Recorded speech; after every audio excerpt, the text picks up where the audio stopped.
السلام علیکم و رحمت الله و برکاته. تماشاگران عزیز گرامی، خوش آمدید به برنامه فردای تاجیکستان و شوکت محمد با شما هستم. دیشب شبی که گذشت شب قدر بود. امیدوارم امشب قدردانی شده، امشب قدر شده و با طاعت و عبادت ها گذشته باشد و امیدوارم که الله پاک عبادت های ما را به درگاه رحمتش قبول و مقبول گردانیده باشد. تماشاگران عزیز، روزهای رمضان هم به آخر می رسد. ما در دهه آخری ماه شریف رمضان قرار داریم و این دهه آخر هم به آخر رسیده ایستاده است و امیدواریم که خداوند در این ماه عبادت های کرده ما را بپذیرد، گناه های ما را مغفرت کند، گناه های گذشتگان ما را مغفرت کند و گذشتگان ما را گورشان را پر نور کند، از سوال منکر و نکیر، از عذاب قبر، از پل صراط آسان بگذراند و ما را نیز، ما اهل حیات را نیز خداوند کوشش و غیرت، میل و رغبتمان را زیاده بگرداند، از تنبلی، از کاخلی، از بی‌مسئولیتی، از بی‌پرواگی در پناه عصمتش نگه دارد. جد و جهد، کوشش و غیرت، میل رغبت ما را زیاده بگرداند. تماشاگران عزیز گرامی، موضوع امروزه ما درباره واگذار کردن مرکزی آب تقسیم کنی گلابنوی ناحیه اسفره به قرقیزستان و همه را مانده به صدقه مردم، به کیسه مردم، به پول جمع کنی جامعه شهروندی چشم الا کردن مفهومات است. ما برای چی این موضوع را گرفتیم؟ همه گفتند در چندین شبکه های اجتماعی و چندین بلاگرها در این باره گپ زدند، ولی به تنهایی فقط گفتند که چرا حکومت جمهوری تاجیکستان این طور کرد در مناسبت به مبلغ جمع کنی جامعه شهروندی برای دستگیری ضرر دیدگان، جبر دیدگان در نزاع مرزی تاجیکستان با قرقیزستان. برادران عزیز، خواهران گرامی، ما در موضوع امروزه میخواهیم این رو بدونیم که چرا حکومت جمهوری تاجیکستان از داخل تاجیکستان مرکز آب تقسیم کنی گلابنوی رو قرقیزستان میگیرد. رئیس جمهورش آمده بازبینی میکند، با تعمیر کردن آن فرمان میدهد. حکومت ما آرام، حکومت ما خاموش، حکومت ما دمش نمیبراید. ولی وقت جامعه شهروندی برای دستگیری مردمی جبر دیده، ظلم دیده، قربانی داده میخواهد یک مبلغ معین جمع آوری کند، مردم آنها را دستگیری کنند، میگوید در حال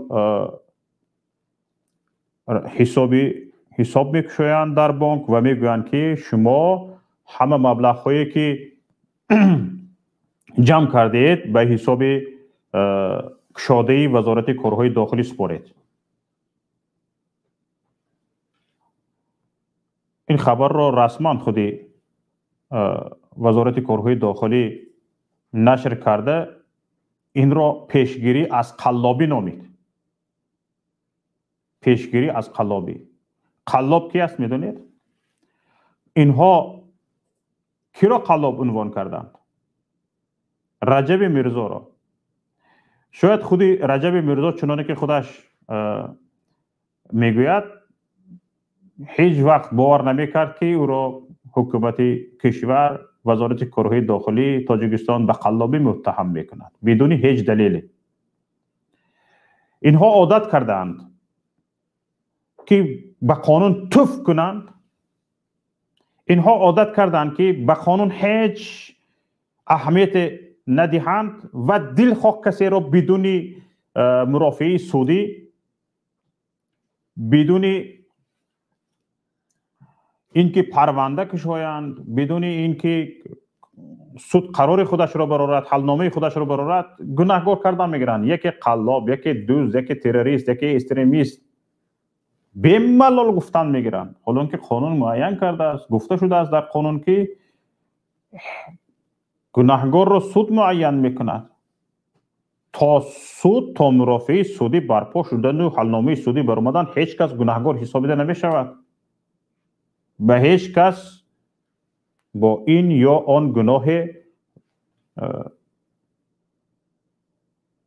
او را متهم کرده نمی شود.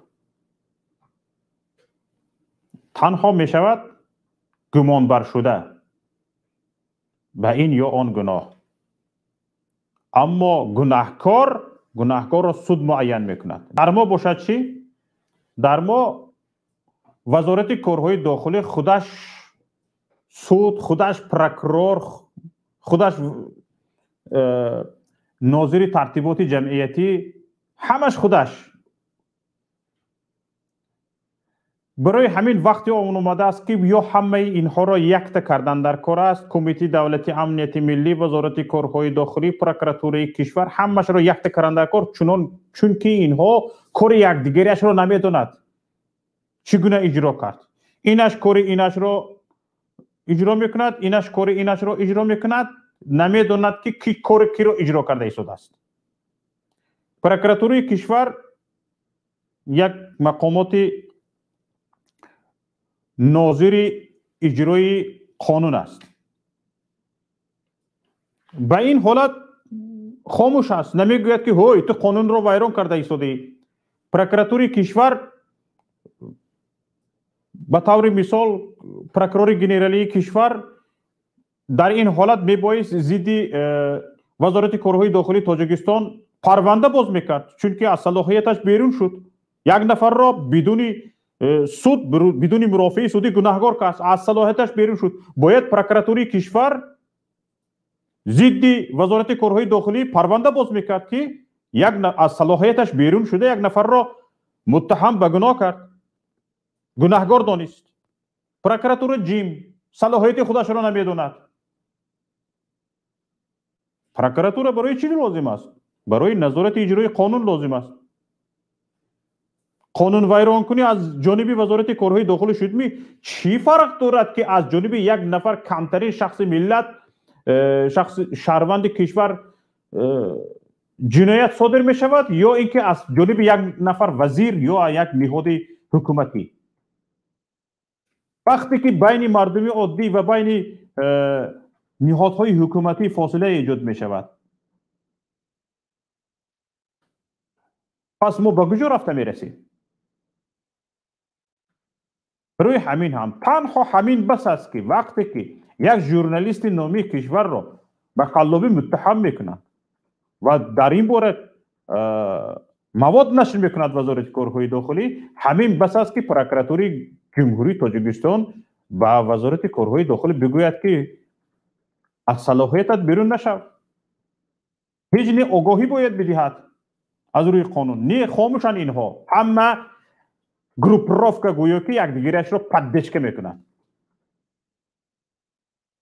از قانون بیرون. حالا این نفر یک ژورنالیست نامی، روزنامه‌نگار نامی کشور رجب میرزا باور نمیکنه، اما بدتر به خودش مراجعت میکنن، میگوین که مبلغ هایی که جمع شده است به حساب کشاده وزارت کارهای داخلی گذرانید. این حالت از کجا سر میزند؟ رجب میرزا، روزنامه‌نگار نامی کشور، در صفحه فیسبوکیش می نویسد که اکثریت شهروندان کشور که به او باور دارند، به امانتداریش باور دارند، به فعالیتش باور دارند، خواهش کرده ایستادند که یک حساب بانکی کشاید تا مردم به این حساب کشاده رجب میرزا مبلغ های خودشان را گذرانند خیر و سخاوت خودشان را به این حساب گذارانند و مبلغی که جمع بشود به مردم جبر دیده، ضرر دیده و پیوندان قربانیان نزاع مرزی برده سپاریده شود. در آنجا مردم خانه اش سوخته است، قربانی داده است، چقدر دار و مدارش از بین رفته است، آنها دستگیری کرده شوند. و نهایت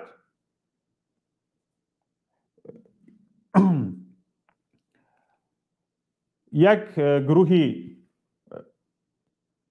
مهاجران تاجیکستان در امریکا دستگیری میکنن این رو و با همکاری این نسل نوین تاجیکان این کار به میان می بیاید و مبلغ جمع می شود. در حدود 3 روز تقریبا $100,000 از امریکا، اگر خطا نکنم 8,000 گفتن، $10,000 گفتن، جمع می شود و باز چند نفر دیگر مبلغ ها جمع میکنند میفرستانند و یک مبلغ بزرگ جمع می شود و حکومت کشور در حال به این چشم علو میکند. در حال حکومت کشور به این چشم علو میکند. ببینید اینها خانه شهر رو میدان غریب، خانه شهر رو میدان غریب، گلاونای مرکزی آب تقسیم کنی گلاونای ممکن 5 میلیارد 10 میلیارد دلار نرخ داشته باشد. این مرکزی آب تقسیم کنی ممکن 5 میلیارد 10 میلیارد دلار شاید نرخ داشته باشه. هیچ نه 1 میلیارد دلار کو 2 میلیارد دلار کو نرخ دارد. این قرغیز ها، همسایه کشور قرغیزستان، این را یک مکان استراتژی نامیده‌اند، یک انشاءات استراتژی نامیده‌اند. در تاجیکستان باشد چی؟ همه این را موندگی، یک سو پروا ندارند در این باره چی گپ است چی گپ نیست. وزارت کارهای داخلی یک واکنش نشان نمیدهد، یک کلمه گپ ندارد، در حال به مبلغ جمعه شهروندی چشمشان علو شد. عقلتون در جایش، عقل در جایش. و شما زور باشید، زوری به مردم رو مونید، مردم یک خیرش رو کند، یک سخاوتش رو کند. و شما در سطح حکومت کار کنید، در سطح حکومت روید مسئله گلاونای رو دیده براید مرکز آب تقسیم کنید رو دیده برآمده میتونید؟ نه، خاموشید، خاموش. حالا مردم با خون جگر، با دادن قربانی ها اون زمین را گرفت، از آن خودش را گرفت، شما باز برگردانید دادید. بر زمین همه این زمینی که در حدود تاجیکستان است، مرکزی آب تقسیم کنی که در حدود تاجیکستان است، با آنجا پرزیدنت یک کشور غیر میبوید، وارد میشود، با عسکرهایش میدراید، آنجا رو میگد من اینجا رو آباد میکنم، تعمیر میکنم، اینجا از من است، دم شما نمیبراید، دمتون نمیبراید، صدایتون نمیبراید. هیچ چیز یگان گپ از شما نشنیدیم، نخوندیم، ندیدیم. امروز آمدید به کیسه این مردم چشم علو کردید، به صدقه این مردم، به خیرات این مردم چشم علو کردید. شما کی از گداگی میمونید؟ شما کی از گداگی میمونید؟ اگر همین کاری شما، اگر همین بیخیردی شما نمی بود، این فعال شوی جامعه شهروندی برای تاجیکستان، برای پیشرفت تاجیکستان خیلی کار میکرد. بچه های امریکا، مهاجران تاجیک در امریکا گفتند وقتی که پولشون گشته رفت، گفتند که خیلی شست آنها گشت، خیلی آنها رو ناامید کرد، آنهایی که به آینده کشور امید داشتند.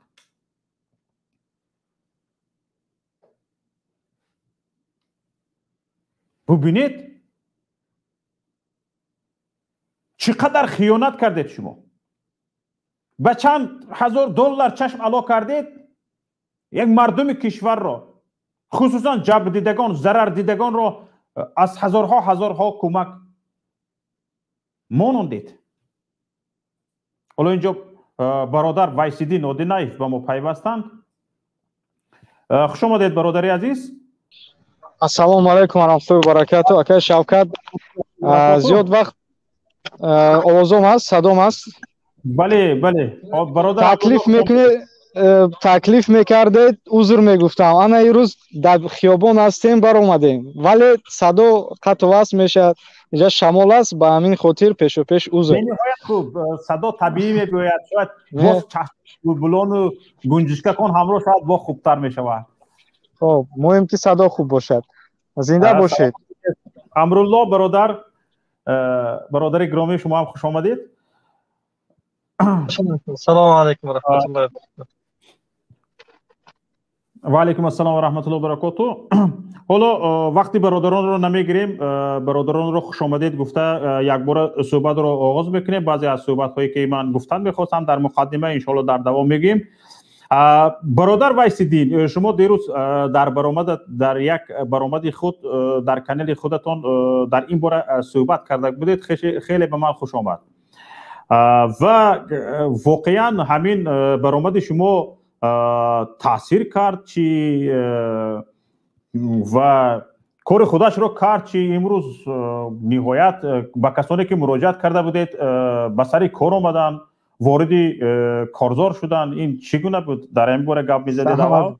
سلامت باشید. کاش که تاثیر گذارد، ولی کاری که اونها کردن بعد این نوار نمیدونم اگه سببش نوار ما بود یا نه. بخیر باز هم یک بار دیگه احمقی خود رو یعنی نشان دادن، قائل کردن که از احمق بیش نیستن و کارایی که میکنن باور کنید به مانند نول هست، به مانند برابر نول هست. امام علی رحمان به اسماعیل مراجعت کرده بودید؟ نه تنها به اسماعیل، به پدرش، به مادرش، به تخمینه، به آزاده، به وزارت کارهای داخلی مراجعت کردیم که پیش از اون که همون صورت حسابی که شما در سایتون نشر کردید ما یک چند آدرس میتیم، چند نامه را ذکر میکنیم. خواهش میکنیم از شما که رفته از همین نامبرده ها درخواست کنید که هیچ نه حداقل یک ماشینی خود را از همون گاراژ از همون خانه هاشون فروشن. باور کنید میلیون ها دلار جمع میآورید برای کمک واروخیا و مردمی که ضرر دیدن در این جنگ. خب بعدی میبینیم که اون هم این نوار اسکرین شاتی که در شما هست، اون هم این بچه خوب به مردم ولایت سوخت اگر خطا نکنم به 500 نفر کمک همین خوراکه کرده است. 500 نفر او هم به فکرم به واروخ و به مردم جنگیده اصلا یگام دخل یک ربطی هم ندارد. به هر حال در اینجا بسیار نقطه خوب رو ذکر کردید که ببینید، نمیدونم مثال آوردید یا نه اکا در مسئله همین کمک. خیر مردم قرغیز که در خارج هستند، چی در روسیه و چی در امریکا و اروپا، یک اقدامی را پیش گرفتن به مانند اقدامی که جامعه شهروندی ما پیش گرفت بعدی او و تقریبا تا 200,000 دلار جمع آوردن، یعنی سوم پیدا کردن برای کمک همون مردم خود که در جنگ ضرر دیدن به خونه موندن. و بعدی که جامعه شهروندی ما همین اقدام پیش گرفت و یک صورت حساب باز کرد و بگیم از مردم دعوت کرد که کمک خیر کنن در این مشکلی و به مردم کمک کنیم. و بعد این ما میبینیم که یک صورت حساب از طرف این احمقا نشر میشود. واقعا من شخصا بعد همین جنگ، بعد همین گپ و کاری که در مرز گذشت، بیشتر در هرچند مخالف هستم بیشتر در فکر اون هستم که چگونه ما مقابل همسایه در جنگ اطلاعاتی استادگری کنیم، یعنی چگونه ما با اونها جنگ کنیم. چون که همه شاهد هستند که از طرف همسایه مردم مرز بسیار زوم دیدگی هستند طول چند سال و ما در فکر آن هستیم که چگونه یک نوار پیشکش کنیم، یک برنامه ساخته کنیم که مقصد مردم ببینید به زبان روسی باشد، انگلیسی، تاجیکی ببخشید، که مردم ببینن حقیقت حالا مردم. صدا با فکرم قطع و وصل می شود، نه شمال هست، صدای شمال بهترین است، صدایتون بهترین است. خلاص که در فکر این هستیم، ولی بعدی ҳамин амалҳои ғайри мантиқӣ, амалҳои ахмақӣ ҳамин вазорату вазирову ҳукумат бовар кунед дигар рӯ афтода мешӣ. Бори дигар мо кӯшиш мекунем ки муқобили онҳо як ҷанги иттилоотӣ бибарем. Ин ахмақҳои мо такрор ба такрор моро шарманда мекунанд. Ин ахмақҳои мо такрор ба такрор боз ҳам зарба ба миллату давлат мезананд ва кишвара паст мезананд. гап дар ин аст. ва вақте ки бубинед мардуми қирғиз сум ҷамъовар касе ягон мақомоти қирғизистон ба онҳо дахолат кард, гуфти сума куҷо аст, барои чӣ аст, биед ба вазорати корҳои дохилии мо ин сума равон кунед то ки мо корро ба даст бигирем. Аслан амали ин вазорат бори дигар қоил мекунад ва бори дигар ба мо нишон медиҳад ки ҳукумат чӣ аз ҷиҳати молӣ, чӣ аз ҷиҳати кадрӣ, чӣ аз ҳама тарафа заиф аст. заиф аст. Ягон басавод дар миёни онҳо пайдо нашуд ки як бор гуфт ака бубахш ин коре ки шумо кардаси якумш ки ғайри қонунӣ аст, думш ки зидди конститутсионӣ аст ва севумш ки шумо мардум давлата шарманда кардастин. дар ин ҳолат бубахшед ба мо занг мезанад адкланид. хоб ҳамин хотири дар ҷа зиёд нуқтаҳои خوب از ذکر کردید. انشالله با در رفتی برنامه‌تون یگان ایلاوگی پیدا شد خواهیم ذکر کرد. تشکر به شما. صحبت با برادر املا میتیم. میخواستم بپرسم که شما هم در این باره خبر دارید. انشالله که از ابتکار ژورنالیست نامی رجب میرزا و این مسئله مبلغ گذاری و مسئله گلابنوی این همه را دیده شدم هر روزه پیگیری میکنید و بعضی از نظرهای خودتان رو میکورید فعالانه و بعضی از مقاله های کنایوی هم مینویسید که بزرگ اولی آخرش درک کرده بعد خرسند میشویم یکی بعد میفهمیم که در اونجا کنایه ذکر شده است بعد نسترین ها ویران می شود گفتی اول خرسند میشه. شما میگفتید که برادر عزیز این اقدام وزارت کارهای داخلی به نظر شما به چه خاطر بود؟ آیا واقعا از قلابی پیشگیری کرد وزارت کارهای داخلی یا در اینجا چیزی دیگر هست؟ بسم الله الرحمن الرحیم. وقت ساعت تمام عزیزان خوب باشد و سلامت باشند در هر جایی که باشند این برنامه را تماشا میکنند و کسانی که این برنامه شما را میبینند به همه اونها درود و سلام خدا را پیش و پیش میفرستم. من چند نکته رو یاد میکنم. دست دراز کردن به جیب مردم این کاری امروز و یا اینکه دیروز حکومت امام علی رحمان نیست. این سابقه طولانی دارد. همین اقدامی که اخیراً وزارت کارهای داخلی گرفت شاید من یکی از اولین ها بودم که علیه این اقدام واکنش نشون دادم و گفتم که این رشک وکیده و سوء استفاده حکومت امام علی رحمان از این حالت هست. در گذشته هم کمیته های خیریه زیاد ما در تاجیکستان داشتیم. فرض کردیم همین کمیته امام خمینی که سالهای 2008 2009 و تا 2010 به همین مانند 10 سال پیش و یا اینکه 12 سال پیش یک معرکه های ختم سور و توی های عروسی برای کمبغلان دست جمعانه 300 نفر 200 نفر و یا اینکه کمتر و زیادتر رو برگزار میکرد. حکومت هم میرفت اونها رو مجبور میکرد که شما در علاهیدگی این کارها را نکنید بلکه با تشبث حکومت گفته، یعنی حکومت دستش رو دراز میکرد که شما این کارها را در یک جایگی با ما باید انجام دهید.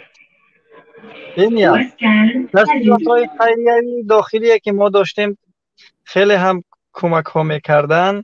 اون تشکیلات‌های خیریوی را هم حکومت تقریبا مثل امروز محدود کرده بود و نمیگذاشت که در علاهیدگی که طبق خواهش خودشان به مردم کمک رسانند. هر کمکی که میخواستند انجام دهند به مردم بخصوص یتیمان و کمبزاعتان، حکومت های محلی در مجموع و یا اینکه در عموم حکومت مرکزی اونها را اجازت نمیداد و یا اینکه اصلا طبق همون توافق‌های پیشکیشون با آنها گفته میشد که شما باید این کارها را در یکجایگی با حکومت و با نام حکومت انجام دهید و یا اینکه با تشبث حکومت انجام دهید. ما در سابقه نه چندان طولانی و یا اینکه ماهای گذشته هم داشتیم که فرض کردیم صاحب کاران محترم ما بناها و یا اینکه انشاءات برای خودشان میسازند، برای تجارت و یا اینکه کسب کار خودشان ساخته بودند، اما لنته اونها را رفت امام علی رحمان برید.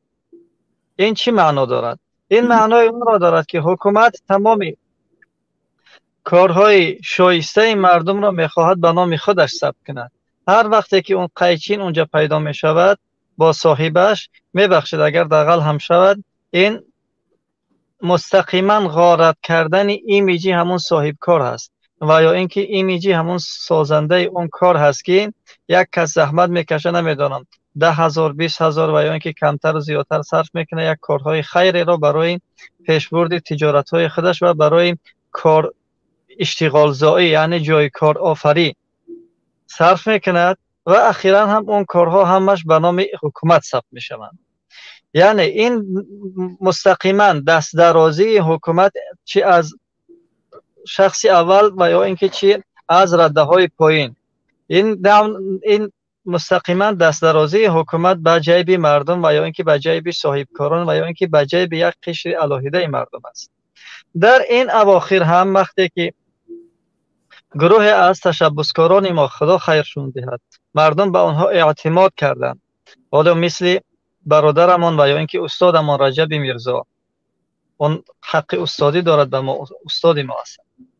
مردم وقتی اعتماد کردن با آنها و یا اینکه به بچه های امریکا وقتی که خود همین تاجیکان اعتماد کردن و یا اینکه به بانوان به مثل شهناز کاملزاده و مهرانگیز ترسونزاده و اون طرف برادرمان عبدالستار پیر محمدزاده، وقتی که به این برادرای ما و همکسبای ما مردم باور کردن و کمک های خودشان را توسط این عزیزان خواستند که به ضرر دیده ها برسانند، حکومت رشک کرد که چرا مثل همون زنهایی که خیلی شوهراشون دوست می‌دارن و نمیخواهند که یک لحظه از نزدشون دور رود و یا اینکه هر کسی که اگر با چشم خوب باشه یا اینکه با چشم بد طرف اونها نگاه کرد در حال اینها به گفت آتش میگیرند. حکومت هم در همین حالت آتش گرفت و دست و پا خورده شد و یا اینکه خودش را گم کرد و گفت به خودش گفت که چرا این مردم به عده از فعالان جامعه شهروندی باور میکنن، اعتماد میکنن و ما نمیکنن. این یک پهلوی مسئله. پهلوی دومی مسئله، حکومت از این حالت میخواهد که سوء استفاده کند. من پیشتر هم گفتم در اون کاریده و یا اینکه پیامی که گذاشته بودم در اونجا هم تاکید کردم که این سوء استفاده حکومت، سوء استفاده به این معنا که حکومت مثل چندین اقدام هایی که ما در گذشته داشتیم، فرض کنید شما همون لتریه و یا اینکه همون چی میگن سهمیه هایی که ما 10 سال پیش داشتیم، بله، تمام مردم را مجبور کردن که شما باید سهمیه بخرید، شما باید فلان کنید، شما باید فلان کنید، شما باید این کار را کنید، این کار را کنید. اما با گذشت 10 سال از اون سهمیه و از صاحبان سهمیه ها هیچ درکی نیست. حتی همون سهمیه ها زمان فروخته شده بودن که طبق همون قراری که در پشت اون سهمیه ها نوشته شده بود، بعد این فروش این سهمیه ها به همین مفهوم نوشتگی است. فروش این سهمیه ها تا زمان اعتبار دارند که نه کمتر از 2 ماه اگر اشتباه نکنم از مجلس مؤسسان گذشته باشد. مجلس مؤسسان اونها به خبر کی گذشته بود، در کجا گذشته بود، اما مردم را بعد 4 ماه هم مجبور میکردن که شما باید سهمیه بخرید. حالا با گذشت 10 سال این قدر پول مردم وقتی پول جمع شد، شاید تمام خانواده های تاجیکستانی ها 1 سهمیه و یا اینکه 2 سهمیه داشته باشند. اما این شب روز میبینیم که قیمت برق به اونها تقریبا 5 برابر بیشتر از بودش فروخته می شود و یا اینکه بیشتر از اون فروخته می شود، چون که یک بار میدزدن، یک بار قیمت میکنن و یک بار از ارزش ایلاوگی میگویند و بهانه های مختلف، خلاصا 3 برابر و اینکه 4 برابر زیادتر از ارزش خودش از مردم پول می‌ستانند. و در این حالت هم، در این روند هم حکومت خواست که دست به جیب مردم ببرد و از مردم غارت کند. طبق بعضی اطلاعاتی که ما در دست داریم، از روزی پیش هم این اشاره رو در یک نوار هم در صفحه خودم کاریده بودم، اگر که تکرار هم شود باز اشاره میکنم که حکومت برنامه در دست دارد که ما طبق معلوماتی که به ما رسیده است، در این شب و روز اکثر امام خطیبا و یا اینکه امامان مساجد 5 وقته رو مجبور میکنن که فطر روزه رو به نام مردم آسیب دیده و یا اینکه ضرر دیده وارخ جمع آوری کنند. همزمان تمام مسجدها بر علاوه که اعضا پولی دارند و یا اینکه اعضا حقی میسپارند، مسجدهای جامعه را در نظر دارم، 500 سامان و یا اینکه 600 سامان اعضا حقی میسپارند به مرکز اسلامی، اینها هم موظف شدند که به همین مقدار و یا اینکه زیادتر باید به اون مردم ضرر دیده از مردم پول جمع کنند. یعنی این پول جمع کردن حتی شاید که امروز و یا اینکه فردا بعد از باز شدن این صورت حساب ها، مکتب بچه ها و یا اینکه محصلین ما را هم در مکتب ها و معلمان ما را هم که به این هم معاش چندان کافی نمیگیرند، از حساب اونها هم خلاصه و یا اینکه از حساب اونها و از کیسه اون مردم هم خواهند زد و اونها را هم مجبور خواهند کرد باید به این فاند کمک کنند. حالا این فاند کمک میکنند، کمک این مردم چقدری که جمع شود جای خودش، شاید 1 میلیون جمع شود، شاید 10 میلیون جمع شود ای مردم، و یا اینکه شاید 20 میلیون حدی اکثر جمع شود. اما شما تصور کنید، ببینید برادر امرالله با فکرم خورد شدن نه؟ تو وارد شدنی برادر امرالله، من اینجا از برادر امرالله میخواستم یک چیز رو بپرسم که آیا انشالله از امیدوارم باز وارد بشوند و سوال خود رو میکنیم. از امرالله هم میپرسیم. حالا وایسیدین میگفتید که آیا بجز این که حکومت به کیسه مردم چشم علاق کرد، این هم بوده میتواند که از اتحاد مردم پیشگیری کرد؟ از متحدی مردم وای پیشگیری کرده است. یک مسئله است. و دوم، ما چرا باید مردم بکنه وقتی که حکومت انتخاب کرده است، وقتی که دیپوتات داره، وقتی که نمیدونم راهبر به گفتشون داره، پیشوای ملت و پیشوای سیاره داره، چی با مردم باید پول جمع کنه؟ چرا مردم باید در فکر سوم جمع آوری باشه؟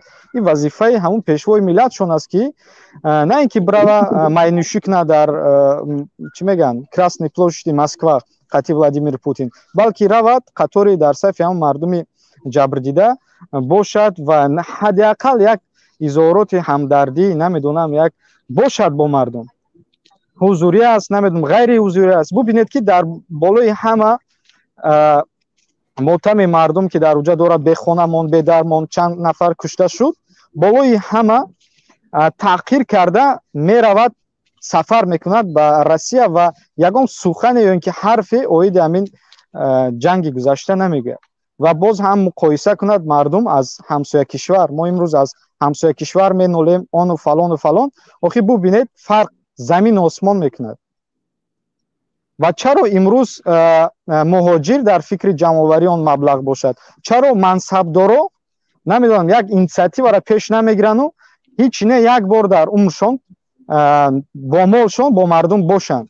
او نمیدونم خود نمایشی است، رکلام است، چیزی نباشد. یک بار یک ماشین تون، ماشین قیمت بهاتون یک تگیش گرفته سودا کنه، ما کو ببینیم شما تا کجا مردک هستین. گفتی گپو نه، باز همون حکومت وزارت کارهای داخلیش میگیره یک صورت حساب، اما بگیم پلاگیات از جامعه شهروندی میکنه، پلاگیات، مونوپولیا.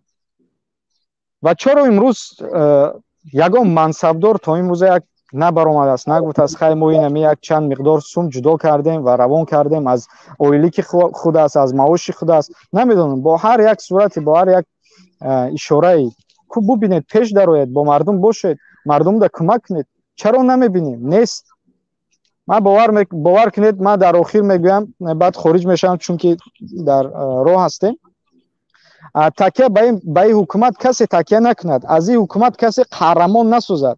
дар он ҷанг умуман ҳукумат дахолат накард. дар он ҷанг ҳамун мардум буд, мардум аз худ дифоъ мекард. касе аз ин хоин қаҳрамон натарошад. хоҳиш мекунем, ин заҳмати мардум буд ки эстодгарӣ кард, ин заҳмати ҳамун мардуми минтақа буд. ва ин қаҳрамони шумо дағалона рам шавад, бубахшед, мардумаш задагӣ аст, дарди мардумам задагӣ аст. ба он 2-3 грамм 50 грамми арақ ки Путин имрӯз пешкаш мекуна муҳимтар аз мо ва шумо аст, аз кишвар аст, аз хоки ватан аст, аз миллат аст, аз муқаддасот аст. бовар кунед, таҳқир кард, болои мо ва шумо мардум ва миллати ҷабрдида таҳқир кард ки ягон даҳанша накушод. хез рафт пеши акаи Путиниш, 6 таи дар амҷад роздил карда. такя ба ин ҳукумат накунед ва нагӯед ки қаҳрамон кард, қаҳрамонӣ кард ё ин ки ягон миқдоми қаҳрамонӣ дошт. На. бале. Салому алайкум ва раҳматуллоҳи ва баракатуҳу. ва алайкум ассалом ва раҳматуллоҳи ва баракатуҳу. нафаре бародар Умар, дақиқа сабр кунед. ҳоло пеш аз шумо ман мехоҳам аз Рамазон Ҳусейниён як чиз пурсам. бародар Рамазон Ҳусейниён, шумо вақте ки пирӯзӣ дар низо буд, ба ҳукумат хеле ташаккурҳои зиёд доштед ва хурсандиҳои зиёд доштед ва ҳоказоҳо. аммо агар хабарро шунида бошед, ба галавной маркази обтақсимкунӣ раис ҷумҳури Қирғизистон омад, аз он дидан кард, фармон дод ки онҷоро бозсозӣ кунад, таъмир карда шавад. ба даъвои шумо ин маркази обтақсимкунӣ дар ҳудуди ҷумҳурии Тоҷикистон аст. шумо даъвоҳоро доштед. ҳоло бубинед, раис ҷумҳури як кишвар чӣ гуна метавонад вориди як кишвари дигар шавад ва фармон диҳад ки онҷо таъмир карда шавад ва аз онҷо дидан кунад, ва ҷумҳурии дигар ва яъне Тоҷикистон ба ин ҳама хомӯш бошад. ба ин вокуниши шумо чӣ аст? назари шумо чӣ аст? хуб, салому алайкум. назари ман аз аввал ҳамин буд ки инҷа ман қаҳрамон меҳисобам, мардуми ҳамон чигун вору хоҷа ало чорку касе дар марз аст, унора баъд инҷа ман қаҳрамон меҳисобам, ҳукумата не, ман армияро гуфтам. агар армия намебуд, ҳоли давно мора қирғизо ранги 2010 узбакоро чихел сӯзондан, куштан, ҳамин намуд ният доштан, ё ученишо гурзондан, тайёришона дидам. ҳусейнҷон, бахшиш пеши гападон, ман хориҷ мешавам бо иҷозати шумо. ташаккур. ҳусейн Рамазон бародар. бахшиш. монед бидуни навбат гап назанед бародарони азиз. бародар Рамазон Ҳусейниён бифармоед. бале, агар ки армия намебуд, бародарое ки чӣ гӯям марзбонову солдатҳо намебуд, зиёд мо чӣ гӯям тоҷикоро мекуштам, мумкин заминои моро дигар зӯрам захват мекардам, ниятҳои зиёд бад доштам. ман инҷа Раҳмонов аслан инҷа қуш накардам аз аввал, ман вазирову дигариҳора. бале, имрӯзам ман метавонам гуфтам ки ҳамон бародаро ки рафтан ҷангидан, уҳора бале ман паддешка мекунам, қаҳрамон аста ки ҷони худ 8 нафар 9 нафар сарбозои мо ҷон дод. дигар ӯ қаҳрамон нест бародар. ҳеҷ чӣ намуд мешавад, дарақи дахуни ӯ хоинӣ кунем, ин намешавад. инҷа Раҳмонов аз аввал гурехтагӣ буд, берун набиромад, маълум аст. бале, баъди ин бародар Шавкатҷон ба ман як 2-3 навори равон карда ки пеш аз ҳамла ва баъд аз ҳамла дар ҳамон галавной ман наворошо дорам, ман наметавонам меро ошкор кардам ки ба сари ман зиёд фишор овард истодан.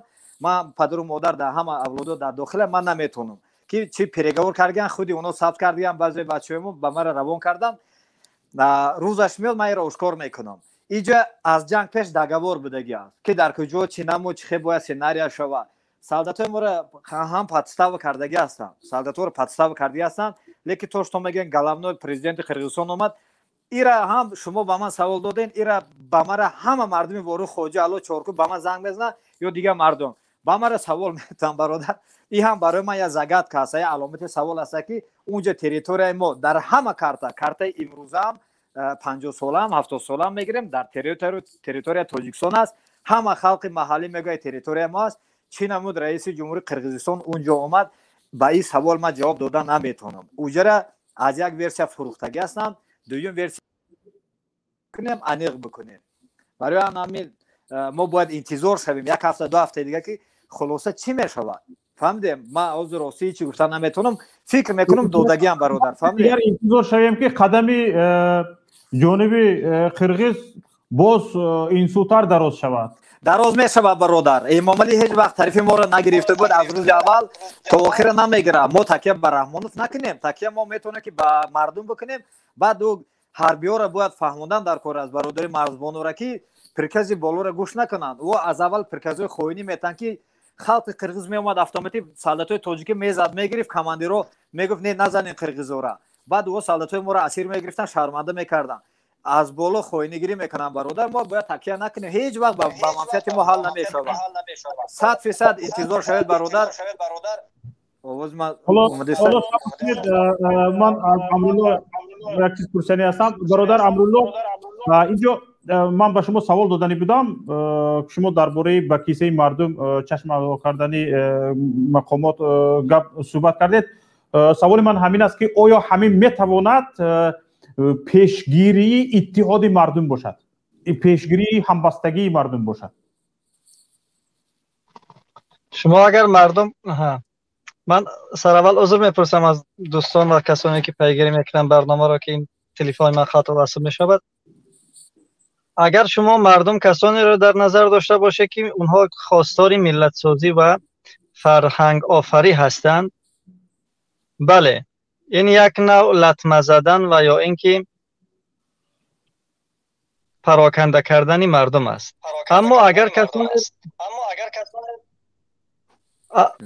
аммо агар манзуратон касоне ҳаст ки ҳамеша аз ҳукумат таърифу тавсиф мекунанд, инҳо аслан на ба ҳукумат сару коре доранд, на ба мардум. ҳар ҷое ки нонашон равғанӣ бошад, ҳамон ҷо худашон мисли ҳамон паррандаву хазандаҳо мехазанд ва ё ин ки худашонро ҷо мекунанд.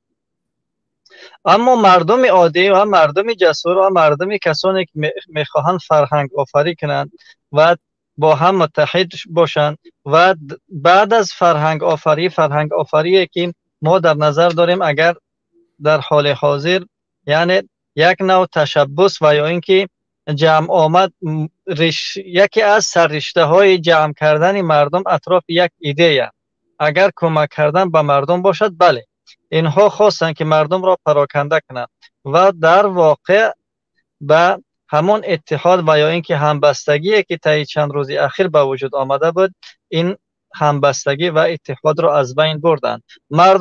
мардум ҳам ин ҳукуматро хуб мешиносад ки ҳама ғоратгар ва ин ки дастдарозкунанда ба арзишҳо ва ҷайби мардум ҳастанд ҳукуматдорон. ба ин хотир ба онҳо бовар намекунанд. шумо мисоли оддишро барои шумо пешниҳод мекунам. ҳамин пуле ки ҷамъ шуда буд ба устод Раҷаби Мирзо дарҳол гуфтанд ки ман пулро ба мардум бармегардонам. бачаҳои амрико ҳам бо вузӯҳ ва ё ин ки бо сароҳат эълом карданд ки мо чун аз авоқиб ва ё ин ки натиҷаи ниҳоии пулҳо итминон надорем ки ин ҳукумат он пулҳоро дар куҷо сарфу харҷ мекунад, ба ин хотир мо пулҳоро ба соҳибонашон бармегардонем. яъне дар ин шабу рӯз бахусус дар моҳи Рамазон касоне ки мехоҳанд хайр кунанд воқеан ҳам мехоҳанд бидонанд ки ҳамон пул ва ё ин ки ҳар амале ки анҷом медиҳанд оно ба чашми худашон бубинанд. дар он ҳолат мардум бовар мекунанд ба касе ки ба он эътимод карданд. дар ғайри ин сурат мардум эътимод намекунад. мардум медонад ки ин ҳукумат дузд аст. мардум медонад ки ин ҳукумат ғорат мекунад кисаи мардумро. мардум медонад ки داماد همین خانواده که در رأس حکومت قرار دارد روزانه میلیون های اونها را، چی داماد کلانش باشد محمد ظاهر و یا اینکه چی داماد وروی و یا اینکه داماد بعدیش باشد، از طریق راه، از طریق دارو، از طریق پارو، از طریق هر چیزی که گوید اینها مردم را غارت میکنند. یعنی وقتی که اینها مردم را غارت میکنند، وابسته به همین حالت مردم به اینها اعتماد ندارد. به همین خاطر پولهای خودشان را هم اکثر کسانی که جمع کرده بودند در حال خواستار بازپس گرفتن پولهاشان شدند، طوری که ما در رسانه ها و یا اینکه در همین شبکه ها میخونیم. مسئله اعتماد این مسئله این نیست که در یک روز و یا اینکه در 2 روز و در 1 ماه به وجود بیاید، بلکه کسانی که مردم به آنها اعتماد کردن و پول و مال و دارایی خودشان را در اختیار آنها میگذارند، این نتیجه سالها کار کردن با مردم و دست درازی نکردن و یا اینکه چشم علا نکردن به دارایی و جیب دیگران هست. در اون حالت اعتماد به وجود میاد، نه اینکه حکومت امروز اعلان کرد که شما میبخشید. وقتی که این کسانی که مردم به اینها اعتماد کردن، حکومت اینها را توسط یا اینکه با زبانی وزارت کارهای داخله، که اصلا وزارت کارهای داخله در این کارها هیچ سر رشته باید دخالت نکند، یعنی وزارت کارهای داخله وظیفه اش تنظیم رفتارهای مردم و یا اینکه تنظیم ترتیبات جمعیتی است، نه اینکه چشم علا کردن به کیسه مردم و یا اینکه به کدام یک گروه های علاهیده که میخواهند مردم را کمک کنند. ما داریم امرالله اینجا اگر آخرین گفته اگر رجب میرزا را از فیسبوک خوانده باشید، اونجا رجب میرزا به نفرانی که پول گذرانیده بودند مراجعت کرده، میگویند که کسانی که خواهشمند این هستند که بگذار این مبلغ گذراندهشان به صورت حساب تشکیل کرده حکومت گذرانده شود میگذارانیم و کسانی که نمیخواهند برگردانده شود برگردانیم. و اینجا نهایت کار این خیلی شد که اکثریت آنهایی که مبلغ گذرانده بودند گفتند که مبلغمون رو برگردانید و مبلغشان برگردانده شد. این شرمندگی مقامات رو ببینید. به یک نفر عضو جامعه شهروندی ملت باور میکند، مردم باور میکند، به یک حکومت باور نمیکند. اینجا همین بهایش بس نیست برای حکومت که در یک حالت بهای خودش را گرفت. بهای خودش چند است نسبت جامعه شهروندی که دایم بالای وی فشار میبیارد، در حالت بوغی نگاه میدارد. آیا خودش درک نکرد، نفهمید که بهایش در نزد جامعه شهروندی که دایم در حالت بوغی است چی است؟ و آیا در همین حالت که مردم به این گونه حکومت، به این گونه مقامات باوری ندارند، حق معنوی در همین مسئولیت بودن رو دارد، در حالی که مردم علاقه نشان داد که به کی باور میکند؟ امرالله خارج شدن. برادر بهادر چی میگوید به این سوال ما؟ سلام علیکم آقای شوکت. ما همیقا گفتانیم که حکومت رحمانوف اگر مردک نامردی نکنه، مردک ورو نکنه، اما اکای تراکتریش گفتاد، اما اکای تراکتریش باید بس این معلومات که ای خلق دزدگی باید بگرد داخل بتا در شیرتا سوم جمع که نه او سوم بیاره بتا داخل. او چی ای کس نقل میکنه که باید سوم جمع کنیم برای ورو خو برای دیگر سوم در تاجیکستان هست. سومی که امو آدمایی که اوج چیزی دگن امو را تامین کنن، یکی حکومت رحمان.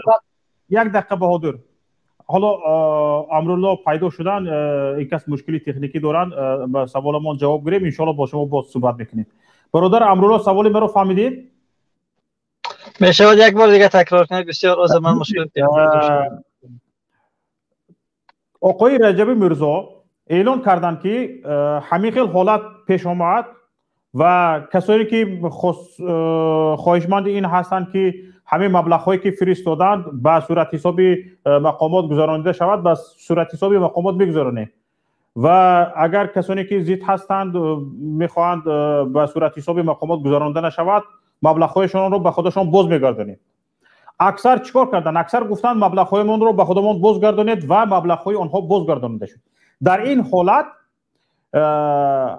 باید مقامات بهای خودش رو در نزد مردم گرفته باشد. یعنی مردم به یک حکومت باور نمیکند، به مقامات باور نمیکند، به جامعه شهروندی، به یک نفره، به یک عضو جامعه شهروندی باور میکند.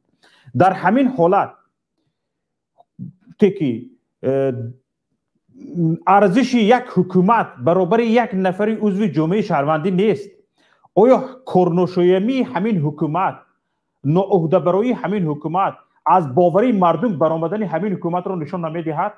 آیا در همین حالت همین حکومت آیا حق معنوی این مسئولیت رو به دوش داشتن رو داره؟ ما در عرفیت داریم و یا اینکه این روایت پیامبر اکرم صلی الله علیه و سلم است، میگوید که اذا لم تستحی فاصنع ما شئت. هر وقتی که خجالت نکشیدی هر کاری که میکنی کردن بگیر. حالا اگر این مردم حکومت رو در نظر، اگر حکومتدارای ما بعد از این بهای جامعه شهروندی به آنها اگر وجدان می داشتن، وجدان های بیدار می داشتن و واقعا هم اگر خجالت میکشیدن، باید دوباره تلاش میکردن با هر وسیله رجب میرزا و دیگر فعالانی که در این کار خیر دستی دراز داشتن اونها رو مجبور میکردن که کار خودشان رو ادامه دهند. اما متاسفانه اینها نه شرم دارن، نه از خدا شرم میکنن، نه از بنده شرم دارن. اینها طبقی همون گفتی مردم دیگ جوشد و گور سوزد عمل میکنند. یعنی به اساس همین مقوله اینها عمل میکنند، دیگ جوشد و گور سوزد. اینها چی کار دارن به اینکه مردم به اینها چی میگوید و یا اینکه چی نمیگوید؟ اینها فقط در فکر با چی راه، با کدام واسطه میتونن که 1 درم و یا اینکه 10 درم حداقل از جیب مردم غارت کنند. اینها کارشون غارت کردن، از غارت کردن را خوب بلد هستند، اما وجدانی بیدار گوید که داشته باشن نه. اینها اگر بگوید که اینها خجالت میکشن نه، اینها به بهای مردم اهمیت میدهن نه. اینها فقط کارشون همون غارت کردن و دزدیدن و چپاول کردن است. تشکر به شما. حالا وقتی قیمت شما رو نمیگیریم، تماشابینان گرامی با ما بودند روزنامه‌نگار برادر عزیز گرامی ما امرالله نظام. تشکر که به شما که وقت قیمت خود را دریغ نداشته با ما بودید. چیزی گفتنی باشید مرحمت بفرمایید. طول چند دقیقه باز در اختیارتون میمونیم و اگر اختیار این را داشته باشید که با ما بمونید، با صحبت را بچسبانیم، ما خیلی خرسند میشویم انشالله. خوبش این که با ما بمانید. اگر یگان کاری ضرور نداشته باشید برادر بهادر، من همینجا یک پیشنهاد دارم، پیشنهاد من میگویم و به همین خارج میشوم چون که احتمال با قطع وصل شما رو خلل نمیرسونم. برنامه‌تون بفرمایید. اگر بچه‌هایی که از واروخ و یا اینکه از همون مناطق ضرر دیده اگر در این برنامه را تماشا میکنن و یا اینکه برنامه را بعدتر خواهند دید، من به آنها پیشنهاد دارم که شما لطف کنید تمام نام و نسب و یا اینکه از همون عائله های ضرر دیده 1 نفر رو به جامعه شهروندی معرفی کنید. خواه نام رقم تلفنش باشد، خواه اینکه صورت حساب الهیده صورت حساب خودش. و وقتی که اونها نیازهاشون حسابی شد، مثلا فرض کردیم یک خانه ضرر دیده است، نمیدونم یک قسم خانهشون ضرر دیده است، نیاز دارم به 10,000 تومانی، نیاز دارم به 15,000 تومانی. یک کسی هست که خانهش قسما ضرر دیده و یا اینکه زیادتر ضرر دیده است، نیاز دارد به 30,000 تومانی. یک عائله هست که خانهشون پر خراب شده است، اون نیاز دارد نمیدونم به 50,000 تومانی، به 100,000 تومانی. اگر دوستان ما این کار کنن که یعنی یک جدول ترتیب دهند، طبق همون جدول تقریبا به حساب میانه نه کم نه زیاد مقداری نیازمندی های اونها اگر برآورده شود در همون جدول و مردم دیگه هر کسی که بخواهد به هر کی همونا کمک کند. ولی این راهی از همه آسان و اینکه بدون واسطه می شود. نه در این وسط فعالان جامعه شهروندی لازم خواهند شد و نه حکومتی که مردم به اون اعتماد ندارد. اگر این کار را دوستان ما انجام دهند امیدوارم که هم خیرخواهان به نیت خیرشان میرسند و هم نیازمندان نیازهای خودشان را از این طریق میتونن که به آسان ترین وجه و بدون منت نه حکومت و نه کسای دیگر برآورده بسازند. باقی تمام عزیزان را به خدای کریم میسپارم. خدا روزه و نماز تمام کارهای خیر شما را به درگاهش قبول کند. سلام علیکم و رحمت الله و برکاته. تشکر زیاد. برادر بهادر بفرمایید، بعد از آن برادر اسدالله. سلام علیکم یا بوریا اکای اسدالله رمضان. همی اکای شوکت ما مهاجرا یکم میده زیگ نیستیم، ما یا با کمک تیاریم، نه که کمک ما را کم میکنن. اولادای همی کلاغرسی حرام جیپ مرسدس واری میکنن میگردن. یکم بگیرن ایسر خود چون ماشیناشون بگیرن کم کنن. خلق مهاجر تیار ایوردن تا چی بلایی که ما یوردن میکنم ما شب در دوبای در چون جا کیف صفا میکنن میگردن. اولادای کلاغرسی رحمانو اگر این دزدی و غارتگری نکنه که جانب وقت سامیه همین کسی رو بود همه یادم ما یوردن کبر همون سامیه گجاره یکم بودن در اومه داشت بودنش با پرسنت دادنش بعد گرفتن کنی ترمت جو کردن او را گرفتن کشتن. این رحمان خودش دزدی غارتگر یکم در همین درین توجیکستان همه یکمی کلش اکلوچار کنه دزدی را کم کنه همه خلق متحد یوردن میکنه. مو یکم مایده خدا چی نیستیم برادرای وروخان برادرای ما همه را یوردن میکنه. یکم دزدی شکم کنه کلاغرسی رحمان پیش های مسئله اومدنش باید یکم وروخ میرفتن او قهرمانای مبتگر او را یه مایده چی میکرد غمخوری بیان میکرد و وحشه یکم ذره در فکر خلق ملت نیست. تشکر برادر اسدالله بفرمایید.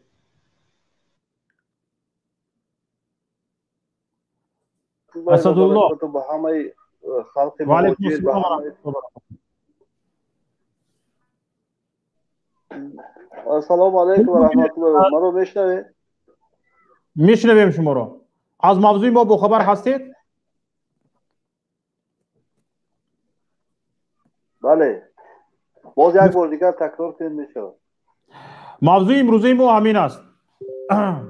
ببینید یک نفر از جامعه شهروندی، یک عضو جامعه شهروندی، روزنامه‌نگار مشهور کشور رجب میرزا طبق خواهش مهاجران کارت بانکی حساب بانکی باز میکنه تا اینکه مردم خیر سخاوتش را به او فرستند و او به جبردیدگان نزاعی مرزی در واروخ برده سپارد. یک روز بعد از این مقامات وزارت کارهای داخلی خبر نشر میکنند که به مردم مراجعت میکنند به هر قلاب پول نگذارونید، هر قلاب پول نگذارونید گفتم مراجعت میکنند. بعد از آن رجب میرزا حالا باور نمیکند که این به هر قلاب مراجعت پول نفرستونید این محض به رجب میرزا تعلق دارد، باور نمیکند. بعد از این پگاهش به خودی رجب میرزا زنگ میزنن میگن که به صورت حساب تو هر مبلغی که آمده است به صورت حساب مقامات وزارت کارهای داخلی گذران. بعد میفهمد که قلاب گفته خودی رجب میرزا را در نظر دارن. حالا ببینید با اندیشه شما رجب میرزا قلاب است یا این چشم گرسنگی مقامات وزارت کارهای داخلی یا عموما همین رژیم؟ در همین حال ببینید در همین حال در مرز و داخل تاجیکستان صادر جباروف می بیاید وارد بشود با عسکرهایش به داخل تاجیکستان از مرکز آب تقسیم کنی گلاونوی دیدن میکند و فرمان میدهد که مرکز آب تقسیم کنی گلاونوی را تعمیر کنید و مقامات قرقیزستان پرزیدنتش فرمان میدهد. این مرکز آب تقسیم کنی در حدود تاجیکستان است. رئیس جمهور قرقیزستان میگوید فرمانی اون رو میدهد. اینها خاموشند، به اون هیچی نمیگویند. آنجا یک انشاءات استراتژی است، یک نقطه استراتژی است، یک نقطه استراتژی که شاید میلیارد دلار است. میلیارد دلار رو میدهند، هیچی نمیگویند، گرفته ایستاده است. آنها از من است گفته ایستاده است و خبرها رو نشر کرده ایستاده است که اینجا از ما است. اینها اون رو یک نقطه استراتژی میلیارد دلار رو میمونند، به کیسه مردم چشمالو میکنند. به همین نظر شما چی است برادر عزیز؟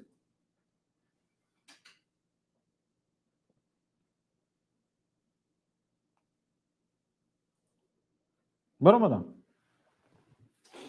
و فکرم که برادر حسین الدین شنیدید من چی گفتم؟ نظر خودتون رو میگفتید اینجا؟ بله، سلام علیکم و رحمت الله و برکاته.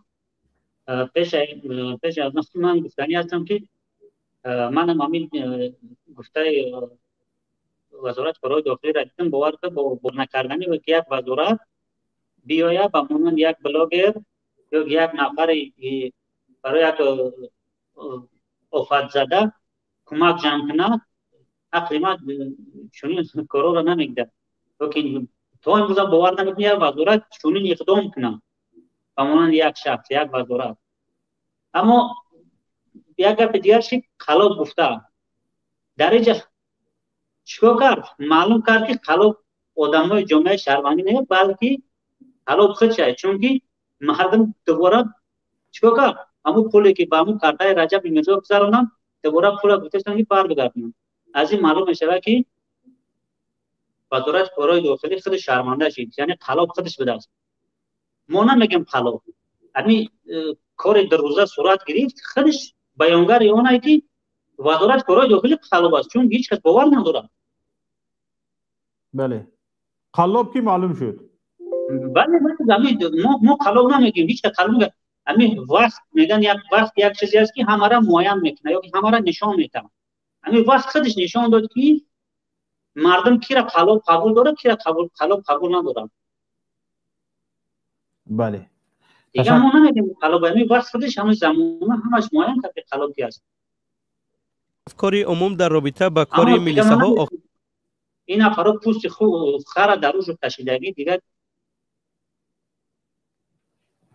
حالا برادر رمضان، نظر شما چی است؟ حکومت کشور به همه مناسبت صادر جبارов چگونه واکنش باید نشان میداد؟ شما همچون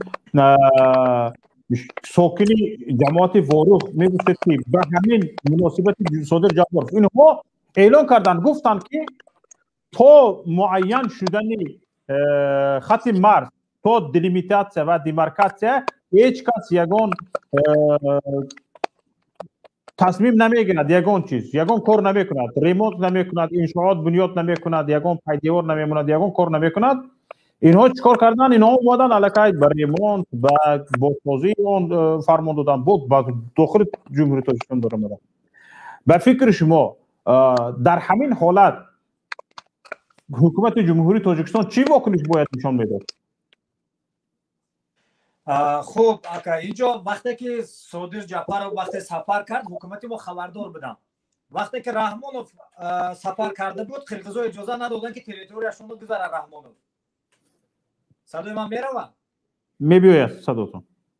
بله، اونا اجازه باید اجازه نمیداد، لیکن اینجا خاموشی از اول. برای چی برادر من یک سال پیش 6 ماه پیش چند ویدیو کرده بودم که من این زمینا رو به قرقیزا دادم، اینجا فروختن، اینجا هم تو قرقیزا اومدن ضبط کردم. بعضی برادرها مرا خندیدن، اینجا بعضی با من بلوگر مرا گفتن ای کرونا نکرد. امروز هم گلمنای برادر من ماه اکتبر نشون داده بودم 2020 که انا اینجا اگون جنجال میشن، نوار حالم در یوتیوب است، جنجال شده بود. جنجال دیدن چون جنجال شد که چند نفر رو کشتن در اونجا. برای همین حکومت ما یگون کار نمیکنه. اگر بیاد سنتری دوشنبه را بگیرن فکر میکنم یگون واکنش نشون نمیدن. من باور دارم که برادر چند زمینای ورق از دست میرود. با نزدیکی من تیاری قطعی برادر رو ما نوارا رو تیار کردیم، آماده کردم. من ایران پیشکش مردم میکنم. من اکسپرت نیستم، یگون پلیتولوگ نیستم که برادر جون برام میگه چی میشه چیکار میشه پیشگویی کنم. توش تو من دیدم من انام رو نوار میکنم پیشکشی همه تو میکنم خودتون بینه خلاصتون بروره من از دهانی مردم وارو خوجه الو چورکو چیزی هست همه رو میبرون و مردم نشون میتم که با مرا یگو گمان نکنه که یگو حکومتیوم یا که دیگر چیو که من از هفت پشتی حکومت شم بیزارم از رحمان روشم برای انمی جنایتی کرده که برادر شقجو من میبرون و همه تو نشون میتم وظیفه من همی است برادر بهادر دست برداشتید بفرمایید اکای شوکت من همی دو روز پیش ساعتی از دسته بچه قرغز گپ زدم دسته بچه قرغز قد گپ زدم اینجا در قرغزها داونو پلان کشیده بودن و این اوچه گذروندن کو در جی برادران همی قرغزها در درن اونجا و این کار میکرد میگم ما ای توجیکستان تا این قبا وابشه اجداد نداشته میگم ما اوجه و این اوچه گذروندن خواستیم ضربه سخت منبزنیم که توجیکستان ما را در جا منشنون یکی بالا همیانی باشه نگاه از بار رفته در این توجیکستان نگاه سلطای ما گشته هستن توجیکا وابشه اگم چیزی نگفته هستن همیشه حیرانم نسیم دیگه باید نه جبار پرزیدنت قرغزستان باید در این مرز خودمون نباشه توی کلاغر سی حرام توی کلاغر سی حرام فقط در پیش همه سرش خواهم میکنه در پیش همه این قرغزا در خچون اوورین بودن که ما میتونیم میگه ضربه و نقشو میزنه که در جاشون مونده باید دولده نباشه قرغزا رمضان خاموشی نوبت رو روایت کنیم رمضان نوبت رو روایت کنیم میگه ضربه و نقشو میزنه که در جاشون مونده رمضان خاموشی نوبت رو روایت کنیم رمضان نوبت رو روایت کنیم میگه ضربه و نقشو میزنه که در جاشون مونده بهادر دوام تیر نیکی ما امیر گفتنیم که این قرغزا نسم دل ما را خواستم پایمال کنند بولو امی قامی ساعتای ما مودگی پرزیدنت یوم یا در این زمین توجیکستان شچخ میگیره که یا نومدی ای طرف امومدی را همون باید بخشه نمیمون که در پاش در این توجیکستان پرزیدنت قرغزستان بمونه این گلانو یکن مونگی جون یعنی قرغزای نومد میان در زمین ما میدویم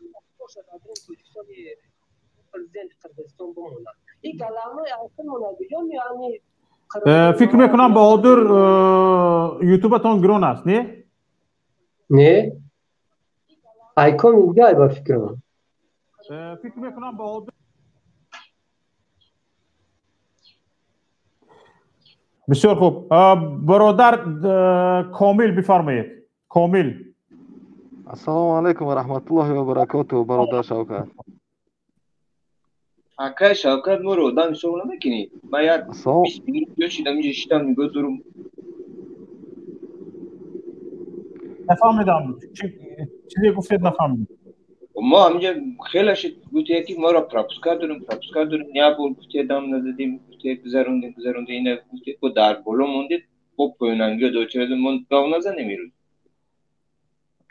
مال اکای شوکت خیلی اودان گپ زنه بدیم با من یک گپ مهم دارم برادران خواهش میکنم نوبت رو رعایت کنید اینجا ما هیچ کس رو پراپسکار نمیکنیم ما همینجا پیش ما چور برادر عزیز ما خرسند از آن هستیم که شما وارد برنامه ما شدید و خواهش سخن کردن دارید خواهش حرف دلتان رو گفتن دارید برادر کامل بفرمایید ان شاء الله هیچ کس رو پراپسکار نمیکنیم ان شاء الله السلام علیکم و رحمت الله و برکاته به همه شما اکای شوکت محمدی درباره همین حاضر پرزیدنت قرغیزستان من گفتنیم و همه خیلی اووری نیست اگر اووری نمیشید نمی اومده در درون توجیکستان دروید برای که اینجا یگان دگوری است حاضر همین روز ما هم گپ زدیم میگه که سلطای گفتیان که شما قفانشینی کنین سلطای تاجیکا و یا درویان درونی خدمون درونی توجیکستان درویان از جاهایی که احاطه کرده گردن حاضر با چند که دیگه قفا رفته گیان جای پیشینه خدمونه حاضر سلطای قرغیز گشته استیان بود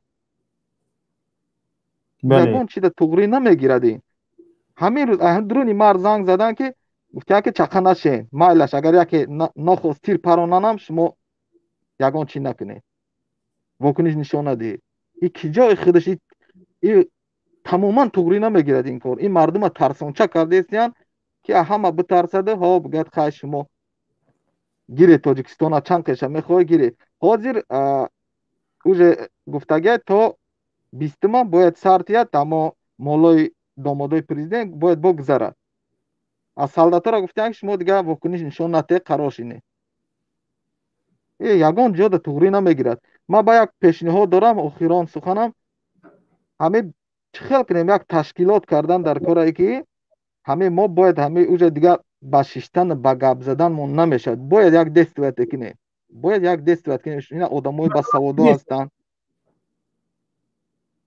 نفهمیدم چی گفتی آقای شوکت مثلا چگونه میتوانیم دست وقت کنیم با گفته خدا مقصد من همین که همه بچه‌ها دائم فعال باشیم در همه کانال‌ها مصلحت یک آدم گوش کنیم کدام روز چه خیل مثال حاضر درون تاجیکستان همه 100% طرفدار شماانن این کار حق است حتی وین استرکتورای تاجیکستان اوج اکثریت فهمیدگیان کی حق است کی ناحق بله نه که ما باید همه یک جای چیز شویم ده متحد شویم هیچ وقت ما را هیچ کس شکستن نمیتونه اوج ویا شکستن اوج شکست خوردگیان اینا ما میدونیم برای نگاه کنه اگر طرفدار ویا همه 100 هزار آدم باشد در شما میلیون است اینا یگان جای پناهش نیست آقای شوکت محمدی باید ما همه چیز یک جای فعال باشیم حتی بچه‌های ما میترسن که لایک مونن این خیال نکنه نترسید ترس ما باید فقط الله باشد دیگه هیچ کس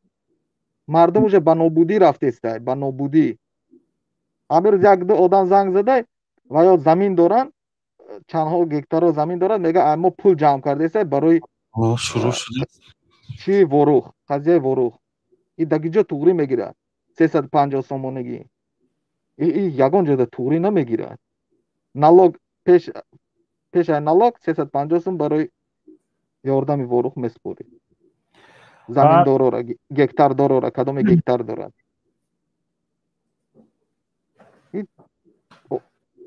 اویستا ما را پچاق کرده رفتگیان رحمت خدا آقای شوکت محمدی خداوند نگهبانتون باشه تشکر زیاد برادر عزیز تشکر به سخنرانیتون برادر مهاجر بفرمایید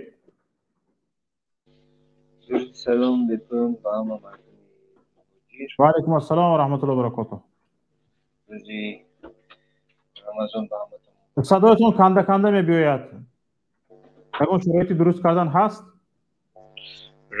ماه شریف رمضان با همتون مبارک باشد آقای شوکت من در این قضیه چی بخیرم این 100% وروخ از دست داده شدگی یگان جای دیگه فکر و عقیدهش نیست وروخ از دست داده شدگی یا همون مرکز آب تقسیم کنی اما مرکزی آب تقسیم کنی اما جایی که مردم رفتن زدن گرفتن تا اینجا جای رفتن زدن گرفتن اکو چی فایده شد که اینقدر افسرانی که ما مردند و باز گرفتن به دسته خود برآوردن دادن چرا یک بار نمیخیزن گوان که ای تو ایجاره ما مهنت کردیم مردم ما مردن مردم رو زدن کشتن مثال اینقدر چیزایی که گفته که جنگ های وزبین کردن با دیده و بردانستن مثال خستن همون جایی که درکاری بود با گرفتن به دسته خود برآوردن دادن چرا امروز مردم ما حیران نمونه میخیزیم که خیزیم یک جای شویم اخی هست همه یکم آدمی مثال چه میگن یکم مخالفین با قوت هست که همه راه پیش گیره و مثال گویا که فلان روز مردم ما تیاریم فلان روزی همه انیقه بیای خیزیم یک جای شویم مثال راه همه چیز ما یک طرفه کنیم برادر عزیز همه مخالفین منم یا شمایید انا همه مردم است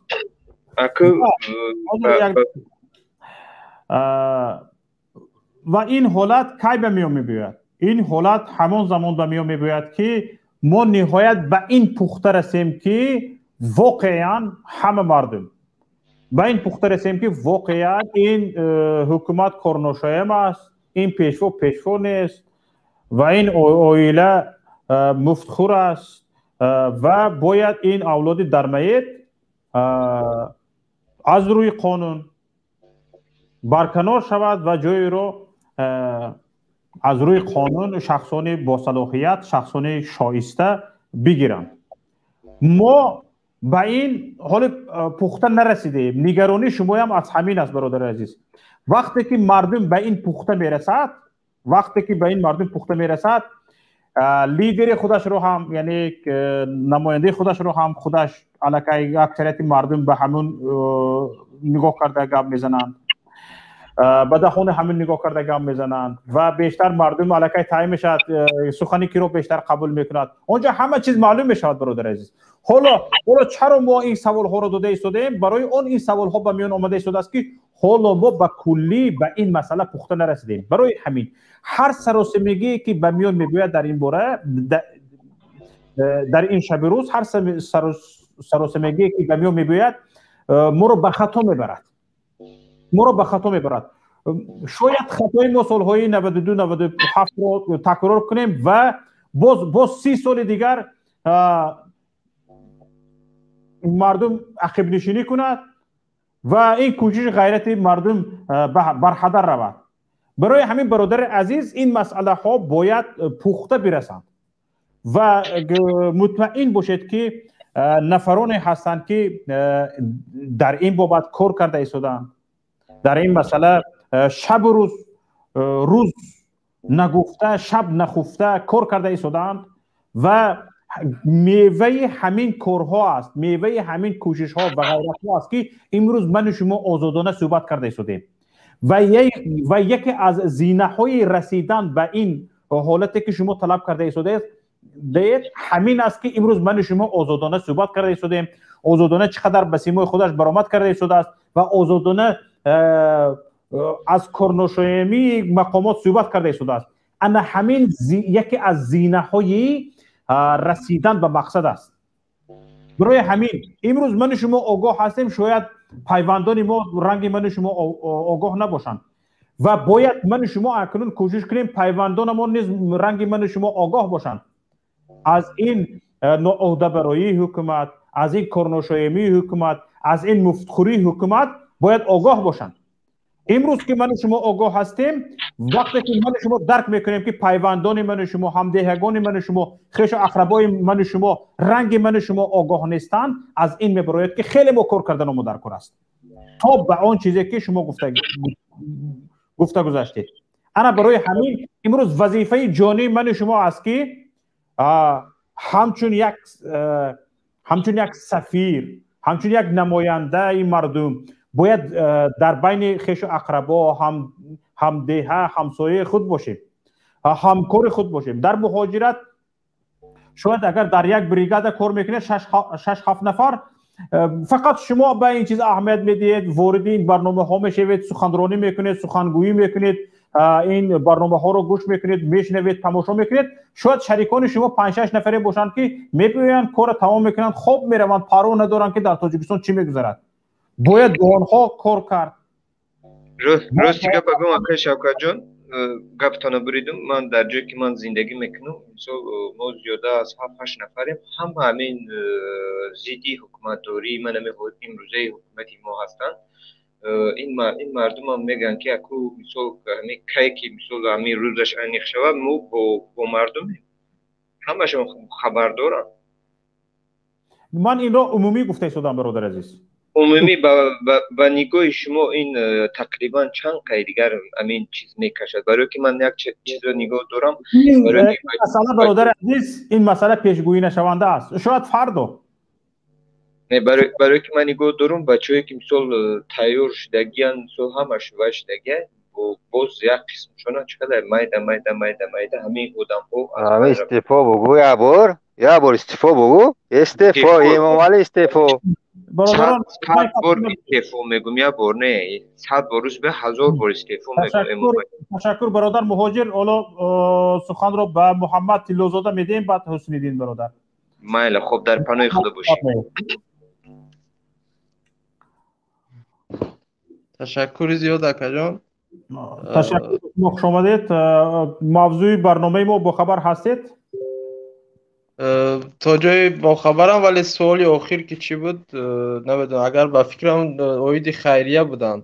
بله بفرمایید. سلامت باشه. راستی این اقدامی که از جانب حکومت تاجیکستان شد، چونه که برادرها قبل از ما هم ذکر کردن، این یک لطمه با روی خودش شده و به جامعه نشان داد که هم در فکری صلاح مردم نیستند و این چنون برادری که الان در برادر حسن الدین و فکرم در ایشون هم ذکر کردن که به این طریق یعنی نوباوری مردم و حکومت رو بیشتر روشن ساختند و در مسائل خیریت در این قسمت برادران گفتند فقط یک قسمتی که ناگفته ماند همین بود که چنون ما در خبرها دیدیم یک نفر از هموطنان ما ساکنان واروخ از تاجرانی که در روسیه به سر می بردند ایشان به یک شخص تنها بیشتر از 700,000 سومانی به فکرم 500,000 سومانی بود یک شخص الهیده به این مقدار خیر کرد چون که این رو منبع‌های حکومتی خود اعلان کردند و این چنین دیگر شهروندان تاجیکستان برادران از گوشه و کنار کشور آنها به حجمی بیشتر از 4 میلیون روبل روسی هم گرد آوردند یعنی اگر ما در مجموع این حجمی که هنگامی که حکومت تاجیکستان اعلان کرده بود که حکومت تاجیکستان برای ضرر دیدگان این فلاکتی که این جنگ خانمانسوزی که به دائم در سرحد رخ می‌دهد ولی این بار عجیب است که و برای ما خیلی مهم است چرا که روزنامه‌نگاران از این سوال زود نمی‌کنند چرا چون پیشتر هم چون این یک تعرض‌ها به خاک تاجیکستان صورت می‌گیرد ولی این اولین بار است که یک عکس العمل از جانب تاجیکستان می‌شود و هنوز شاید من ندیده باشم ولی هنوز جایی ندیدم که روزنامه‌نگار از این سوال کند که چرا این بار چنین یک عکس العمل نشان داده شد در حالی که پیشتر هم می آمدند در خاک تاجیکستان تعرض میکردند بیرق خود را میزدند چند نفر از شهروندان ما را قربانی میکردند هیچ گونه دفاع هم صورت نمیگرفت ولی این بار به یک شکلی به قول روس‌ها دمونستراتیو نه به این قضیه وارد شدند و به مردم سلاح تقسیم کردند و تا جای ما میدونیم از این واقعه ناخوش خودی رحمانوف هم برای پیاری شخصیش استفاده کرد به مردم سلاح را تقسیم کرده جنگ در یک گوشه کشور است ولی اینها در یک گوشه ایستاده ما جان را برای فلان و فلان فدا میکنیم از این قبیل فکرها میزدن ولی در نهایت میآیند تنها این همه پیار را میکنند ولی در نهایت آمدند تنها 700,000 یا چند بود که در سطح یک دولت این رو به مردم کمک کردند ولی ما میبینیم که شخصان الهیده قریب تقریبا یک نفر شخص الهیده قریب که به همون حجم حکومت به این مردم ضرر دیده کمک کرد و این چنین شخصان دیگری که میتوانستند به مراتب بیشتر کمک کنند آنها هم پیش راهشون رو چنانه که ما میدونیم از این طریقی که برادر رجب میرزا از طریق باز کردن یک صورت حساب میخواستند که به مردم به کمک بیشتر کنند ولی پیش راهی چنین یک تشبس‌های جمعیتی گرفته می شود و این هم به شکل یعنی این خیلی با آبروی حکومت هم ضرر دارد ولی بیشتر ضررش به ملت است ما بخصوص در همین جنگ اخیر خود معلوم ساخت که وقتی نیازهای جمعیتی قوی نیستند یعنی در چنین حالتهای اضطراری نیازهای اجتماعی و سازمانهای جمعیتی خیلی نقش بزرگ دارند وقتی که آنها فعال نیستند و حکومت خود که در یک همیشه گونگی را اختیار میکند این میتواند بر آینده ملت بر آینده کشور خیلی لطمه بزند و سالها ما را عقب بیاندازد تشکر زیاد برادر محمد طلازاده اینجا ببینید مقامات حکومت تاجیکستان رژیم جامعه شهروندی را سرکوب کرد قریب که گفتم ممکن است جامعه شهروندی در تاجیکستان نمانده است و اکثر سازمان هایی که برای دفاع حقوق بشر بودند در تاجیکستان برای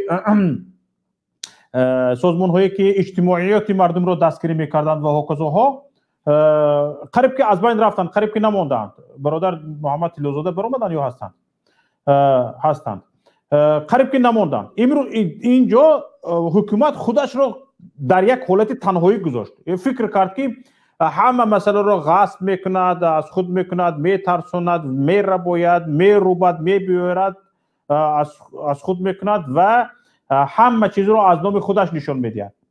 لیکن امروز ببینید وقتی که دانسته شد، دیده شد، حکومت به تنهایی به هیچ جا زورش نمیرسد. یک چیز دیگر این که بودن جامعه شهروندی چقدر میتواند به حکومت کمک کند. این ثابت شد.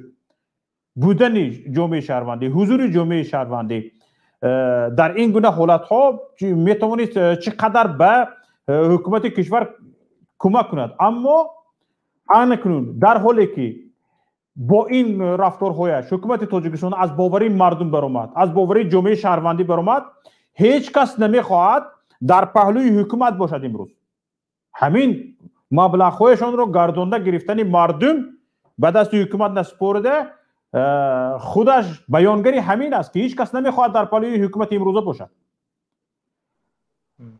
و اینجا عجیبش این است که حکومت مبلغ‌هایی که واهمه کرده در اول کار واهمه کرده ما همین قدری به مردم کمک کرده ایستادیم، به ضرر دیدگان، جبر دیدگان و پیوندان شهید شدگان کمک کرده ایستادیم، گفته واهمه کرد. همین واهمه حکومت رو یک نفر بالانس داد. همین واهمه حکومت رو یک نفر بالانس داد. باز دیده برآمد که حکومت جمهوری تاجیکستان رژیم اگر جامعه شهروندی رو همین خیلی به حال خودش گذارد، حکومت رو شرمنده میکند. و این حکومتی که به دزدیدن خیلی دستش دراز است لیکن به دادن نه، سیرش رو فاش میکند. به غارت، به دزدی، به جمع کردن مردم، به غصب مالکیت مردم خیلی دستش دراز است، لیکن در دادن در این روزهای دشوار از نونگ خمیر فطیر میدهد. این حالتش رو فاش کرد. اکنون من به دیگران هم همین سوال رو داده بودم. درست است یک مسئله این که همین سیرهایش فاش نشود و برای همین پیشگیری کرد. و آیا میتواند این باشد که شما برادر محمد میگفتید، آیا میتواند این باشد که از همین متحد شدن جامعه شهروندی، متحد شدن مهاجران با همین راهی وسیله دستگیری و کمک به جبر دیدگان و ضرر دیدگان میتوانست پیشگیری باشد، پیشگیری از اتحاد و همبستگی مردم باشد؟ البته این ترسی همه دیکتاتور هست که یک جامعه شهروندی قوی داشته باشند و در علم سیاست هم از وقتی میگن اگر شما حکومت هرچند حکومت قوی و بهترین یعنی با مدل بهترین رو بیارید و وقتی نهادهای جمعیتیش قوی نیستند، آن نظامی که شکل عالی هم باشد به کار نمی آید.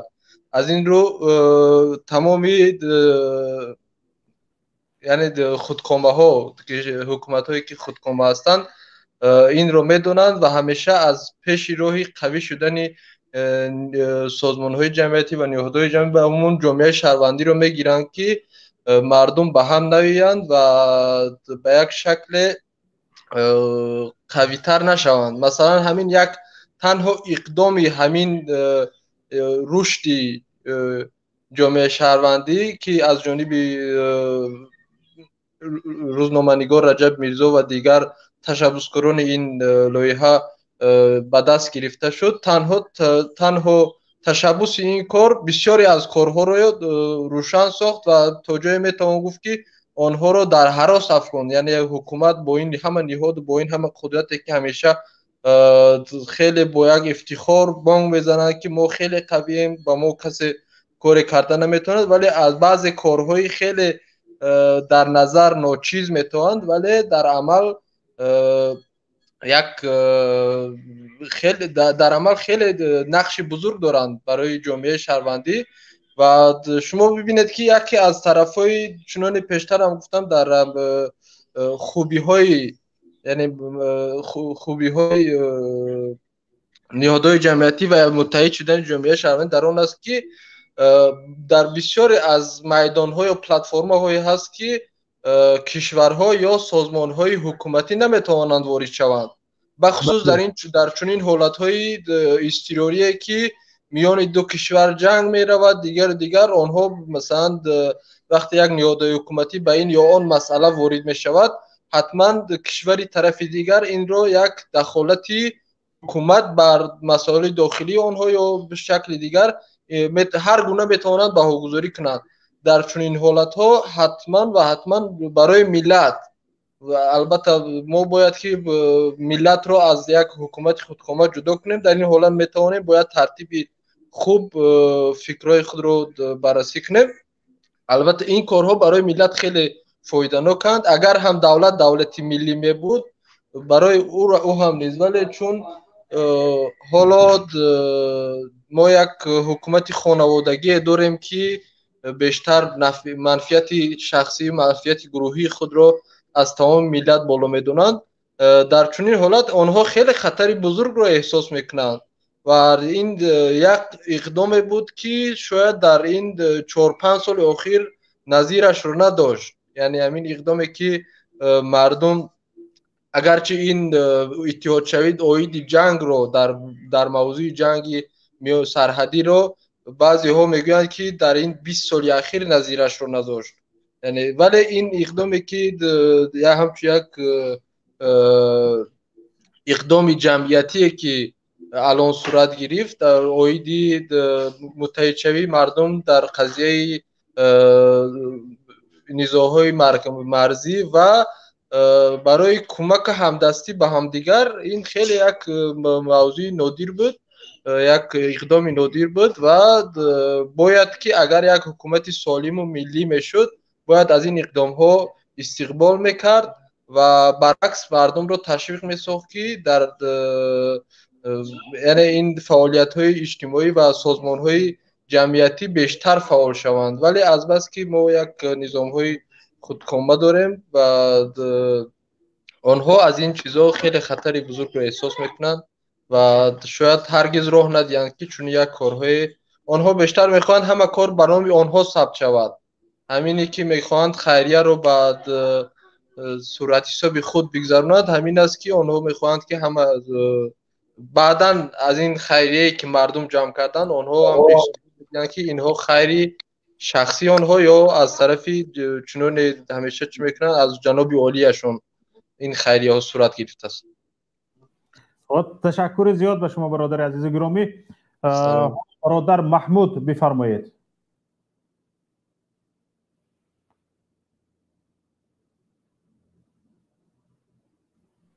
میکروفون تا گرم کن.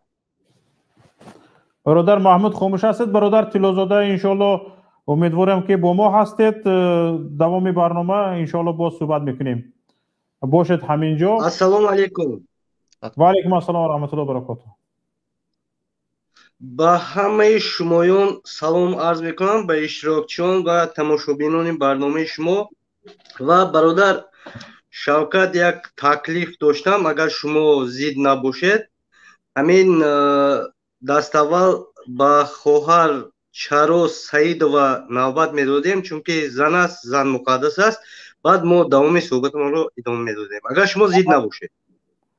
ما طرفدار بفرمایید خواهر چرا سعید و السلام علیکم. و علیکم السلام. همتون بعد اهل اسلام اهل خلق تاجیکستان.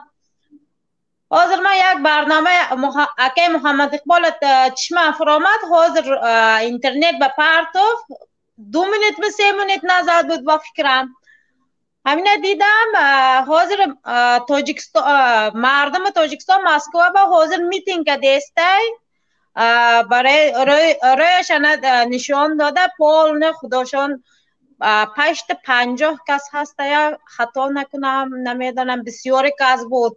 حاضر استعفا گفته چی میگه همین پرزیدنت تاجیکستان همین که دیسته میتینگ که دیسته من همین آرد گپشان 100% من توغره میگم اینا گپ اینا با من معقول میکنم برای چی که اوجه 39 سال شد اوجه خون تاجیکستان خورده استه چقدر با میخورد حاضر گودکا داد میزند که گریه دارن یک بردن نان گفته داد میزند یک خل بچه ها یک خل قشلاقا بفشد شرایط خیلی وزمینه امروز وقت یک بچه زنگ زد میگه که خیلی شرایط آغره میگه با نزدیک میرم روسیه بعضور میگه قرض قوالا کده خوزی بلیت گرفته میرم خوزی وضعیت وفشد چی میگم وزمینه وضعیت تاجیکستان من نمیدونم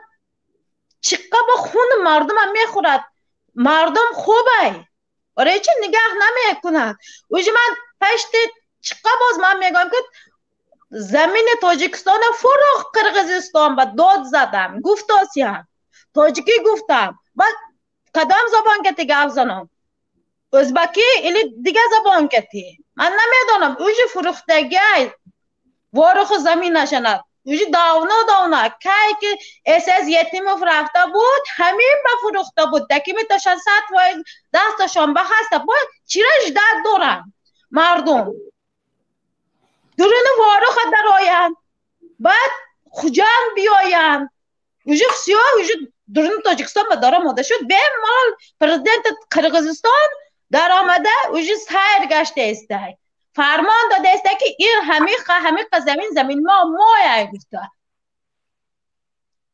بشیر گفتگی بود که جنگ کدسته که پایت با 113 کیلومتر زمین تاجیکستان مهان به پدرکه کرد گفتگی بود 113 کیلومتر فکر کنیدن اکن تا درون وارخ رسیده اومده گه زمین اینا دکی میتاشن 100% دستشان به خسته زبان خداشان که گفته است خلق خداشان با خورانده است زمین وارخ اوج دست قرغیزستان با گفته چه این خلق تاجیکستان فکر نمی کند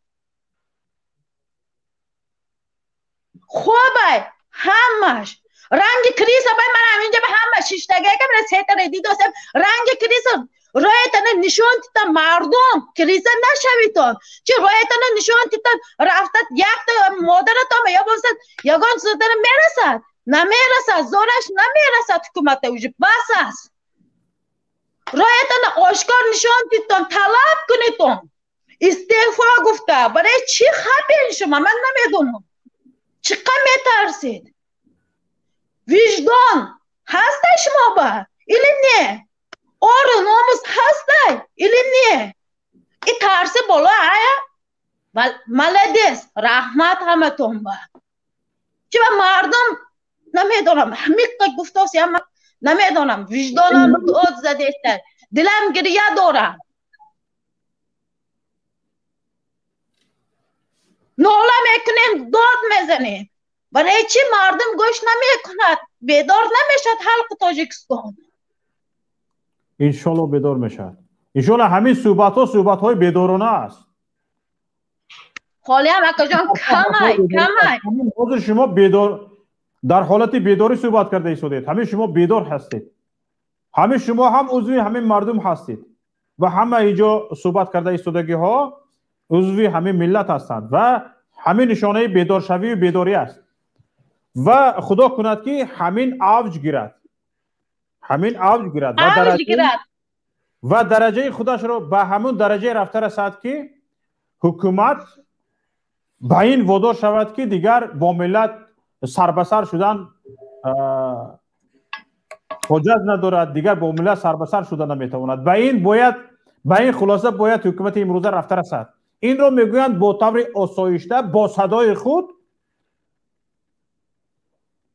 اصلاحات کردن حالا تا انقلاب نرویم برای اینکه حکومت امروزه ما شایسته تا انقلاب رفتن نیست همین اینقدر قدرت رو هم ندارد اینقدر قدرتی توانایی با مردمی که سر صدا بلند میکند ندارد. اینها زورشان همه مهاجران تقریبا 50-60% قوه قابل مهنت کشور در خارج هستند. با کی ها سر کار دارن اینا؟ با کمپران، با مسافدان، با کودکان سر کار دارن. همه گپشون، همه سیاستشون با همین ها است. بعد گروه دوم با نفران عاجز مونده همون نفرانی هستند که به اینها دستنگر شدند. دستنگری همین ها شدند که اینها چه کسانی هستند؟ معلم، دکتر، کارمندان بودجوی که روزشان از حساب بودجه میگذارد، دستنگری همین ها شدند. به اینها هم مثلا گرفت این کار رو نکنی معاشت رو نمیگیری و این کار رو نکنی معاشت رو نمیگیری، این کار رو کنی از جای کار خالی میشوی و هاکازاها. باید به گزیتا آبونه شوی، به 10 نمود گزیتا آبونه شوی، باید به این حق العضویتی به آن پول بدهی. نصف پولشان رو با روبروش میکنن میگیرن، به همون نصفش قناعت میکنن، با همه کار خودشان رو میفرمایند. باید در انتخابات تقلب کنی، باید نامزدی امام علی رحمان غلبه کند، باید حزب خلق دموکراتی غلبه کند. همین باز ننگی تقلب فالسیفیکاسیا همین باز به گردن همین کارمندان بودجوی است. این گروه یک عاجز دستنگر هستند.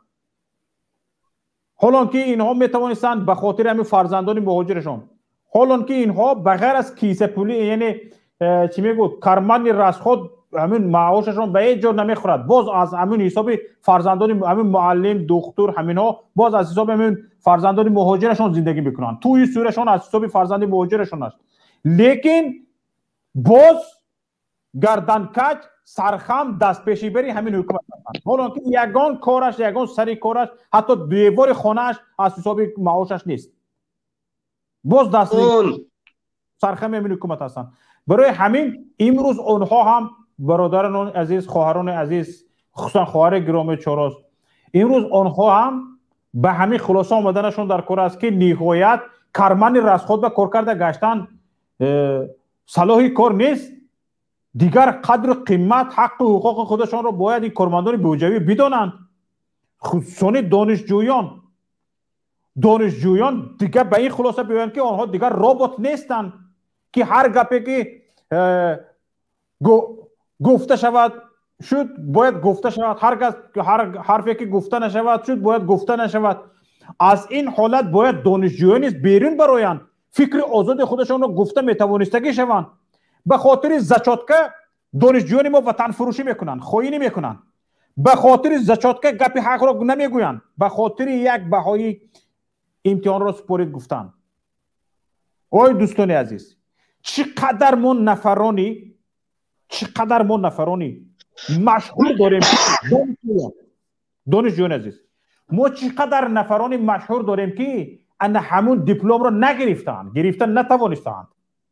حالا یک بار همین تاریخ، همین خصوصا زمان استقلالیت کشور و 10-15 سال پیش از آن را بگیرید، چندین نفر، من حالا نامشون رو نمیگیرم، شخصان مشهور رو داریم که تا به همون دیپلم نرسیدن به خاطر آزادگوییشان، به خاطر آزاداندیشیشان، به خاطر سخن آزادشان، ولی از پیشقدمترین شخصان ملت هستند، ولی از مشهورترین شخصان، از تاریخی ترین شخصان ملت هستند. همون دیپلمشان با آنها هیچی نداده است. برادران عزیز، از نیکول پاشینیان رئیس جمهور ارمنستان به خاطر آزاداندیشش، به خاطر آزادگوییش از دانشگاه خارج میکنه، از دانشگاه ژورنالیستی، روزنامه‌نگاری خارجش میکنن، خارج میشود. وقتی که بدون دیپلم رئیس جمهور میشود، دانشگاه دعوت میکنه اومده دیپلمات رو گرفته، میگوید دیپلماتون از سرتون مونه. امروز برادران عزیز، خواهران گرامی، ما به این خلاصه رسیدن ما در کار است که دیگر به خود تکیه کنیم، به دانش خود تکیه کنیم، به استعداد خود تکیه کنیم. دانشجویان عزیز، چقدر استعدادهای شما زیر سایه رفته است، نهفته مانده است، آشکار نشده مانده است. شما این استعدادهای خودتون را آشکار کنید، روی آب برارید، نشان بدهید. نه اینکه به خاطر زچاتکه اگر من این گپ حق را گویم من از دانشگاه خارج می شوم، اگر این استعدادم را نشان دهم استاد دانشگاه غشش می بیاید. اینها را بس کنید دیگر. چندین بار من همین مسئله را گفتم، در بسته گفتم، دروازه گشاده.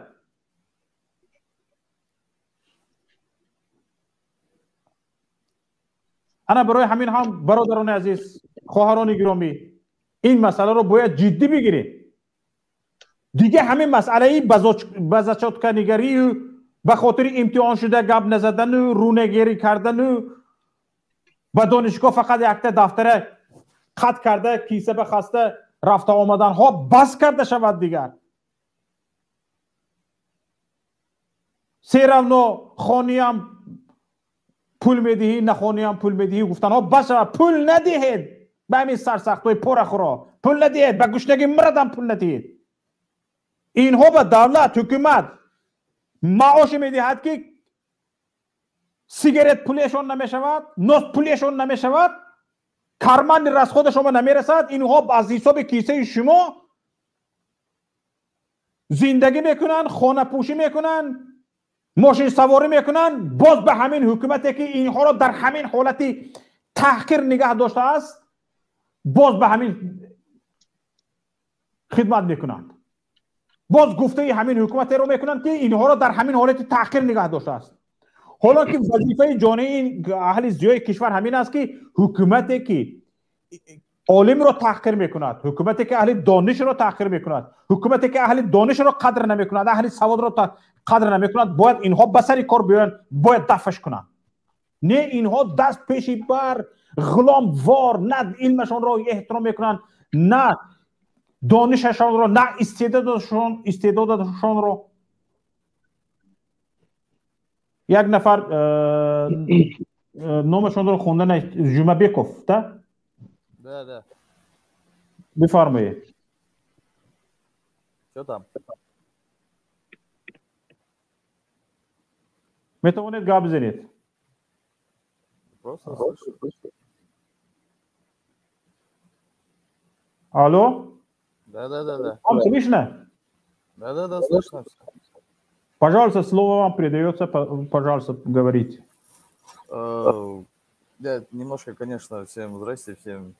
Вот я немножко ничего не понял. Вот. Насчет головного обсуждаете, да, сейчас? Да. Ну, давайте я сам кыргыз, я скажу свое мнение, да? Пожалуйста. Ну, вот сейчас смотрит, я думаю, около 2000 человек. Ну, знаете, у нас как было. Конечно, виноваты и мы, и ваша сторона, и наша сторона. Но, знаете, столько погибли, да? Вы окажетесь... Анна, да? Что думаешь ты, брат? Ты что думаешь? Это не тебя. Шавкат, дайте мне слово. Я ничего не говорю. Я провокационно ничего не буду говорить. Просто я свое мнение говорю. Пожалуйста. Да, вот я говорю. Уважаемые таджики, братья, дай бог, все будет хорошо, этой водой будем пользоваться мы все, да? Просто пускай они разберутся. Она вода течет сюда, туда-сюда, она все равно будет течь, правильно? Просто надо договориться и все. Понимаете? Сейчас я не знаю, о чем вы обсуждаете. Я таджикский, конечно, не понимаю. Но мне, конечно, обидно, то, что вот так все случилось. У меня оба родителя военные, и мама военная, и отец у меня военный. Вот, конечно, жалко. Через что они поедут? А как вы думаете, что надо делать? Ну, что надо делать? Ну, вот, давайте, да. Как смириться? Ну, для этого сразу не получится. Вот это время, да? Должно быть время. Сейчас месяц, 2, 3. Потом забудем мы. Через 4-5 месяцев пройдет, потом только вот забудем, потом все свое русло станет, да? У меня вот сейчас на работе, я могу даже его позвать сейчас, да? У меня таджик здесь работает. У него зарплата 30 тысяч сомов, это около $400. У меня зарплата $300. Мы работаем, мы ему ничего не сказали, ничего, он с нами как наш гражданин, никто ничего не говорит. Ну, понимаете же, это самая больная проблема, да, вот это вражда. Мы же все люди же, вот ребенок, допустим, и вы были детьми, и вы все, да, мы были детьми. Вот, как вы думаете, как можно мирно этого решать? Мирно решать? Мирно сейчас ничего не получится. Нужно время. Сейчас ничего не получится. Это постепенно все будет. Постепенно. Сейчас провокационно они очень идут. Сейчас вот, допустим, вчера Имам Али Рахмон, он поехал. Просто наши, честно сказать, наши взяли курс в Турцию, да? Вот. Мы теперь, что-то я знаю, то, что наши теперь сотрудничают с Турцией. Вот. И разногласия из-за этого. Просто Путин, давайте мой взгляд, я скажу, да? Имам Али Рахмон, то есть и мы раньше были в одной, да, то есть с Россией. А вот наш, который избранный президент, он смотрит более, как сказать, мы же турки же, да? Он сам по себе, он мой, получается, мы с одной области, да? Я иссык-Кульский, он тоже иссык-Кульский. Он человек, он, как вам сказать, вы же тоже народы, наверное, делитесь, да? Он более, знаете как, он ближе к тюркскому народу. Кто? Вот. Наш президент. У него взгляды совсем другие, чем наши те президенты. Вот. И наш Кыргызстан сейчас как думает, хотите, я скажу, да? Сейчас как думают, Путин предатель. Вот, Путин предатель. Потому что, еще мое мнение, которое вот я тоже вот слежу за новостями, за всеми этими. Здесь же просто есть 3 версии, получается. Одна версия, которую мы все думаем, мы поругались из-за головного, да, из-за воды. Правильно? Мы граждане, обычные граждане, все мы так думаем. Но есть еще вторая версия, как мы все понимаем, это наркотрафик. Естественно, Афганистан уходит, с Афганистана уходит США. Естественно, нужно там вот это вот все делать. Естественно, Россия уже заинтересована. И просто не сошлись мнениями наши президенты, да? Вот вторая версия насчет этого. И третья версия, как сейчас, третья версия,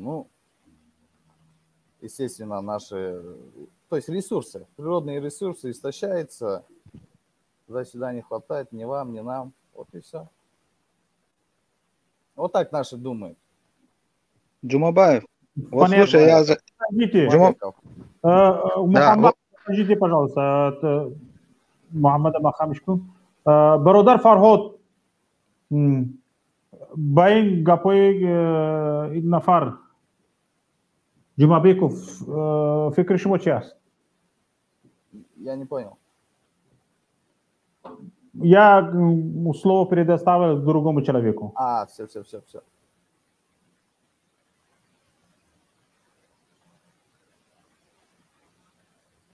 برادر فرهاد میکروفونتون رو فعال کنید بعد گپ زنید. اگر با زبان روسی میگفتید تا اینکه این برادر فهمه. شوکت بای من میشنوید؟ صدای من هست؟ میشنوم بله. یوتیوبتون رو خاموش کنید بعد. بله سلام علیکم برادران. Аман Алтандил, да, зовут брат? Тебя очень плохо слышно просто. У тебя, может быть, из-за микрофона тебя плохо слышно. Но мы тебя услышали все-таки. Я так думаю, что у меня есть к тебе вопрос сперва, прежде чем сказать. Ты включи свой микрофон пока. Да. Смотри, почему вот этой воды, что истекает из этой реки, все это время хватало и киргизам, и нам, таджикам, но сейчас вдруг она стала не хватать в последнее время. Микрофон подключи, пожалуйста. Сейчас. Вот, включился, да? Я же говорю же, у нас, то есть, как вам сказать, есть просто три причины. Ну, мы три причины слышали. Воды. Почему сейчас стало не хватать? Потому что ресурсы уже истощаются. Мало. Что истощается? Воды же меньше не стало, вода также течет, как раньше. Вы, киргизы, стали больше воды потреблять. Вы стали какие-то земли орошивать. Что случилось в Киргизии? Почему вам не хватает воды? Вы знаете, я, как вам сказать, да? Я в Баткене никогда не был. Во-первых, я в Баткене никогда не был. Я не знаю, что там орошают, как там что делают. Но в общем, там понятно то, что лет через 30-40 уже воды будет мало. И нужно вопросы уже сейчас решать. Значит, время наступило. Может быть такое? Мы тебя услышали, спасибо. Но я скажу свою версию, ты послушай тогда. Смотри, брат. Можно одну минуту? Извините, брат, извините. Слушай, брат, смотри, этой воды и сейчас будет хватать, иншаллах, и в будущем будет хватать. Надеюсь. Я думаю, что мы, таджики, никогда не поступили, не дали бы себе позволить, чтобы наши соседи, там у них не хватает воды, мы им не дали бы воду. Я думаю, что это дело не в воде. Есть более серьезная причина в этом регионе. По этой регионе проходит контрабанда нефти из Киргизии в Таджикистан, что его держит в руках семья Рахмона, это его зять.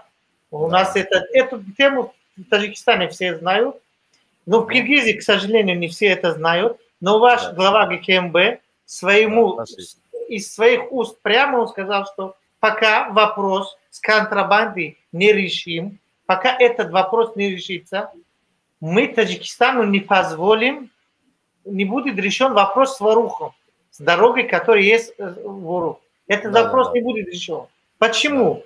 А если, значит, Таджикистан уступит этот, я не знаю, воду или что они хотят, дорогу закрыть, все, что они хотят, им дадут, контрабанда опять возобновится? Это ли значит? Дело в том, что здесь пришел в Киргизии новая власть, другая. Со старым Рахмон владел, он какие-то вопросы свои решал, финансовым, там, коррупционным схемам. Сейчас теперь эти хотят побольше. Настолько нам известно, может быть, мы ошибаемся, может быть, мы не все знаем. Новая команда, это бывшая из бывшей команды Бакиева. Они дружили с Бакиевым, ваш президент. И Ташиев, ваш не беленький, не пушистый совсем, он не был специалистом по безопасности. Он человек новый, он больше из бандитской среды. Мы так предполагаем, что он теперь ставит свои условия. Те условия, что раньше были, те договоренности с Таджикистаном, с Киргизией, его это уже не... Ему нужен больше денег, ему нужно ставить другие условия. Естественно, наши уже не согласились. И что теперь надо поднять киргизский народ. Как можно поднять киргизов? Только в вопросе есть проблема в Орухе, проблема в границе. Этим можно использовать. Манипулировать народ, и этим можно использовать. То, что мы видели, мы, таджики, видели последние несколько лет, что делается из Киргизии. Они провоцируют, делают разные провокации. Эти провокации после того, как пришел Ташиев, усилились, они стали больше. Естественно, народ не будет терпеть больше. Это все накопилось. И со стороны Таджикистана властей, я имею в виду Рахмона, тоже видят, что вопрос просто так не решит, коррупционным схемам не решит. Они не дали, как раньше, не стали удерживать народ, дали добро народу, отдали им оружие в руках, говорят, вперед, давайте в этот раз будем повоюем. Да, может быть, ваша сторона, киргизские солдаты, не были готовы к такой столкновению, и произошло то, что произошло. Мы, если честно, таджики, этому не рады. Нас это тоже волнует. Мы тоже не согласны, что наши братья умерли. Там же погибли не только солдаты и мирные люди умерли. Конечно. Что с таджикской стороны, что с киргизской стороны. Это нас тоже, нам тоже не нравится. Но наши власти имущие этим пользуются пока. К сожалению, это так. Мы должны понимать, что каждая сторона, мы со стороны, с нашей стороны, таджики, обычные граждане, должны заставить наших властей, и вы, киргизы, должны заставить ваших властей, чтобы они пришли к какой-то общей мнению, чтобы впредь не было войны, во-первых, не было войны.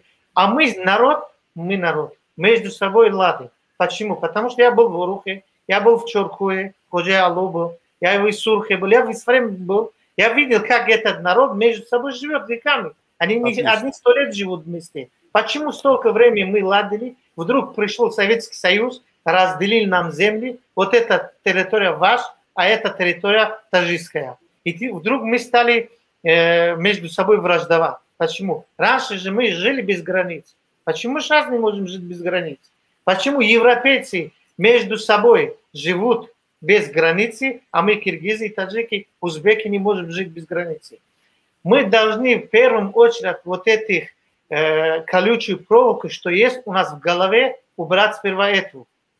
Вот вы, киргизы, там приехали в Среднюю Азию 700 или 800 лет назад, но мы 800 лет жили вместе. Мы же не враги. Если вы про это начнете, сейчас вообще будет, тогда мы вообще будем копать. Если что не так? А что не так? Почему? Давайте сейчас я сперва подправлю. То, что нынешняя власть, это, допустим, была и прошлая власть, да, у Джембеков. Ну и в то время же были стычки, да. Не только сейчас они появились, они же были и раньше. Вот, я думаю, не зависит только от нынешней нашей власти, да. Вот, просто нынешняя наша власть просто одумалась, я думаю, да, и просто хотел решить этот вопрос. Вышло все как бы так.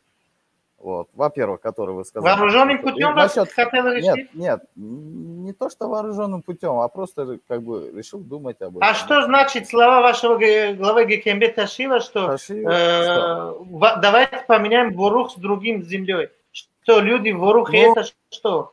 Мешок картошки, что его можно поменять? Что это значит? Ну смотрите. Как можно взять одну часть территории чужой... Подождите, смотри. Как можно взять одну часть территории, люди, где 40 тысяч человек живет, сказать, все, это не ваше, теперь вы идите, живите вот там. Это будет наш. Как это? Таким образом можно решить вопрос? Ну, если бы...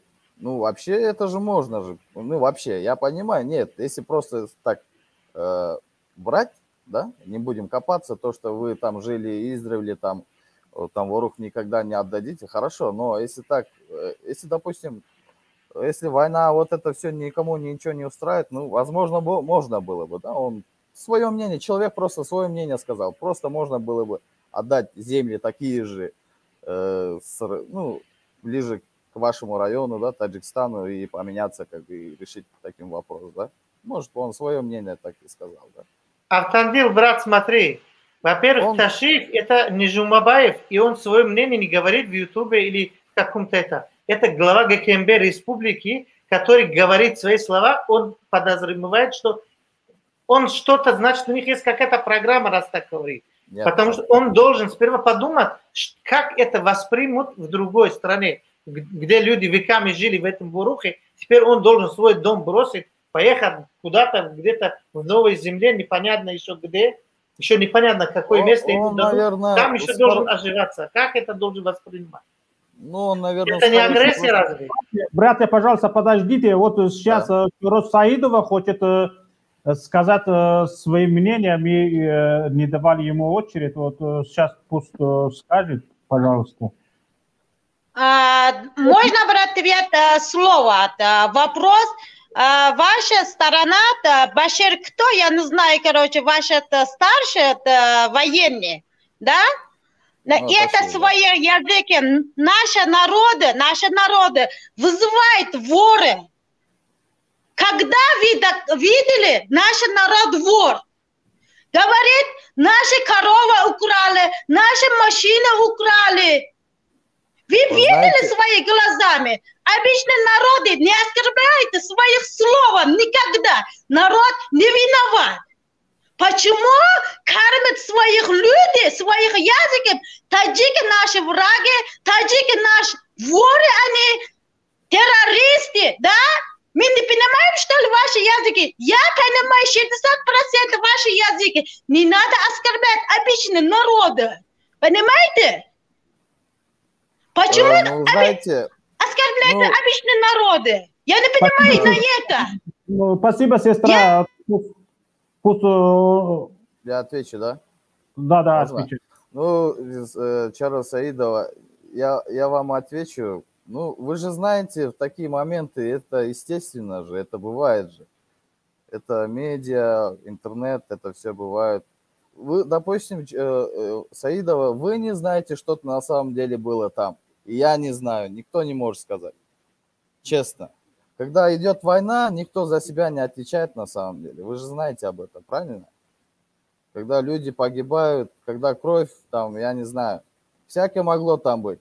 И с нашей стороны, и с вашей стороны. Но одно хочу вам сказать, Я вот тогда еще следил, я 3 дня не спал, я наблюдал за этим, да? Вот именно с 28-го, 9-го там.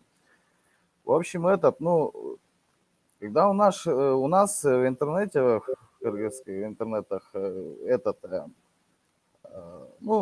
распространилось фото, которое ваши бойцы там, они все приготовились, да, в окопах. Вот это вот у нас фото появилось уже числа 27 числа, 26 даже могу сказать, до начала.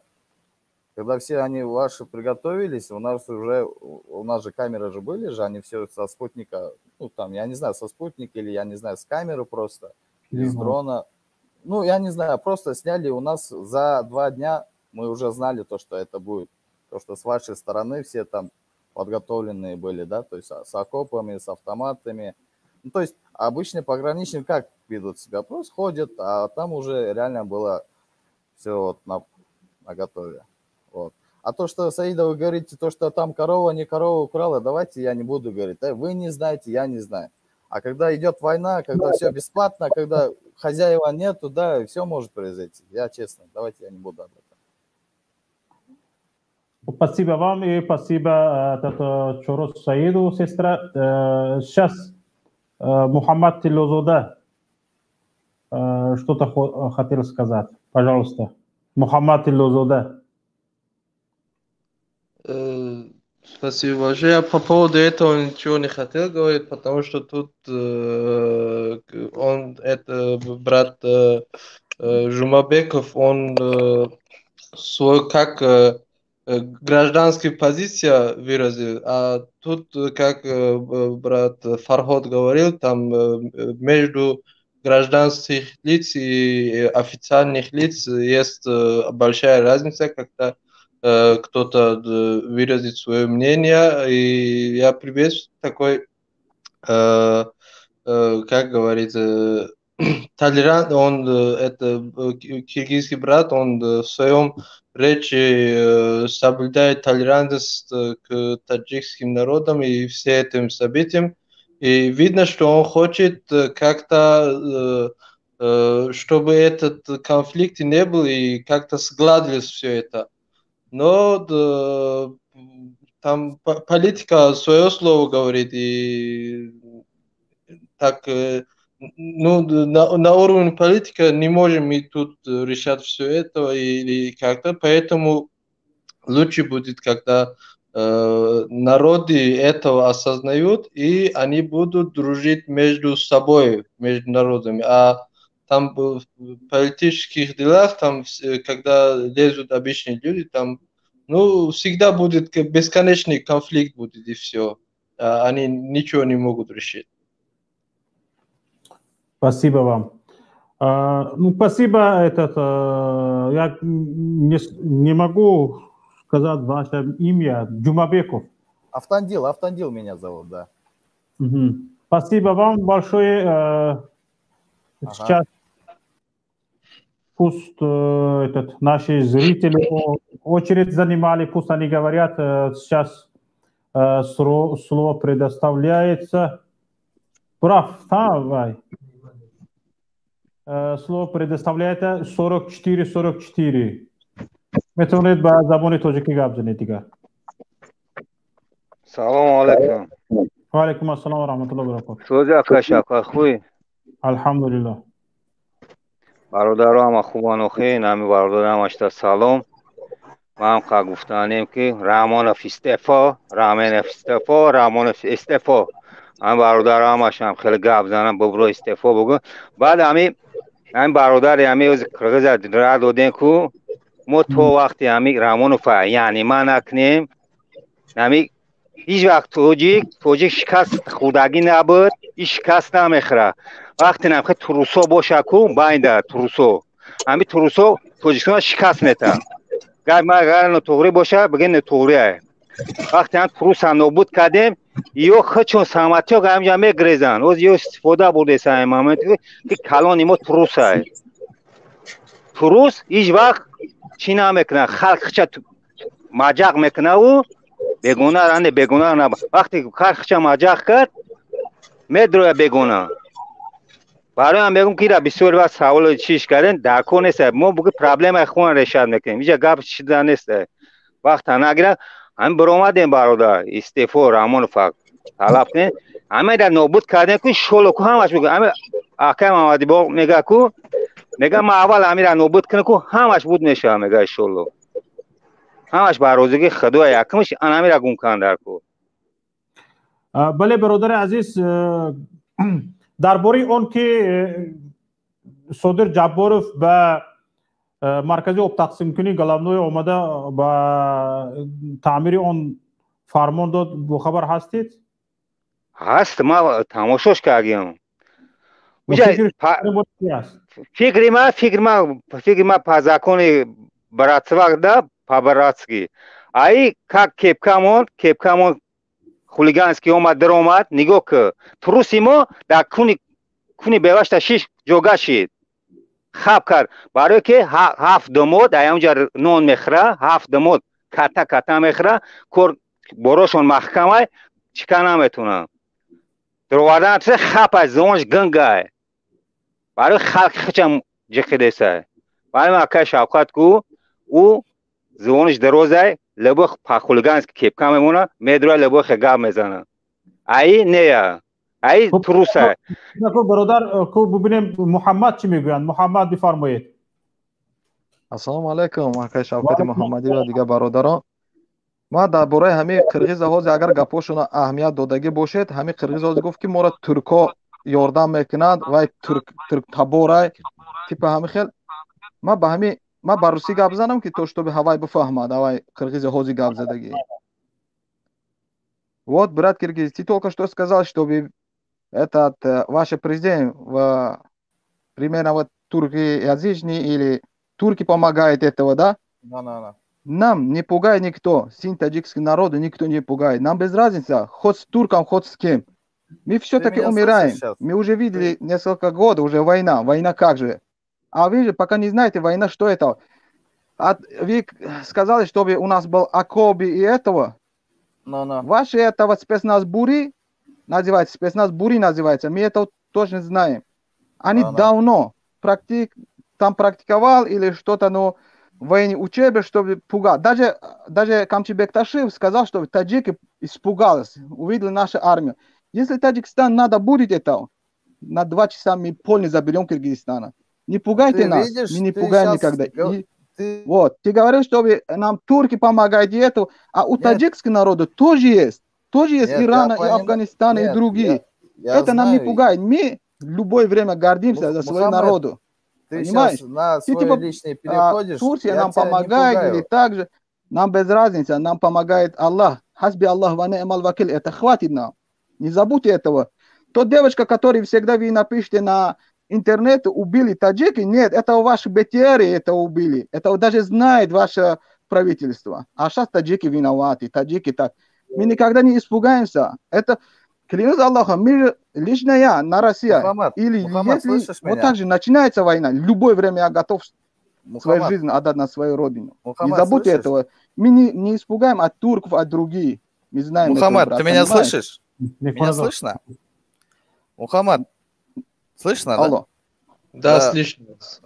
Вот. И не скажи Ну, второй раз, ты- чтобы мы же, ну, нам помогают турки. Только что так сказали, Я другие не я обращали тебе этого. не сказал, слушаю ваши то, что слова. нам Это помогают неправильный турки. Я поступок, в сказал, первую очередь, кыргызский народу. Дай слово этот Жумабекову. Хорошо.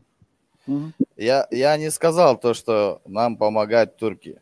На самом деле у нас с турками Микрофон у отношения тебя не были... работает. У меня работает? Микрофон не работает у тебя. Работает, Да, работает. слышно. Слышно. Я не сказал то, что нам помогает Скажи, Турция. Джамбек. У нас отношения с Турцией были не очень, на самом деле. Вот, потому что Фетхуллаха Гуляна, вы знаете, у нас есть такие сибаты, учебные заведения в Кыргызстане. Реджеп Таyyip Эрдоган сколько лет просил, чтобы выдали которых, ну вот, которые с Фетхуллахом Гуляном, который сотрудничает. Вот. Но наши никогда им не сдавали, да, поэтому у нас наши отношения с Турцией были не очень. Я сказал свое мнение, как я вижу, то, что просто наш президент сейчас смотрит в сторону Турции. Вот и все.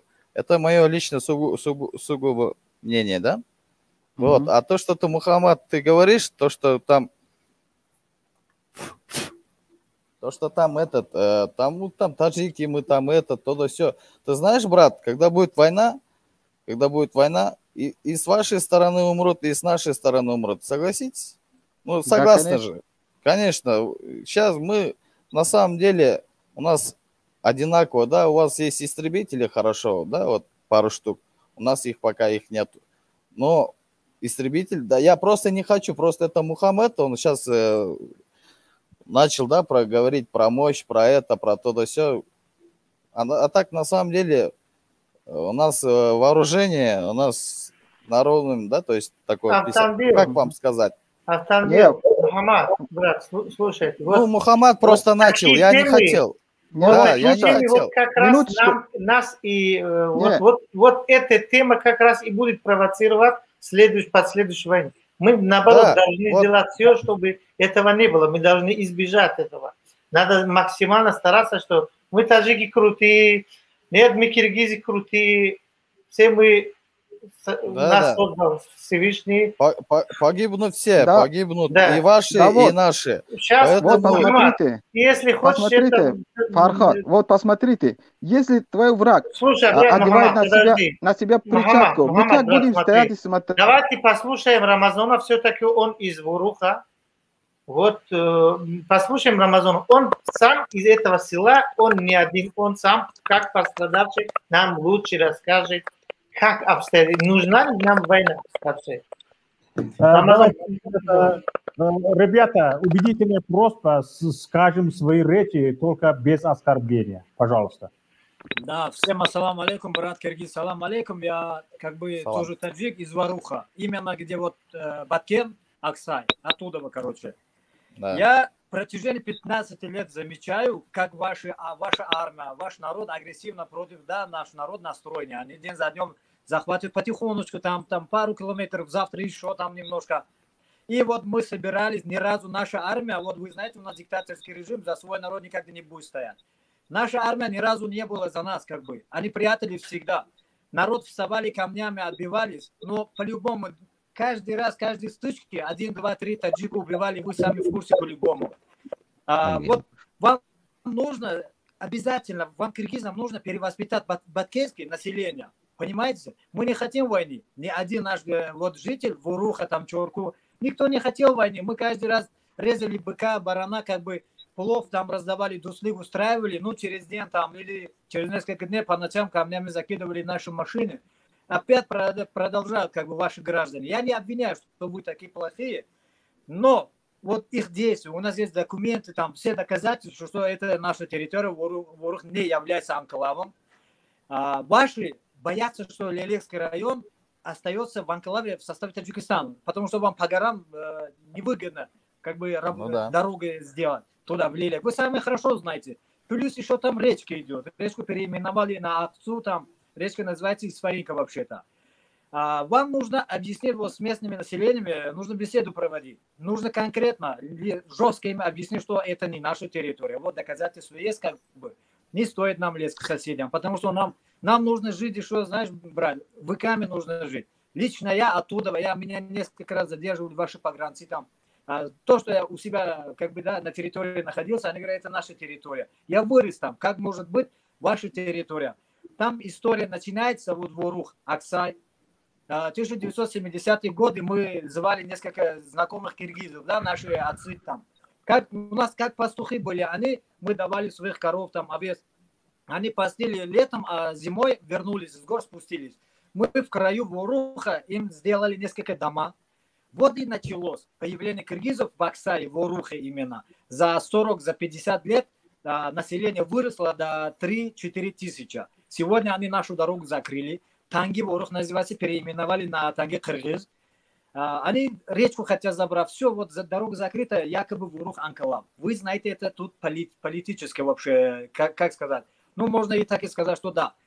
Что Лелек остается в составе Таджикистана. Вот это вы боитесь. Не надо бояться, мы вам дадим дорогу. Вы будете ехать через Чорку, через Ходжа-Ало, в Лелек, там, Исфана, куда хотите. Но воевать зачем, брат? Сколько каждый год убиваете наших граждан? Назови хоть один раз, чтобы наши таджики, наши погранцы убили ваших граждан.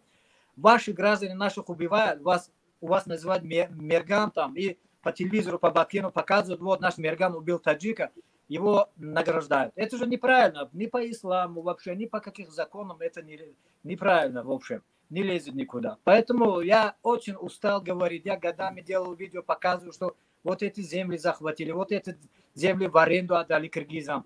Ну, честно, я устал. Я не хочу даже воевать, я не хочу просто кого-то что-то говорить. Вот мое мнение. Рамазан, да. Вот, Рамазан, ты знаешь же, кто в этом виноват? Ты же знаешь же, да? Это со времен СССР, специально так сделали, чтобы мы зависели друг от друга, правильно? Я это поддерживаю, да, правильно. Ну, это правильно, да? Вот, да. И ты знаешь, то же самое и мы здесь слышим, да? То, что наших убили, вот, да. То, что таджики понемножку захватывают там земли, да? Понимаешь же? Вот так, вот мы граждане, мы то же самое слышим. То, что ты говоришь, то же самое и я слышу, да? Можно мне поговорить, да? Вот, Рамзанов. Они за Лелек боятся Лелек, поэтому они специально. У вас фейки любят почему-то, понимаешь? Вот даже недавно фейки запустили, что якобы Турция предупредила Таджикистан. Посол Турции в Таджикистане... Я этому не верю. Братья Жумабеков и Рамазан Хусейнион, мы с вами прощаемся, потому что другим надо давать очередь. Да, хорошо. Спасибо большое вам обоим. Брат Ватандор, пожалуйста. Саламу алейкум. Валикум ассалам. Бародар Шавкат, ман катиам бародари Қирғизистон гуфтам як гап занем.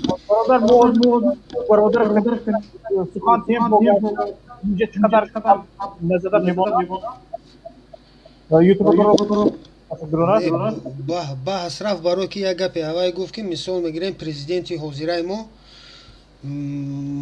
мо тарафдори мисол мегирем давлати туркоай вай ай исухкулай ранги ма гуфт мо бисёртар тарафдори давлати туркоем гуфт ҳами хел гуфт аввай ва мнение хича мисол фикр ақидаи хича амиҷа гуфт ки ба фикр ақидаи ман гуфт иҷа Россия виноват аст мумкин да ва хай туғри мумкин фикр ақидае ки мора байни худмон мисол мегирем ҷанг дохт фикр намекунад аввай ки иҷа мисол чӣ хеле ки Озарбойҷон да турко қуш кардан ҳамуҷа ҷанга дохтан мисол мегирем влияни хичона мондан да Озарбойҷон турко ҳамун хел влиянишона да против мисол иҷа чанд давлат влияни хичо оварда монда издаст бисёр фикре намекунад ки мисол мумкин турко ҳамиҷа влиянира дохта издиян ҳами ҷанга ҳаваё дохта издиян ки ҳамиҷа мо биёем влияниамон монем барои турон сохта издем мо да ҳами замино влияни а граница дигар ҷо барои ҷанг кардан ки фақат Тоҷикистон кати Қирғизистон границаи қарибае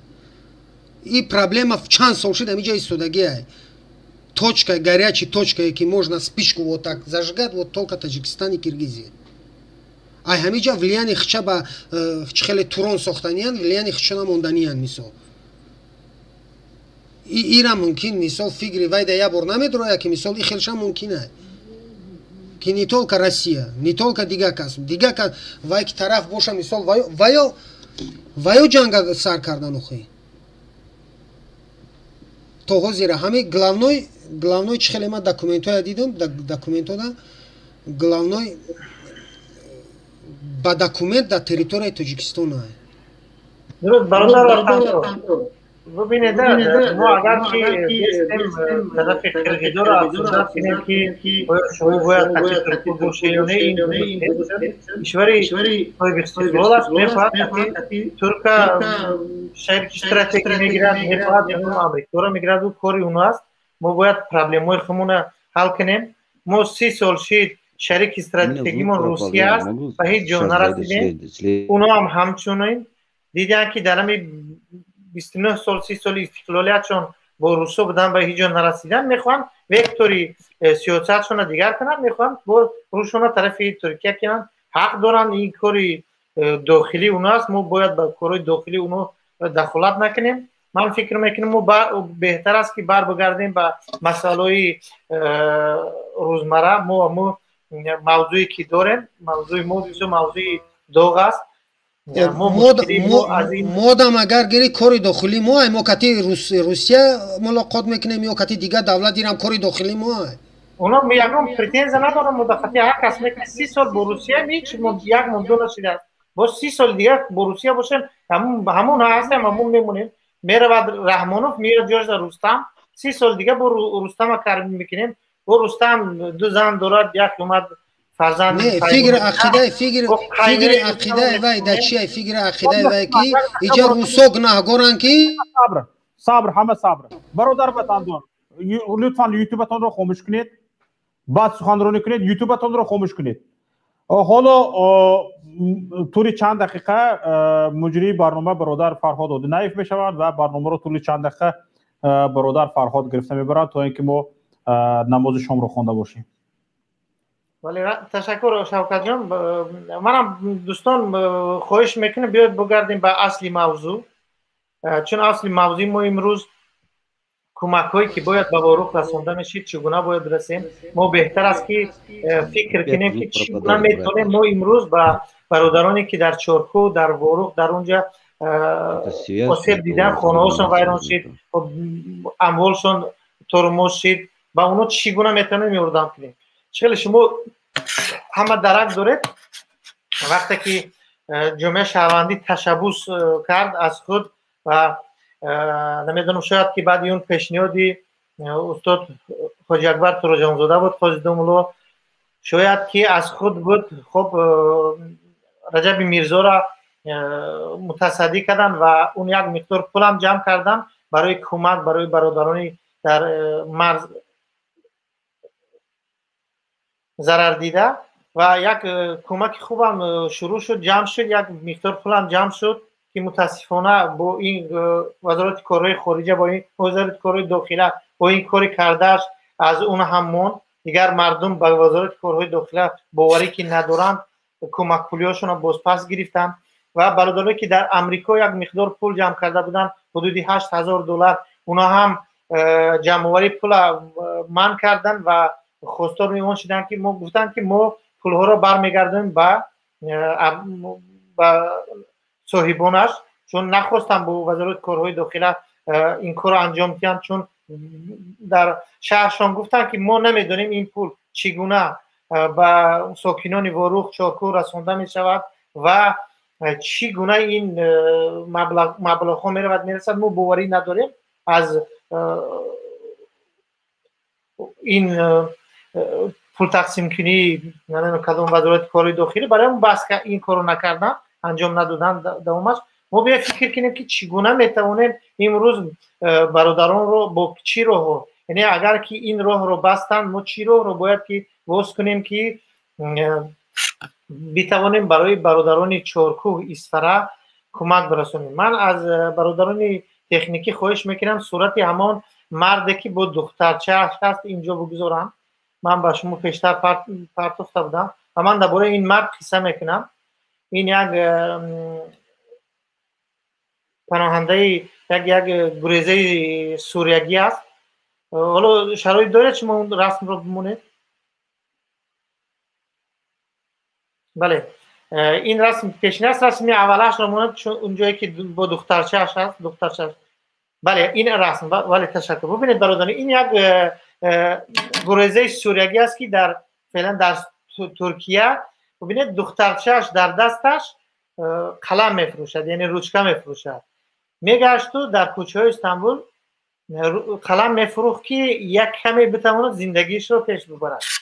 این رسم در رسانه ها مطرح شد، یعنی در فضای اجتماعی رفت و پخش شد به تو همه جوره. یک مرد ایسلندی، یک مرد از ایسلندیا این رو گرفت، این رسم رو پیشنهاد کرد به مردم ایسلندیا و یک صورت حساب شد براش، مخصوص برای همین مرد یک صورت حساب شده شد و مردم از همه منطقه جهان، از امریکا، از اروپا، همه جا برای این مرد خدا پول فرستاندن.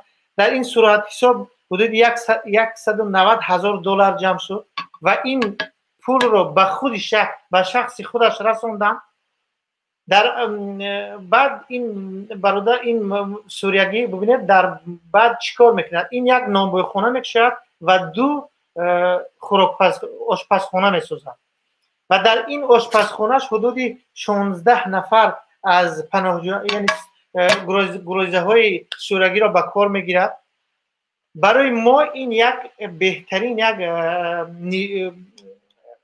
عبرت است که ما میتوانیم فرض کردیم ما میویم یک برادری واروخی که یکی از اسفره، یکی از چارکو، از خوجه علا، یک نفری که یا 2 نفر یا 10 نفری که آسیب دیدن، ما شخصیت اون رو معین کنیم. خیلی پیشتر برادر امرالله پیشنهاد کرد اونها رو ما بیاویم، فرض کردیم از چارکو، از خوجه علا فلانی خونش تماما از بین رفته است، برای او ما باید که 50,000 سومانی پول جمع کنیم. برای او صورت حساب میکشیم در بانک های تاجیکستان، یا اگر کارت داشته باشد، کارتی نمیدونم امانت بانک، هر بانکی که در تاجیکستان خود در خوجند کار میکند، یعنی فعال است و نسبتا مثل پیشینه، مثل امانت بانک و بانک های دوشنبه خب مشکلی ندارد، در یک بانک باید صورت حساب کشیم و تمام سعی رو ممکنیم که به اون برادر کمک کنیم. اگر یک نفر رو ما توانیم کمک کردن، برای مثال برای ساختمان خونه‌اش برقرار کردن، مردم خودش فعال می شود و خودشون نشان میدن که چی کمبودی دارن و ما می توانیم با اونها کمک کنیم. کمکی یعنی که چخیلی که با این برادر سوریگی رسانده شد به یگام سازمان، به یگام صورت حسابی وزارت کارهای داخله و مخصوصا با روی راست با اون نفر خودش. این یک پیشنهاد است و شما میتوانید پیشنهادهای خود رو اینجا پیشنهاد کنید که ما بتوانیم با این برادرها کمک کنیم. من یک ویدیو هم برای شما پرت افتادم برادرها، اگر که ایلاش باشد اون ویدیو رو هم بمونید. برادر ما از تاجیک‌ها از اروپا یک مکتوب است، در این داخل این مکتوب پول است. کدام برادر افغانه از نقل این برادر، کدام برادر افغانه از اروپا برای این برادر پول را کرده است و این برادر کمک پولی رو برده و دست خودش رسانده است که فلان برادر نامش هم در اینجا میگیرد، کمک برای شما کمک کرده است. ببینید این برادر خانهش تماما ویران شده است. حالا یک چند غیشت و بعضی مسئولیت‌های ساختمانی آوردنش. اگر ما بتوانیم با این نفران یعنی که کمکی راستی کنیم، یعنی به دست خودش پولا برویم برسونیم، بهترین راه است از اونه که ما با کدام صورت حسابی وزارت یا دیگر کنیم. شما میتونید فکرهای خود، پیشنهادهای خود رو اینجا پیشنهاد کنید. فرمایید. محمد کی آماده است؟ محمد آماده هستی؟ بله اکاجان فکر شما بهترین بودند، ولی این حل یعنی حلی برای یک موقتا چاره‌جویی خوب از یک چاره است، ولی در عموم مشکلی رو حل نمی کند.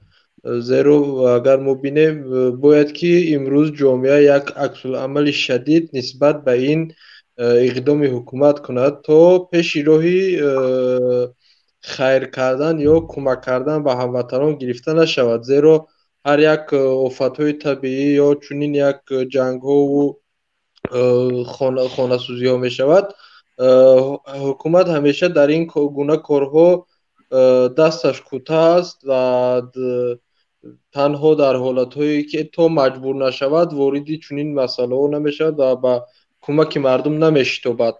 аз ин рӯ бояд имрӯз ҷомеаи шаҳрвандӣ ва тамоми мардуми Тоҷикистон нисбат ба ин қазия ки ҳукумат ва вазорати корҳои дохилияи ҷумҳурии Тоҷикистон пеши роҳи кӯмак кардан ва ё гирд овардани маблағ барои кӯмаки мардуми дарворухро мегиранд, бояд зидди ин аксулъамал нишон дода шавад, чун гирд овардани маблағ барои кӯмак кардани ҳамватанони худ ин ягон амали ғайриқонунӣ нест, балки дар чорчӯби қонун аст ва онҳо бо иттиҳомоте ки қаллобию дигар мегӯянд, инҳо як туҳмат нисбати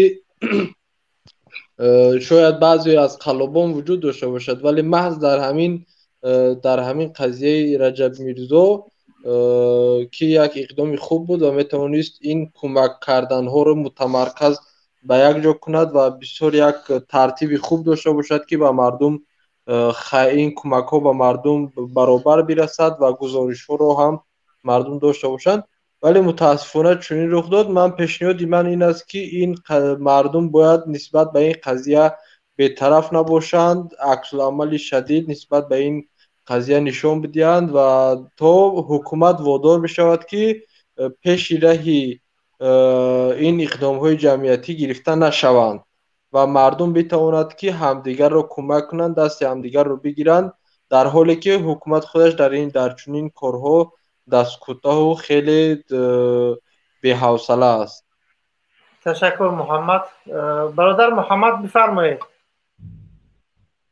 Муҳаммад Тиллозода тамом кардам. Бародар Муҳаммад бифармоед. Шумо чӣ андеша доред? бори дигар ассалому алайкум бародарон. Ва алайкум ассалом. Ба ҳамаи шумо салом арз мекунам. ва албатта ин иқдоме буд ки он иқдоме ки бародар ӯ чиҳо рӯзноманигорон тасмим гирифта буданд, иқдоме буд аҷоиб. аз тарафи ҳукумат ғасб шудани ин тасмим ин маънои онро дорад ки ҳукумат албатта худаш қаллоб аст. ҳамин вазорати корҳои дохилӣ унҷа ягон вазорате нест ки мо гӯем ки ӯ вазорат тоза аст, ӯ вазорат чи аст, коршоям аст. ҳамаи вазоратҳо аз дасти ҳамин чи Раҳмонов ҳамаш қаллоб аст, ҳамаш ришвахӯр аст, ҳамаш чи аст, порафур аст. барои ҳамин ин кор ба назари онҳо бад менамояд ва ин корро онҳо мехоҳанд чӣ кунанд, надиҳанд ки мардум бевоситаи ҳукумат гӯем напрямую чӣ кунанд, ба ҳамон мардуми ворух ёрдами худро расонанд. ҳозир ман агар таклиф кунам ки бародар мисол боз ягон суратҳисоби дигар кушоем, ӯ низ ба ҳамин аҳвол мерасад. инҷо метавон аллакай тахмин зад ки ӯ дигар суратҳисоб кушодан низ боз охираш ҳамин кор мешавад. ман таклифам ҳамин ки биёед бародар Фарҳод ҳаминро ҳама якҷоя якбор як таҳлил кунем. ҳамин дар Тоҷикистон, дар ҳукумат, дар бюҷети ҷумҳурии Тоҷикистон як чиз ҳаст, мегӯянд ки фонди захиравии президент аст номаш, ё ҳозир баъди қонуни пешво баромадан фонди пешвои миллат шуда бошад. унҷа именно барои ҳамин хел корҳо чанд фисади бюҷаи ҷумҳурӣ ҷамъ карда мешавад ки дар рӯзи мабодо ин маблағҳо ба кор меоянд. имрӯз ҳамон коре ҳаст, имрӯз ҳамон вақт шудааст ки аз ҳамон ҳисоби буҷа мо пурсем, чӣ кунем, баромад кунем, бо видеоҳо ташкил кунем, чӣ кунем ки ҳамина аз ҳисоби фонди захиравӣ ҳамон хонаҳои мардум охи ёрдам кунад. Чӣ одат карда ин ҳукумати мо талбандагӣ даву гадоӣ даву ҳама чия меравад. акай Фарҳод бовар кун, ҳама чиро охи худуд дида истина, ҳама чиро мераванд талбандагӣ мекунанд, гадоӣ мекунанд. ҳамин прививкаи коронавируса талбандагӣ мекунад, гадоӣ мекунад. мисол як роҳ сохтан бошад, талбандагӣ мекунад, гадоӣ мекунад. мактаб сохтан бошад, мактаба соҳибкоро месозад. як ҷо як бунгоҳи тиббӣ сохтан бошад, соҳибкоро. худи ҳукумат ҳамин пуло буҷет аз ҳисоби буҷет андози мардума мегирад, домотош андоз намеспорад. мисол пули IRS анау пули душанбе чаноқа ҷамъ карда истанд, сари роҳ шишта гирифтагиянд, ранги бандито ҳамон пула чӣ кор карда истанд, як маълумоте намедиҳанд халқда. ӯ пули халқ аст. ягон касе аз хешу тавор аз оила ягон кас ягон копейка андоз намеспорад, ягон ҷода андози споридашон расонавӣ нест. наоборот ҳамаи ваёя қонун кати, наоборот ҳамаи ваёя қонун кати аз андоз озод карда мондааст. халқ мардум дода истай андоз ша. аз ҳисоби буҷет намекунад, ҳама кора боз ба сари мебиёрад, ба сари соҳибкорони. соҳибкорам ки аст, соҳибкорам халқ аст. бародар муҳаммад, ин ҳарфое ки шумо гуфтед мо борор шид ки мегӯем, мешинавем, ҳама мегӯяд, Шавкат мегӯяд, муҳаммад иқбол мегӯяд, хуб Шарофиддин мегӯяд, бачаҳои гурӯҳи 24 соат мегӯянд. ҳама ина мо медонем, ҳама мардуми Тоҷикистон ина дигар медонанд. мо бояд чораҳоша биҷӯем ки чӣ кор бояд кунем. инҷа дар хат бародарон бисёр интизоранд, бояд бод бародарони дигарро гӯш кунем. иншоалло бод вақт шуд суҳбат мекунем шумо. бародар Патриот бифармоед. салому алайкум, дуруди худованд бар ҳамаи шумо. якде пешниҳод дорум, ами суратҳисоби каданем ку акай Фарҳод. ами Рамазоне ки аз вору хайку, аму шахса бигин иншоалло ки я суратҳисоб куна, худаш аз аму тарафи вору хай. иншоалло ки марди худотарс метавад барои ватани худаш, барои минтақаи худаш айдастш омадагиша иншоалло корша мекунад. баъд дуюмаш шумо дуруст кардед, мо метонем кира бупурсем. мана рамазона бигем, вале Рамазон худаш дар Аврупо аст, он дар Тоҷикистон суратҳисоб шуда наметавонад. Рамазон метавонад ягон бародареро ки осеб дидааст барои мо пайдо кунад ки мо дар номи ӯ бикушем. шояд ин хел мешавад. бале, манам ҳамин чиро қард кардам. ташаккур. яда сухани гамагум мерам.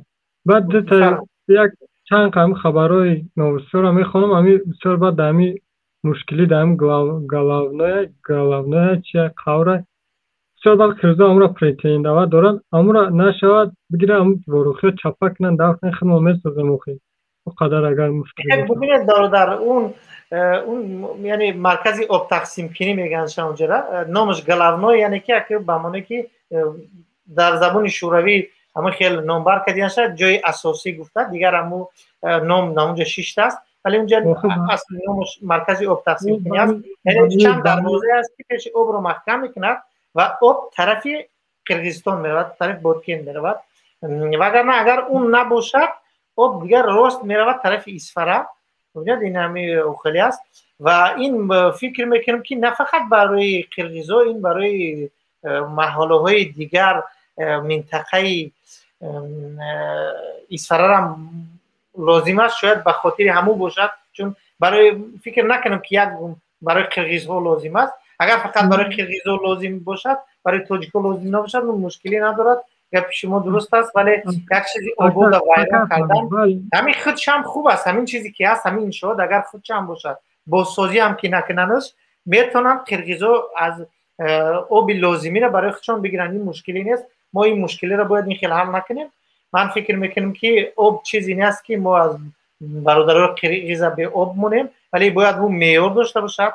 ما باید اول برای مردم اسفرک که بیشتر دهقان هستند، اول ما باید آب رو چنین لازمی خودمون بگیریم و زیادی اون رو به دیگران بدهیم، چون این حق ما است. آب ما است، آب تاجیکستان است، ما این حق رو داریم. من فکر میکنم این خوبتر است. تشکر برادر پاتریوت. مهاجر بچه بفرمایید. برادر مهاجر بچه. سلام علیکم. و علیکم السلام. صدای ما هست؟ بله هست، صداتون بفرمایید. ایجاد موضوع بسیارتر درباره برادر رجب میرزا چی بود؟ هم ژورنالیست اکادمی. بله رجب میرزا و همون صورت حسابی که شدن و باز محکمش کردن. یعنی چی هدف حکومت به مردم چرکو و بله، یعنی اینجا هم گمان میکنم که رشک حکومت است. درست فقط کردم اکا جان؟ بله درست است. اینا ما برات درک کردیم. این صورت حسابی که وکیل کشایدگی من گمان میکنم ما به این اعتماد هم نداریم. اگر کننم یک 50% کنن هوای با نام پیشوا قاید کرده و یا رکلامی راز میکنه شد میراده هم خیلده با فکرم. درست است. درست. همه خیلی ما به این اعتماد نداریم. هیچگاه به این نمیتونیم که مقصد کمک کنیم. نه فقط شما همون برادران هم که پول داده بودن به رجب میرزا و با برادرای امریکا پول جمع کرده بودن اشکار گفتن که نمو با صورت حساب شما اعتماد نداریم و نگذاروندن پولشون رو باز پس گرفتن. ما حتما میدونیم که اینا قلابن، برای ما اعتماد نداریم. ما به این تشکر برادر. اگر دیگر پیشنهادی نداشته باشید بعد دیگران صحبت میکنیم. نداریم، وقت دیگر رو نمیگیریم. تشکر زیاد کرد. سلامت باشید برادر 44 خوب بفرمایید. شما کیه؟ سلام علیکم اکا فاروق. و علیکم السلام. چون نام تو نیست دیگر مرقم من خیلی معلومش ما هم خوش ما فقط همین استفاده رو میخوام دیگه هیچی. همین استفاده همه نیرون وایرامش باید هم گم شود. آخه استفاده ما میخوایم مردک نروه چی کارش کنیم موقعی کردن در گمش کن در کنم باید اخیل ما باید نشان دادن در کنه نشان دادن با وقتی رفتن اوجه ما میوردارم ما تایور ما شولا کو من نیرون وایرام شده با در راستی از زایبت چیدم گفتی ورسو دوکه ما و بوده بلاخ تاجیکستان خوبه ما در گنده و با برای ما اونجا برادر دشنام نکنید در ما دشنام نمیکنم. ما دشنام نمیکنم. استفو را بگم تمام چیو اکا شاقا خوش اومده استفو. سلام علیکم. پانوتون بخلو. شاقا در نبودن شما یک موضوع رو امید با برادرها من یک شما گوش کردید. من یک برادری سوریگی را مثال آوردم خیلی در ترکیه و دخترچش در دستش روچکه میفروخت و این رسمش در فضای رسانه‌های فضای اینترنتی پخش شد و یک مرد از ایسلندیا این عکس رو دیده اون نفر را یافته در نامش صورت حساب شدن و $190,000 برای او جمع‌آوری کردن و به خودش این پول را دادن. اون در همون استانبول در ترکیه یک تا نانپزخانه و 3 تا یا 2 تا آشخانه میکشاید و در اونجا با 16 نفر از همون مهاجران را کار میگیرد. یعنی یک نفری که در جامعه خود رو ریالیزه کردگی میشود با دیگران را کمک میکنه. ما هم میتونیم همین تجربه را برای برادرانی که در چارکوب تلفات یافتن یعنی خونه هاشون از بین رفت یا که در نام اونها نیپسته یعنی که راست به نام اونها روان کنیم. میتونیم صورت حساب داشته باشیم که در هر جا پول جمع کنیم و شخصا به نامشون روی کنیم یا که صورت حسابی بکشیم و به اون برادران روان کنیم همون پولا که اونها خونه هاشون رو برقرار کنن. من این پیشنهاد کردم و یک در اون موضوعی که وکیده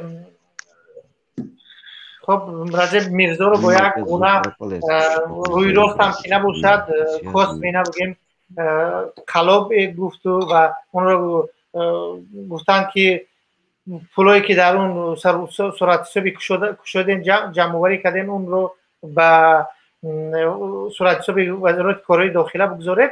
من یک فکر اومد در فکرم، من این را میگم بعد انشالله من میرم شما برنامه‌تون رو دوام میدید. ببینید وقتی که عزت برای چی حکومت این کارو کرد؟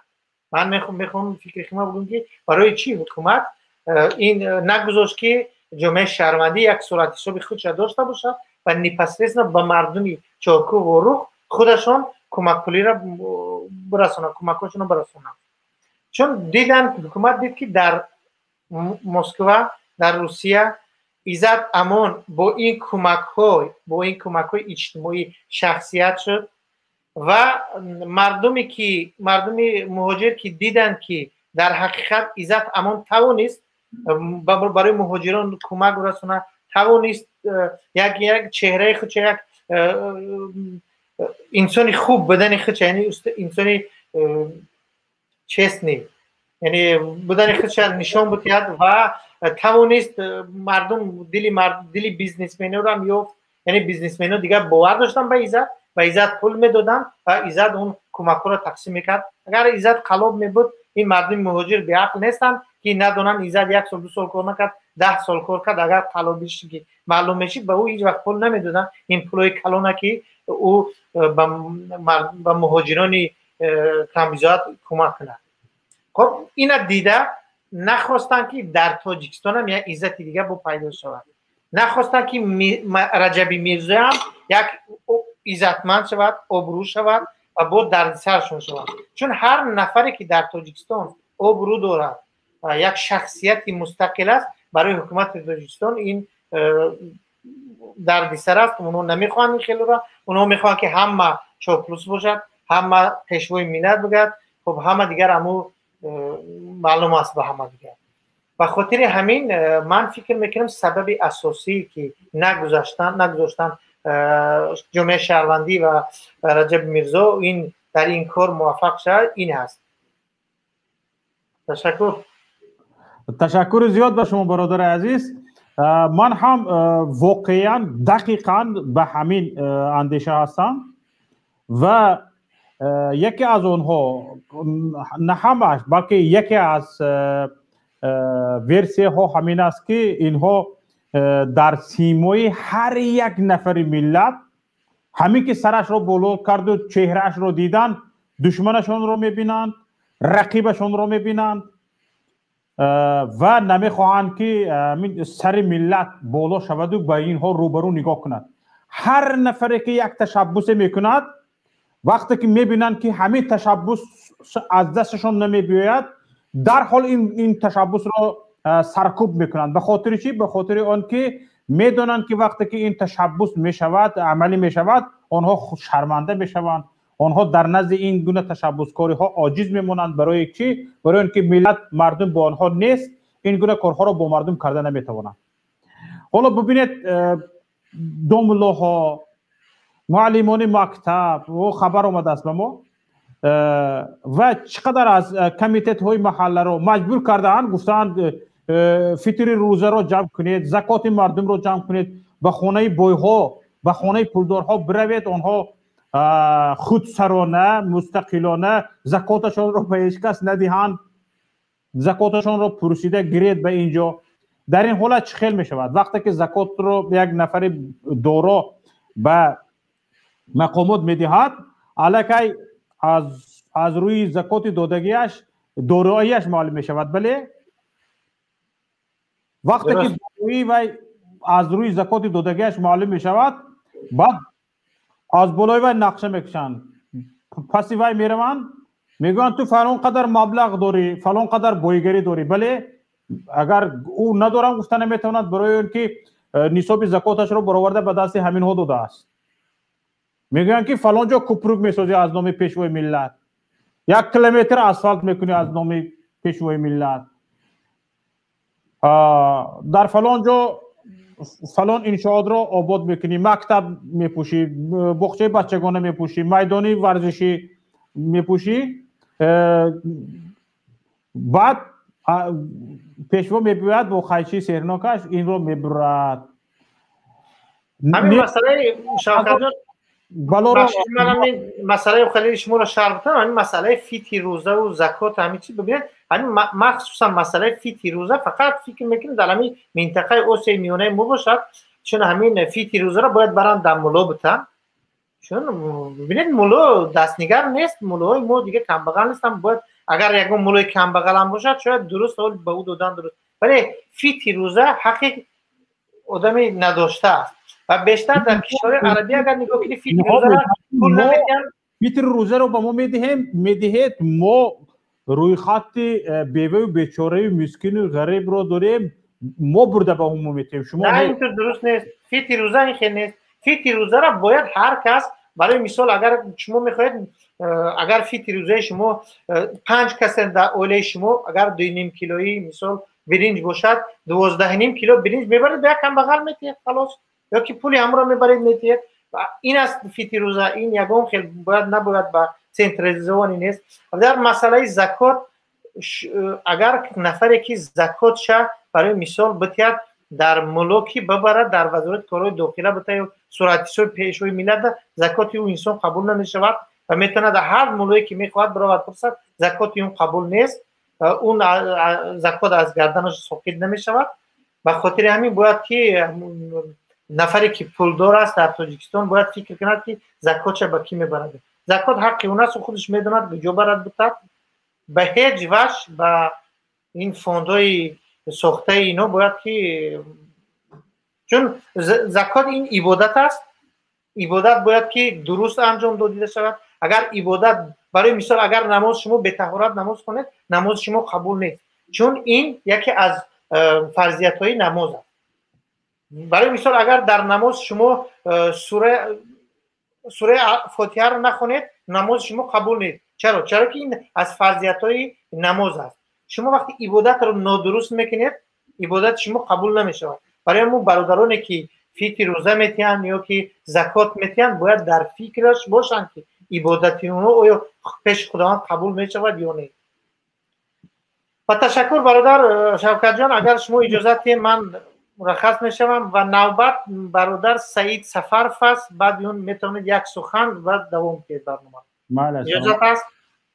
تشکر مرحمت برادر نگهبانتون. امیدوارم که در این ماه شریف در دهه اخیر ماه شریف رمضان نماز و روزه و طاعت و عبادت‌های کردگی ما رو خداوند قبول کرده باشد و مخصوصا این دعاهایی که ما در این ماه شریف رمضان کردیم خداوند اجابت کند.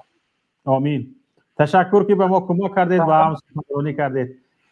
تشکر و فکرهای شما خیلی جالب بودن.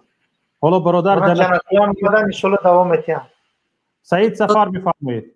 الله زنده باشید. صحبت‌های برادرها را گوش کردیم، تیم کمتر وارد شیم. البته در بعضی موضوعات دیگراش نبودیم، عذر کمتر سلامتیمون خوب نبود، اما به هر حال امروز خیلی موضوع را گوش کردیم. صحبت‌های اخیری از شما را هم برادرم فرهاد هم وابسته به زکات و صدقه و همین بود گوش کردیم. به همین خاطر گفتیم به هر حال حالا برادر جنت الله اینجا برادرها نرنجند، نوبتشون هست، انشالله به شما برمیگرده.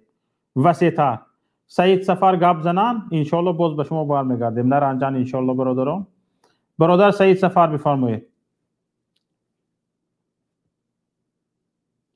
سعید سفر. السلام علیکم. و علیکم السلام و رحمت الله. سلام خدمت به شما و به تماشابین، به همه تماشابینان شما میرسانم. دهه اخیر رمضان به شما مبارکباد میگم. آواز خدمت دوباره میشنوم. یوتیوبتون گرام باشه کشید، خاموش کنید. و همین چیزا گفتنیم که درباره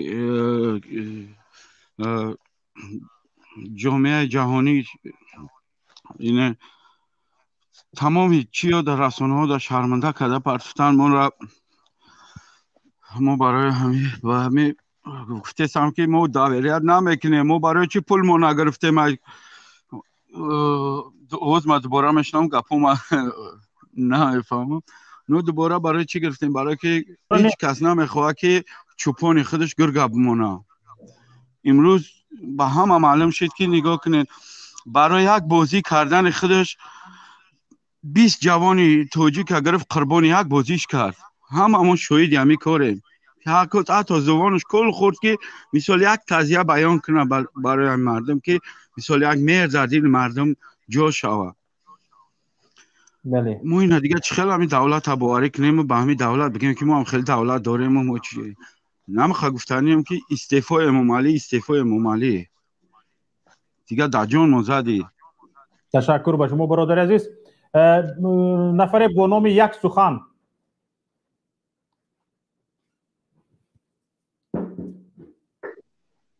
یک سخن بفرمایید.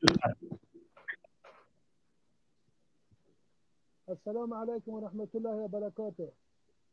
و علیکم السلام و رحمت الله و برکاته. صداتون پس میبید. سلام با بینندگان شما و همه مردم مهاجر تاجیک. صدایتون پست. سلام به همه.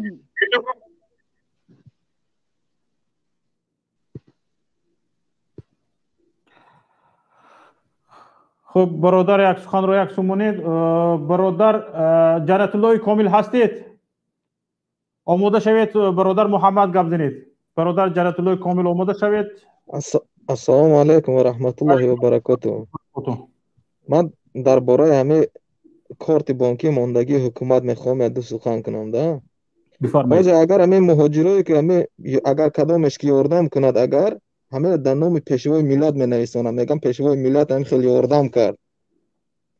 انا میگد که مهاجرا برای همه که من همتون خواهش دارم که در همه کارتا تماما یگان سم نفر توید یکمش دیمش که این پول به مردم اسفره هم واروخ هم نمیرسد، در حیاتش نمیرسد.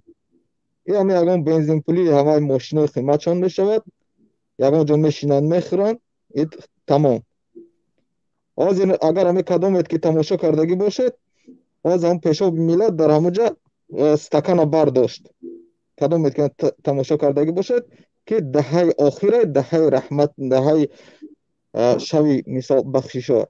اینا برادر دیگه یگان کدامت یعنی سخن میکنید از طرف همه را فهمید که در ماه شریف رمضان خواهش خداوند میدونه یا که عرق بود یا که هر چیزی که بود که نوشید. اینا بخواید بدروید در سایت چی تماشا کنید چه خیل کرد. اینا میروز همی رفتگیش ده. برادر عزیز بگذار اگر مثلا گریم او مشروبات سپیرتی نباشد در ماه شریف رمضان امام علی رحمان مسافر است و او روزه خوردن اجازت است. امید میبریم که او مشروبات سپیرتی نیست. این رو یک سمونیم برای اینکه بدگمانی نکنیم. این رو یک سمونیم. امید میبریم که مشروبات سپیرتی نیست و امید به این باور که او مسافر است و حق روزه خوردن رو دارد بدگمانی نمیکنیم. لیکن او جنایت هایی که امام علی رحمان کرد ده ها صدها برابر این در نزد شریعت، در نزد دین، در نزد اسلام، در نزد الله بالاتر است برادر عزیز. خودی همین مسئله مرزی رو بیگانگان آمده در داخل انشاءات داخلی تاجیکستان رو برای آباد کردن و تعمیر کردن فرمان داده ایستاده است. پرزیدنت یک کشور بیگانه این رفته است در همین پوتین گشته است. هیچ یک پرزیدنت یگان کشور نرفته است بجز پرزیدنت تاجیکستان. یعنی بکر خوجه ما دیگه هیچ مشغولیت ندارد، اونجا رفته است. پرابلم خودش کم است که خیر بگذار دعوت شده است، دیگه رو دعوت نشدند. این به ما تاریک است، لیکن خیلی تنتکی رو دوست می‌دارد رئیس جمهوری ما. روزای کی هستین؟ راست بفرمایید. راست گپ میزنید؟ به انگلیسی نوشتگی راست. جنت الله بفرمایید. تشکر برادر شوکت. خب بسم الله الرحمن الرحیم. بله وابسته به مسئله که در واروخ هست و رخ داد بله هممون غمگینیم، اما اینه هم که پرزیدنت تاجیکستان یک تسلیت برای مردم بیان نکرد برای جنگ نمیدونم دیگه پیروزی باشد چی باشد که من اصلا ایرا هیچ با فایده مردم تاجیک هم نمیدونم. برای روسیه رفت، برای پرزیدنت یک کشور اگر واقعا مردمی می بود خیلی بهتر اولاتر می بود که از اینه که 3-4 هزار کیلومتر رو طی کرده به روسیه رفته، بهتر بود که چند صد کیلومتر می رفت و در واروخ با مردم خودش، با ملت خودش، با سربازان خودش در اونجا میستاد و صحبت میکرد و این پیروزی هم که عسکر بچهای تاجیک به دست آوردن اونها رو باید روحیه میداد. فکر میکردم این خیلی خوبتر بود از اونه که هزارها کیلومتر را طی کرده و به روسیه رفت. خب به همون جشنی خب بگم پیروزی میگن چنده که میگن، من اصلا این رو پیروزی برای مردم تاجیک اصلا نمیشمورم. اون جنگ بود که بین دیگر کشورها.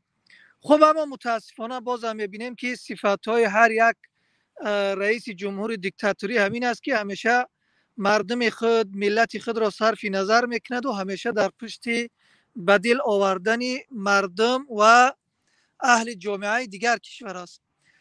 در مسئله این شات بانکی که وزارت کارهای داخلی تاجیکستان باز کرده باشد برای خیر جمع کردن یا فطر روزه را جمع کردن یا زکات را جمع کردن، ببینن برادران عزیز و اسلام، اصلا صدقه فطر باید اصلش همین است که خود انسان خودش بدهد. اصل در صدقه فطر هر انسان خودش از خانواده فرزنداش جمع کنه و برده صدقه فطرش را به همون کم اضاعت فقط فقیر به مسکین ها داده شود. حتی بعضی علما میگویند که صدقه فطر را به قرضدار و به دیگر هم خوب اونقدر لایق نمیدونن، یعنی میگویند که فقط حق فقیر و مسکین که داده بشود. خب این یک مسئله است. اما در مسئله زکات هم باشد، زکات در حالت از طرف کشور جمع آوری کرده می شود که اون کشور اسلامی باشد. انما الصدقات للفقراء والمساکین والعاملین علیها والمؤلفه قلوبهم وفي الرقاب. یعنی اگر کشور اسلامی باشد و طبق قانونهای اسلامی یک شعبه یا بگم یک اداره را موظف میکند، مثل که در دیگر کشورهای اسلامی وزارت‌های وقفن، اونها میتوانند زکات را جمع کنند و از اون پول زکات کارکنان او را آیلیک بدهند و برده به مستحقینش برسونند. اما وقتی که من فتوا را نظر میکردم، علمای اسلام میگویند که در هر کشوری که ساخت دیکتاتوری مردم شک دارند که زکات اونها به مستحقینش نمیرسد، پس در این حالت برای اهل زکات، برای کسی که پولشان به نصاب رسیدگی است، بهتر و اولاتر است که زکات مال خودشان را خودشان برده به مستحقینش برسونند. اصل این است. اما اینه که ما بدانیم که در تاجیکستان دیگر معلوم است چی داملاهای محترم ما در مسجدها جمع کنند، چی صدقه فطر باشد، چی زکات، معلوم است که 70-80% او به کمیته امنیت به حکومت می رود و حکومت طبق برنامه خودش به میخواستگی های خودش می رساند. به همین خاطر این پول به مستحقین خودش نمی رود و جایز نیست که ما در این حالت زکات فطر را و زکات مال ما را بر اینها بسپاریم. پس بهتره که خودمان عطا کنیم. اما خوب می شود که یک شخص با اعتماد مثل چند شخص در تاجیکستان برآمدن که گفتن بیاین ما زکات فطر را جمع میکنیم و به واروخ و دیگر جا میبریم. اگر واقعا آدم های دلپر باشند، مردم با آنها اعتماد داشته باشند، در این حالت جایزه که ما زکات فطر ما را به آنها بتیم تا آنها برده به مستحقین زکات برسونند. اما در غیر این حالت اصل در زکات فطر همینه که همسایه، دورتر، اهل قریه، اهل شهر، وطن، بعد همون تا دورتر رفته میرسونیم. در زکات مال، در خود زکات مال اصل در همین است که مالی ما در کجای هست باید در همون کشور زکات بتیم. مثال یک آدم تاجیکه اما بیزنس در روسیه میکنه، پس برای این آدم اصل همین است که زکاتش را در روسیه بته، مگر اینکه خش تبار رو میبیند که یک فلاکت مثل واروخ اینها به یک کشور رخ دادگی، بعد زکات مال خودش را نقل کند با اونجا برسونن. خب به اینهاش نمیخوام انا بیشتر صحبت کنم. بیشتر کنید. همینجا بسیار معلومات های نو اومده شده. سلیمان بسیار این گپای شما ملاحظه ها دارم.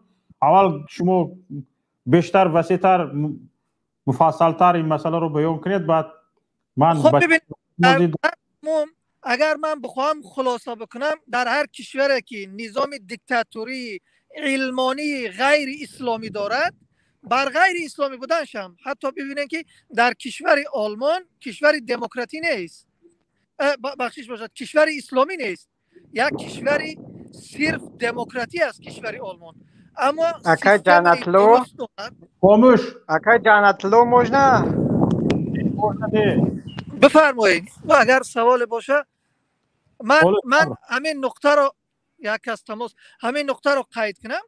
در کشور آلمان کشور دموکراتی غیر اسلامی، اما یک خانه فتوا دارد، جمعیت های اسلامی دارد که اونها از مردم زکات رو جمع میکنن به مستحقینش میرسونن و مردم هم به اینها اعتماد دارد. یعنی پس در این حالت درسته که ما به این گونه جمعیت ها و سازمان ها زکاتمون بتیم. اما کشوری مسلمانی باشد، سیستم دیکتاتوری دارد، سیستمی که در اونجا عدل و انصاف نیست، دعوا کند که زکات رو به ما جمع کنید، به ما بدهید، ما به مردم مستحقش میرسونیم، من اصلا این رو قبول نمیکنم. زیرا میدونم که و طبق که بعضی دامله ها از خود تاجیکستان گفتن، این پولی که در مسجدهای تاجیکستان جمع می شود 10% یا 20% به امام خطیبا میرسه و از اون پولم به مسکین و فقیرا صرف نمی شود، بلکه به برنامه های کمیته امنیت و حکومت و دیگرها رسخود می شود که این غیر بیان کرده چارچوبه اسلامی است.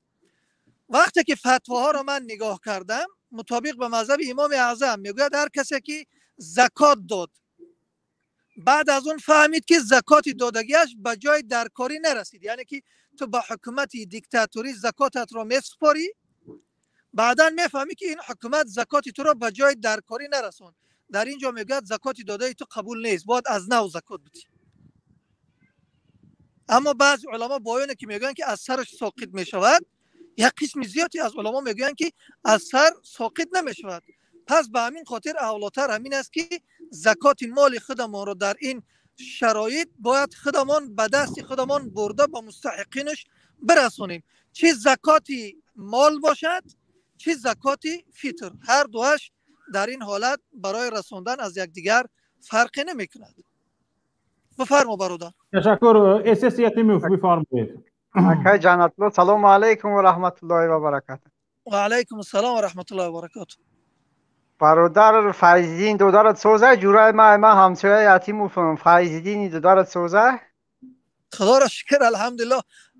با فایزدین نام دادر ندارم، شاید یکم شناس و دوستا باشن.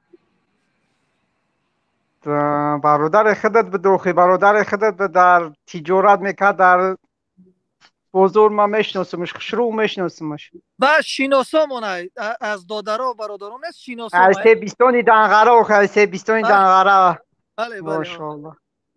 زنده باشید. ما همسایه یتیم فهم چی خبر شوه اکای محمد اقبال جورای جانی ما قطعی شرافالدین گدایف اینا اکای شوکت اندی جورای دیلا جانی قبول کنم و خیلی ما قبولش میکنیم. من هیچ مینازه دندرم هم 24 دندرم هم ماشاءالله.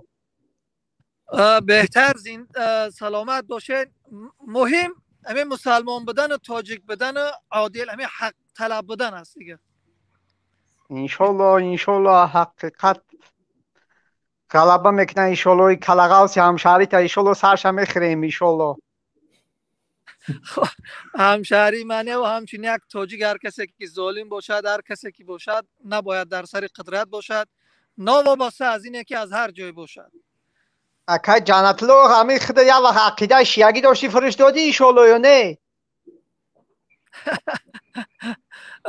کسی که سخن به شما برادر گفته یا فکر میکنم از پیش خودتون میگن این پره خطای الحمدلله از اول عقیده اهل سنت و الجماعت مطابق به مذهب امام و هر جای هم که تعلیم دیدگیم طبق مذهب ابو حنیفه تعلیم دیدیم هر کسی که این گپ رو میگوید یا این تهمت رو میگوید هیچ اساسی ندارد و خدا را شکر که خیر فهمو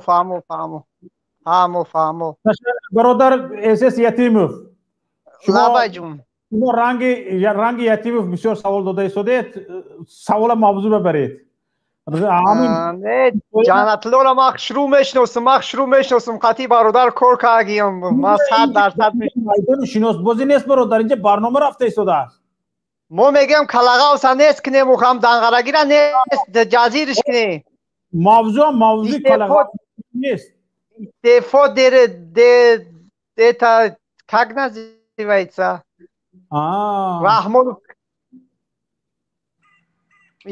رحمانوف استعفا رحمانوف ما هم خواهش داریم هم طلب داریم دیگه یگان چی تشکر به شما برادر مراد بفرمایید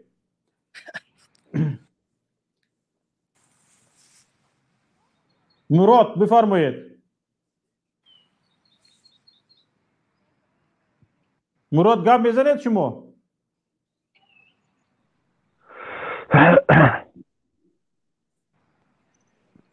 بفرمایید عبدالرحیم السلام علیکم و رحمت الله و برکاته و رحمت الله و برکاته امیر چی خواهید کردنیم برادر شوکت بفرمایید که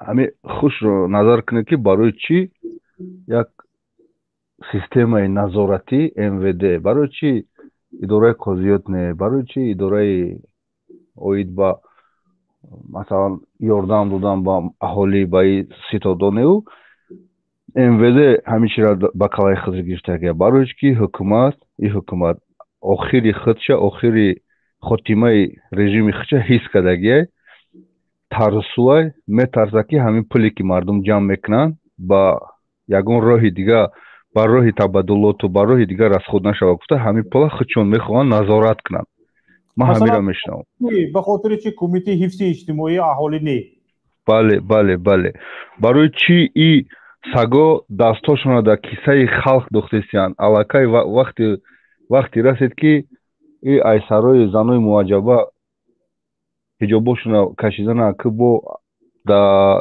ریش مردم قاق سوزانده بسیار نقل را میشنیم که قاق میکنن زجیگاه خطی میسوزنن ای مسئله دیگه مسئله همه چیزا رو همه را کدن و با دست با کیسه خیری مردم سخیدن سر کدن برایش که مردم میترسن اوزه که مردم این پول جمع میکنن و در راه دیگر چی میکنن همین پیش اداموی پیش یا مردم دینداریش بد ریشش بد حجابش بد نمازخونش بد مسجدش بد پولش نقص ده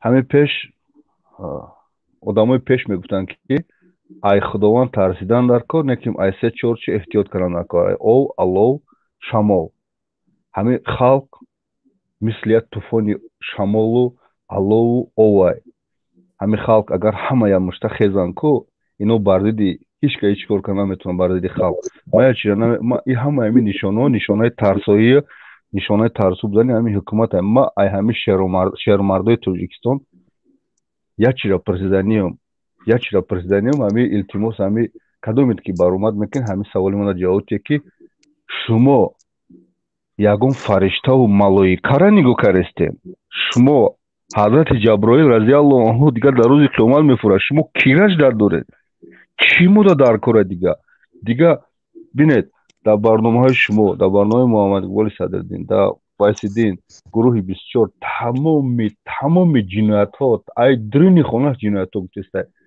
تو این خزینه پرزیدنتی تو اگر نگاه کنه که 10 خونه ویران شده اگر این مصیبت با 300 400 500 یا 1000 خونه برسه بعد چیکار میشه اینا میلیون خچون قطعی عراقای 50-60 هزار دلارشون خورده گردن ما همین تا قشاقی و گدایی کده بگردیم در خربوزی کده در مملکت های مردم بگردیم ما چیره نگو کردسته باشه من نمیفهم انا میچینه من نمیفهمم اینا میشیده که اینا مردم خست زدن دشمن رو ایمارز اوسو کردن گرچنده که با اینا با دستی ادب برووردن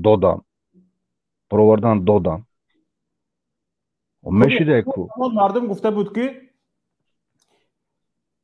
سال 2014 گرفته بودیم همین حکومت آمد گردونده داد شیرعلی خیراللهیف آمده داد با اینها باز میگیریم با گردونده میتید خودی مردم جا به جا گفته بود ما شفقت محمد ببخشید در برنامه پیشنگی شرافالدین گدایев خطی منبر داشت برآمد کردم با تمام خلق تاجیکستان و مردم قرقیز خواستم که برسونن ای منبر شما را میخوام شما برسونن حاضر هم قرقیز برآمد کرد و قرقیز هم یک قرقیز پیش کرد بود یگان آدم گوزنش میشید گفتن در کار رسوندن در کار به همین مردم که این حکومت قطعی چی شرطنامه میبندن این حکومت خودش غیر قانونیه شرطنامه‌ای که میبندن شرطنامه‌اش هم غیر قانونیه حکومت جدید میبیه حکومتی که اینا برادران همه شهران نره که برای یک پارچه زمین دیلشون میسوزه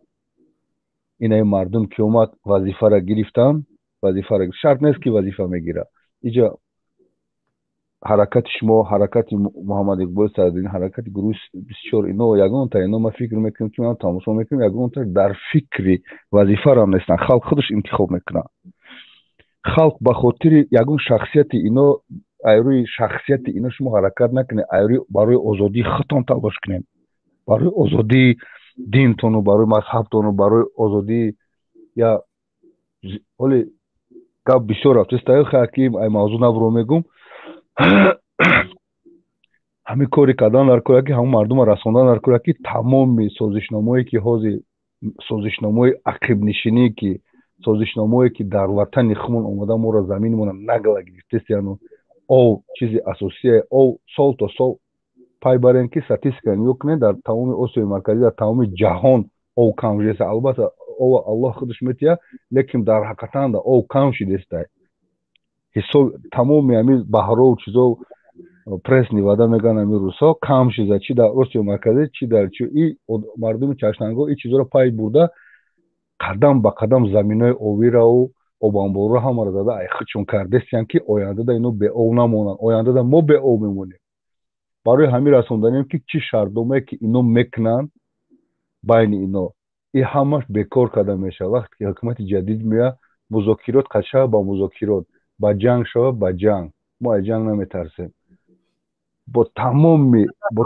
قوت و سعی و کوشش و عقل و قوت و با تمام چی حرکت کردن کنه این چیزا را گردونده گرفتن در کره برای که خلق حکومت جدید حکومت میبخشد حکومت جدید متهم نیست تجارت نارکوتیک نداره تجارت سوزشواری نداره اینا جانت الله مرا میشناسه من نمیگم کیم همه آدم گاوزانه که چقدر آدمای تجارتکار هستن میتونن سوزشواری وارد کنن میتونن قند ای اوکراین وارد کنن چقدر میتونن ای دیگه دعوتو اشیای خام و اشیای نفتی چکنن که در همه چیزی ما در وطن خود ارزانی شوه همه چیزا بله حکومت جدیدی میامدگی متهم نیست نفتی محصولات نفتی ایران از آب ارزان است چرا ما نمیتونیم از ایران محصولات نفتی وارد کنیم اینجا بسیار مسئله ها هست که از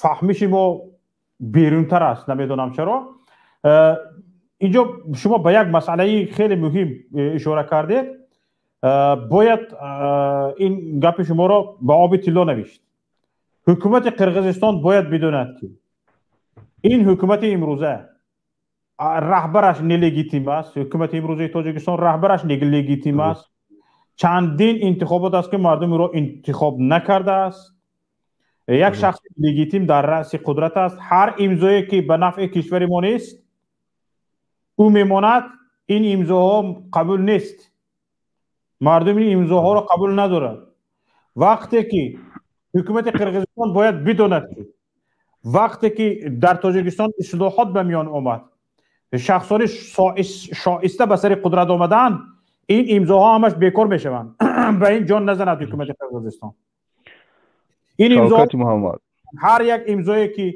واروخ را در انکلاو میگذارد مرز تاجیکستان را تنگ میکند مرز تاجیکستان را مساحتش را مختصر میکند مساحتش را کم میکند این امضاها را ما قبول نداریم و هر یک انشاءات های استراتژیکی که تاجیکستان میدهد هر یک کانهای طلایی که تاجیکستان داده شده است خواه خطای است روسیه است هر کشور دیگر است که امام علی رحمان با همین اویله‌اش به آنها داده است ما آنها را اون امضاها را قبول نداریم این شخص نلگیتیم است این شخص بغیر از اویله خودش دورتر را دیده نمیتوند بغیر از اویله خودش دورتر را دیده نمیتوند این شخص ملت را دیده نمیتوند مردم را دیده نمیتوند یگان امضاش که بر ضرر ملت است ما او را قبول نداریم یگان امضاش که بر ضرر ملت است او را قبول نداریم و هر چی سازشی کرده اید با یک شخص نلگیتیم کرده اید وقتی که شخصان شایسته به سر ملت میبیایند مسئولیت را به دوش میگیرند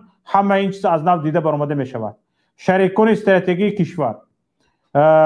کشورهای همسایه هوشتان در جایش باشد شما دیگر باید به یک قرار بیایید که باید با یک شخص نلگیتیم دیگر سر کار نداشته باشید و این را باید حرف خودتان را گفته باشید نسبتش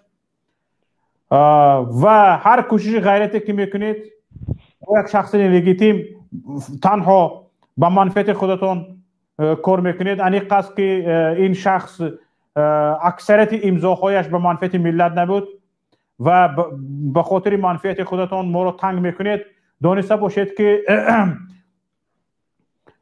امروز یا فردا ما با شما روبرو میشویم باید همسایه‌گری در جایش باشد عدالت در جایش باشد و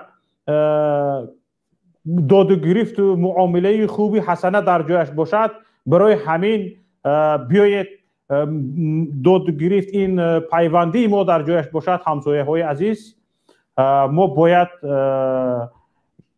یکدیگر رو حرمت کنیم یکدیگر رو احترام کنیم و تنها به خاطر منفعت یک طرفه امروز از یک شخص نلگیتیم از منفعت جویی یک شخص نلگیتیم از دزدی یک شخص نلگیتیم از غارتگری یک شخص نلگیتیم لطفا استفاده نکنید حالا برادر عزیز گرامی احمد بفرمایید بعد از اون بار دیگر بعضی از مسئله ها رو از برادر جنت الله میپرسیم و با همین برنامه امروز رو به آخر میرسونیم برادر احمد بفرمایید السلام علیکم آقای شوکت محمدی و علیکم السلام جنت الله من یک گفتنی شخصا با شما داشتم آقای شوکت بفرمایید چقدر مهنت چقدر زحمتایی که میکشید برای وطن چقدر جگرسوزی که میکنید همین دیده طاقت نکردم همین خواستم که مینتداری خودم به همین شما رسونم رحمت به شما خداوند همین دائما موفق باشه نگهبانتون باشد یعنی اینجا اینا یک دو بابا هم هستند دعا داده در حقتون ما همه کسا گوش کرده استیم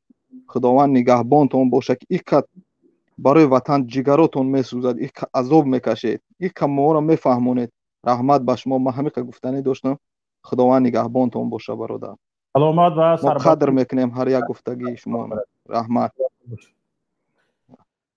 برادر عزیز جنت الله شما به چند چیز اشاره کردید خصوصا در مسائل دینی من اصلا بیشتر کوشش میکنم که در همین برنامه‌های ما مسائل دینی بررسی نشود و مخصوص در مسائل دینی برنامه‌های مخصوص باشد چون که به طور باید شاید خودم رو سزاوار آن نمیدونم که برنامه دینی مطرح کنم چون که برنده که خودش به طور باید شاید به یک چیز صرف هم نرود باید سریع نبیاید مثل چند نفر رو کشاله میکنن از کوچه های دنغره میبیارن از کوچه های شما میبیارن وزیرش میمونند بعد او وزیر وقتی گپ میتین گپی دهانش رو گفته نمیتواند مثل این نباشد انا برای همین که به طور باید شاید که مسائل دینی بلد نیستم هرچند مدرسه ختم کردم دانش ابتدایی دینی دارم البته لیکن وقتی به طور شاید یک چیزی رو سرفهم نمیری، خود سرفهم نمیری، چگونه این مسئله رو بررسی میکنی؟ من اینجا از شما مسئله شما گفتید اگر непосредственно یعنی بدون یگان دلال یا بدون یگان میانه رو باید زکات داده شود. اینجا اگر این خیلی باشد رجب میرزا هم حق نداشت چی یا من شما رو نادرست فهمیدم؟ من گفتم که اصل در صدقه فطر اصل همین است که خود شخص خودش برده صدقهش رو بدهد. اما مادامی که یگان مشکلاتی بزرگ پیش می آید، مثل که مشکلات در واروخ پیش آمد، یک جا رو سیل میزند، خب یک جا رو جنگ می شود، خب در اینجا اگر یک شخصی با اعتماد پیدا شود که از مردم جمع کنند و مردم هم اعتماد داشته باشند که این پول اینها یقینا به جای درکاری به مستحقینش رفته میرسد، این درست است، این را هیچ کس منع نمیکند. حتی من خودم وقتی که در تاجیکستان بودم از دوستان و رفیقان شناسایی که داشتم جمع کردم، یک مبلغ زیاد میشد و میبردیم به چند تا فقیر و اینها میرسوندیم. اصل همین است، زیرا در صدقه فطر اصل همین است که باید آغاز از جای خودمان نگاه کنیم، همسایه، اهل ده، شهر و دیگر، بعد همین تا دورتر برود. اما این را من به این خاطر گفتم که فعلا که اگر وزارت داخله این کار را تشکیل کرده باشد، یعنی این اساس ندارد، این اساس ندارد، مردم با اونقدر باوری هم ندارد. بر ضمن این هم وقتی که من یقین دارم یا شک دارم، اگر یقین هم نداشته باشم شک دارم که این صدقه من به جای درکاریش نمیرسد، پس اینجا برای یک مسلمان اولاتر است که ندهد، خودش برده به دست خودش صدقه خودش را به فقیر، به کمبغل برساند. اما طوری که شما خب رجب مثل برادر رجب میرزا باشد یا هر کسی که باشد که مردم به او اعتماد دارند، به امانتداری او، به وفاداری او، به صدق او و میدونن که مبلغ اونها به جای درکاری میرسد، این درست میشود. و برعکس در مسئله که مثل واروخ یک مشکلات، یک مصیبت بالای یک مردم پیش می آید، اولاتر است مردم جمع کنند و برده برسونند. تشکر. سوال دیگر این است که شما گفتید که زکات یک نفر باید در همون کشوری که او زندگی میکنه در همون جا اصلش داده شود. ببینید اکثر تاجران ما در خارج درآمد به دست میبرند، لیکن مستحقان زکات بیشتر در کشورمان هستند که زکات به آنها داده شود. اکنون شما نگاه کنید، فرض کردیم مهاجران ما یا که تاجران ما در روسیه یا که در اروپا درآمد به دست میبرند، زکاتشان را در روسیه دادند یا زکاتشان را در اروپا دادند، اینجا را آباد میکنند. دیار خودمان که مستحقان زکات خیلی زیاد هستند، اونها چی میگن دستنگر میمونند. به این چی میگید شما؟ نه، در زکات فطر اصل همین است که انسان در کجای زندگی میکند در همونجا زکات فطر شود. اما اگر وقتی میدوند که نزدیکانش، اهل کشورش یا در کشور زندگی میکنه فقر نیست، میتوند که زکاتش را به دیگه جوری کنه. مثل که برادرها از کشورهای اروپا و روسیه به تاجیکستان راه میکنن، این را علما اجازه دادگیان، در این هیچ مشکلی نیست. اما در زکات ما دو تا داریم، زکات فطر، یکی زکات مال. در زکات مال اصل بیزنس در کجا است؟ مثال یک آدم در روسیه زندگی میکنه، بیزنسش در تاجیکستان است، انمون در کدام کشوری که بیزنسش میچرخد زکات را باید در انمون جا بدهد. آخر این جنوری رئیس جمهوری ما با کماندش، به تیمش، به عائله‌اش، به هیچ کس حق نمی‌دهد که در تاجیکستان تجارت آزاد داشته باشد. اکثر تجارت ها در خارج هستند. چگونه اونها زکاتشون هم در خارج مونند؟ من به این راضی نیستم. نه منم راضی نیستم. این یعنی که اصل همین است. اصلی که زکات رو میگن وقتی که علما بیان میکنن، یعنی که مال در هر جای تجارتی تو باشد باید در همون شهر زکات بدی. اما فتواهای معاصر رو ما اگر ببینیم، من مخصوصا 2 روز قبل تقریبا 1.5 ساعت فتواهای معاصر علی قراداغی را گوش کردم. تقریبا با 4 شرط اجازت میدهد که ما میتونیم زکات خودمان را انتقال بدهیم. مثال یک آدم در روسیه تجارت دارد، یک آدم در آلمان تجارت دارد، در امریکا تجارت دارد، اهلش نزدیکان خانوادهش در تاجیکستان فقیرند، این حق داره و حتی بعضی علما اولویت میدهند که زکات خودش را به انمون کشور خودش روان کند. این اجازت است، هیچ جای ممانعتش نیست.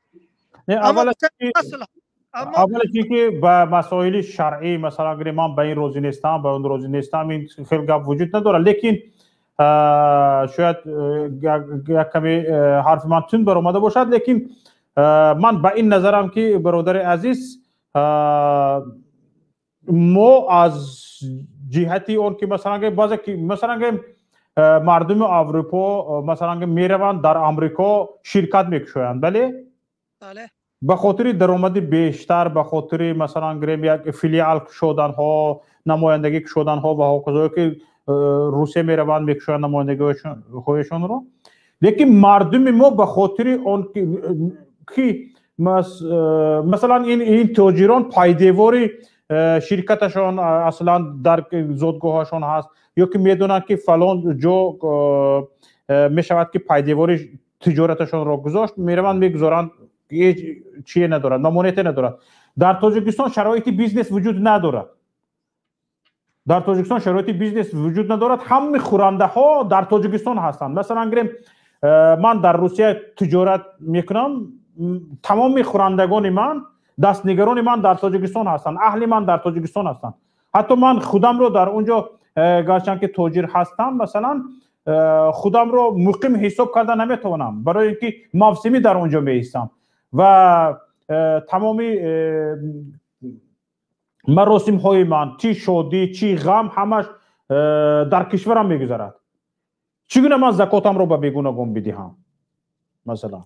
بله ما گفتیم که اصل یک مسئله است. مثال ببینید که اصل در نماز، مثال نمازی پیشین اصل 4 رکعت است فرضش، اما اگر آدم مسافر شد اجازه دارد که قصر بکند و 2 رکعت بخواند. این مسئله ای که منم گفتم وابسته به زکات، اصل همین است که مال در هر جای گردش میخورد باید در همون جا زکاتش رو بدهد. اما چند مسئله پیش می آید.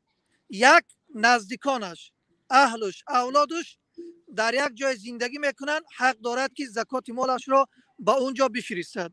دوم، وقتی که یک مصیبت پیش می آید، مثل که در تاجیکستان در واروخ جنگ شد، من از واروخ نیستم اما حق دارم که زکات مالم را به واروخ روان کنم، زیرا اونجا مصیبت زده است. سوم، یک مصیبت عمومی کل امت اسلامی را فرا میگیرد، مثل کرونا، یک کشوری که مثال در اونجا این بیماری خیلی اوج کرده است، احتیاج به مبلغ دارد، پس آدم تاجر حق دارد که زکات مالش را به اونجا روان کند. به همین خاطر چند تا شرایطی هست که اجازت میدهد ما میتوانیم زکات مالمان را به کشور خودمان، به جاهایی که مصیبت زده چیکار کنیم بفرستیم و در این هیچ حرج، هیچ مشکلی نیست. انشالله که همش اجر و ثواب مثل که پورا میرسد، در این انشالله هیچ کمبودی نیست و علما در این فتواهای خیلی هم بسیار دارند. تشکر. انکنون به مسئله اصلی به موضوع برگردیم. شما دیر وارد شدید. بله بله. ببینید در همین مسئله فکر شما چی است؟ حکومت به چه خاطر این تصمیم رو گرفت که یعنی یکم با یک طور پوشیده، با یک طور قاز پیچ رجب میرزا را قلاب عنوان کرد؟ این رو به خاطر چی کرد؟ گفت روسا میخ که بیچاره رجب میرزا را قلاب اعلان کرد، ملایمه کرد، نام نگرفته. بعد خودش بفهمون که کی رو در نظر دارد، یعنی گفتن که بعد از اون از قلابی پیشگیری کرد، گفتن بعد از اون به خودش زنگ زدن، گفتن که همه پولهای آمادگی رو ایشون گذارن. الکی معلوم شد که کی رو قلاب گفته در نظر دارن. این یک. دویم پیش راهی همین گونه پول جمع کنی به جز حکومت رو گرفتن. همین به فکر شما بجز اینکه چشم علا کردن به کیسه مردم باشد با چی بوده میتواند؟ ببینید برادرها، این ما همون طوره که گفتیم حکومت تاجیکستان مسجدها را محدود کرد، بسته کرد، خیلی چیزهایی که وابسته به دین و به بیداری مردم محدود میکنه. از جمله شما ببینید که واقعا همین بیداریه که نسبت مردم تاجیکستان نسبت واروخ انجام دادن خیلی یک چیز بزرگ است. اگر بسیم از دور این را تحلیل کنیم و بیاموزیم، مردم واقعا خیلی بیدار شدن، خیلی آماده شدن و اینه که پیش راه رجب میرزا را گرفتن. من فکر نمیکنم مسئله فقط یک مسئله جمع آوردن مبلغ باشد و یا که برادرها هم خوب نویسن که یک رشک و دیگر هم است. یک تنهایی نیست. من فکر میکنم این مسئله سیاسی هم است. حتی این مسئله اگر که بستیم شاید از نگاه سیاسی هم در اینجا اونا برای خودشان یک فکر دارن، از نگاه اجتماعی هم خواستن پیش راه این مسئله رو بگیرن.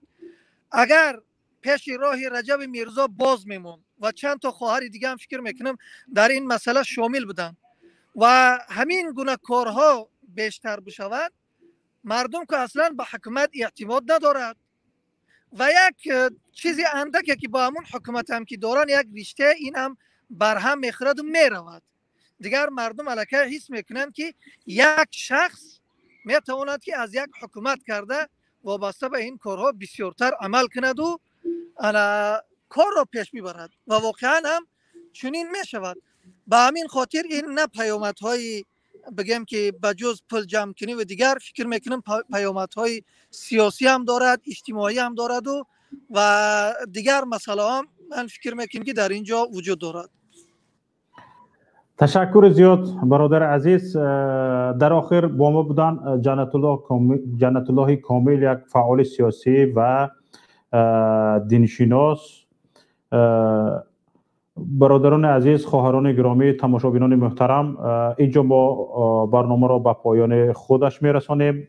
طول نزدیک به 4 ساعت است که صحبت داریم.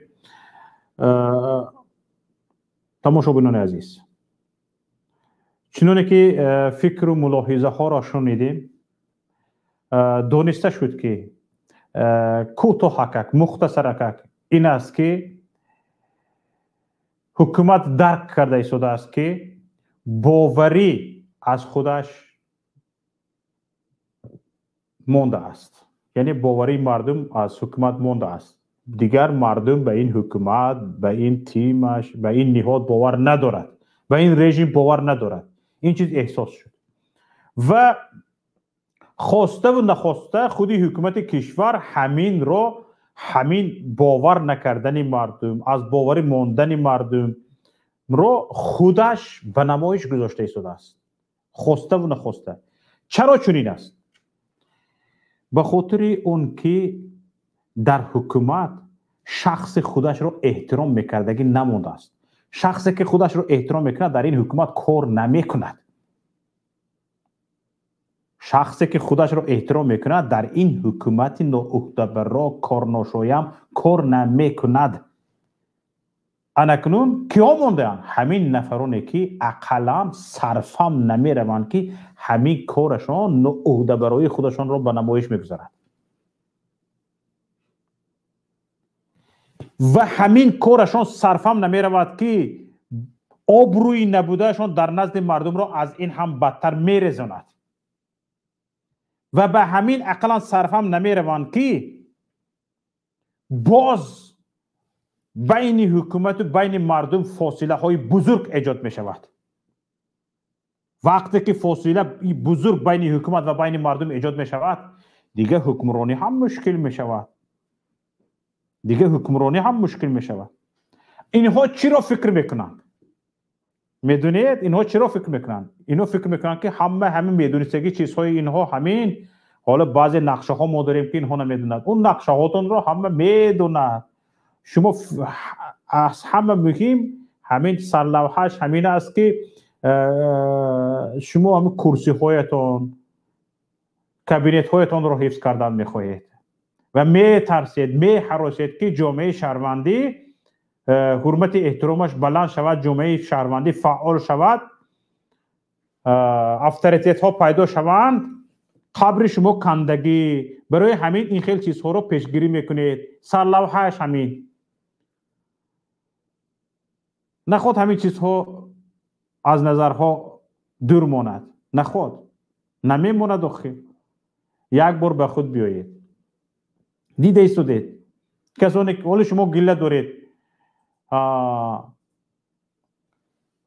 طوری که رسانه ها باید فعال می شدن در وقت نزاع فعال نشدن گفتید. بله وکیل پارلمان گفت بله. آخه خودتون از فعالیت مانندید این رسانه ها را. چه خیلی فعال می شود در یک روز می شود شما 10 سال مبارزه برده رسانه ها را از فعالیت مانندید، در یک روز می توانید فعال کنید؟ نمی توانید. آخر شما ملت را طول 30 سال از سرکوب میکنید، در یک روز می توانید اونها را فعال کنید؟ نمی توانید. آخر حالا این 30 ساله که شما ملت را سرکوب کردید، با سالهای دیگر لازم است که این مردم دیگر سر بلند کنند. دیده ایستادید برای مردم سر بلند کردنش، برای حرف دلش را گفتنش، برای حقوق خودش را دفاع کردن، حق خودش را از شما طلب کردن چقدر جانکنی ها شده ایستاده است، چقدر کوشش و غیرت ها شده ایستاده است. شما اهمیت داده ایستادید؟ دیده ایستادید که همین کوشش غیرت ها میوه داده ایستاده است، نتیجه داده ایستاده است و مردم دارد از سوی شما آهسته آهسته دور می شود. با جای این که شما بیایید مردم را به سوی خودتان بکشید، به مردم نزدیکی کنید، قلابی هایتان را نشان میدید، قلابی هایتان را نشان میدید. آخر نبیره رئیس جمهور از کجا این مبلغ ها رو پیدا کرد؟ نمایشی قلابیتان این با این ماشین ها پول ها را از کجا پیدا کرد؟ فقط همین ها حق صاحب کاری دارند و حق ترقیات تجارت دارند. دیگه ملت حق ندارد، همه باید غریب شود، همه باید مهاجر شود، فقط همین اویله بماند. وعده رئیس جمهور کجا شد؟ اکام تراکتور چی بود؟ تراکتور چی میماند؟ کجا شد؟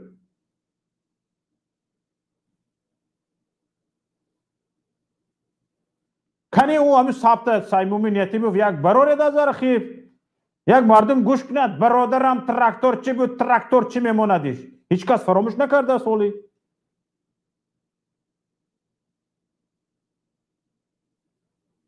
این قدر کردید که تراکتورچی زبان دروازهش از خودی دادری رئیس جمهورش بالا شد، آخرش کشته خلاص شد.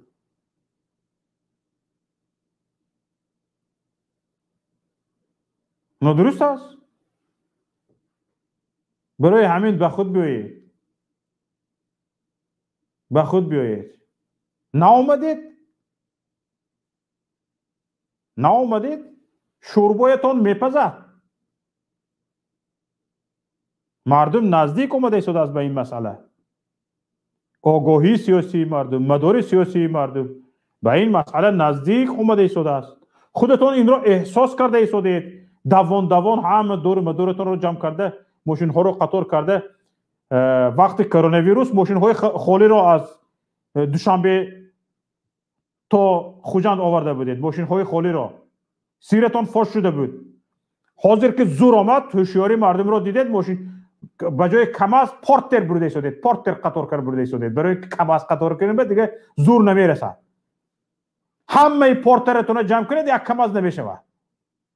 واهمه بنزین در کشور قیمت، بنزین کم یافت، اکثریت زپراوکه ها مرکزهای سوزشواری محکم کرده شده ایستادن. شما پورتر قطار میکنید برای واهمه نشون دادن. یا شرم نمیدارید؟ یک کم از برکن بر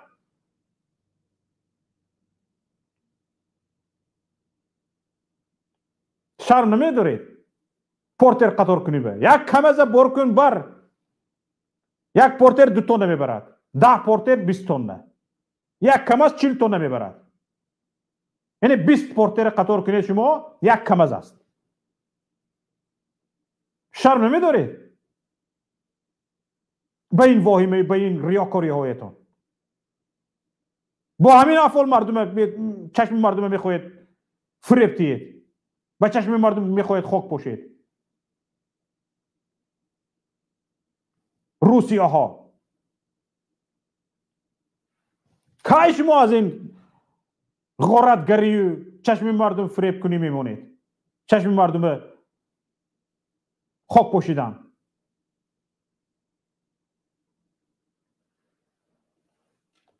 وقتی اون رسیده است که پیش از اون که مردم سنگسارتان کند، پیش از اون که مردم شما رو به محکمه کشد، پیش از اون که قضیه قدافی به سرتان بیاید، این مسئله ها رو پیشگیری کنید. این مصلحتانی دوستانه، هموطنانه، صادقانه است. به خود بیایید، پیش این مسئله ها رو بگیرید. شما میتوانید آخر شخصان شایسته را جلب کنید به گرد اطرافتان. آیله تمام کن، شد خورد برد گرفت غارت کرد، هرچی کرد، لیکن دوام دیده ایستادید. از 4 طرف به سوی ما چشم علا کرده ایستادند. همه این رو دیده ایستادید. بدون مردم، بدون خلق دیدید که هیچ کار از دستتان نمی آمده است. این مسئولیت صادقانه ما این است که به خود بیایید، پیش این همه رو بگیرید، وگرنه حالتان بد است. آخر خودتان ما شما را تهدید نکرده ایستادیم، خودتان دیده ایستادید به چه حال روبرو شده ایستادید.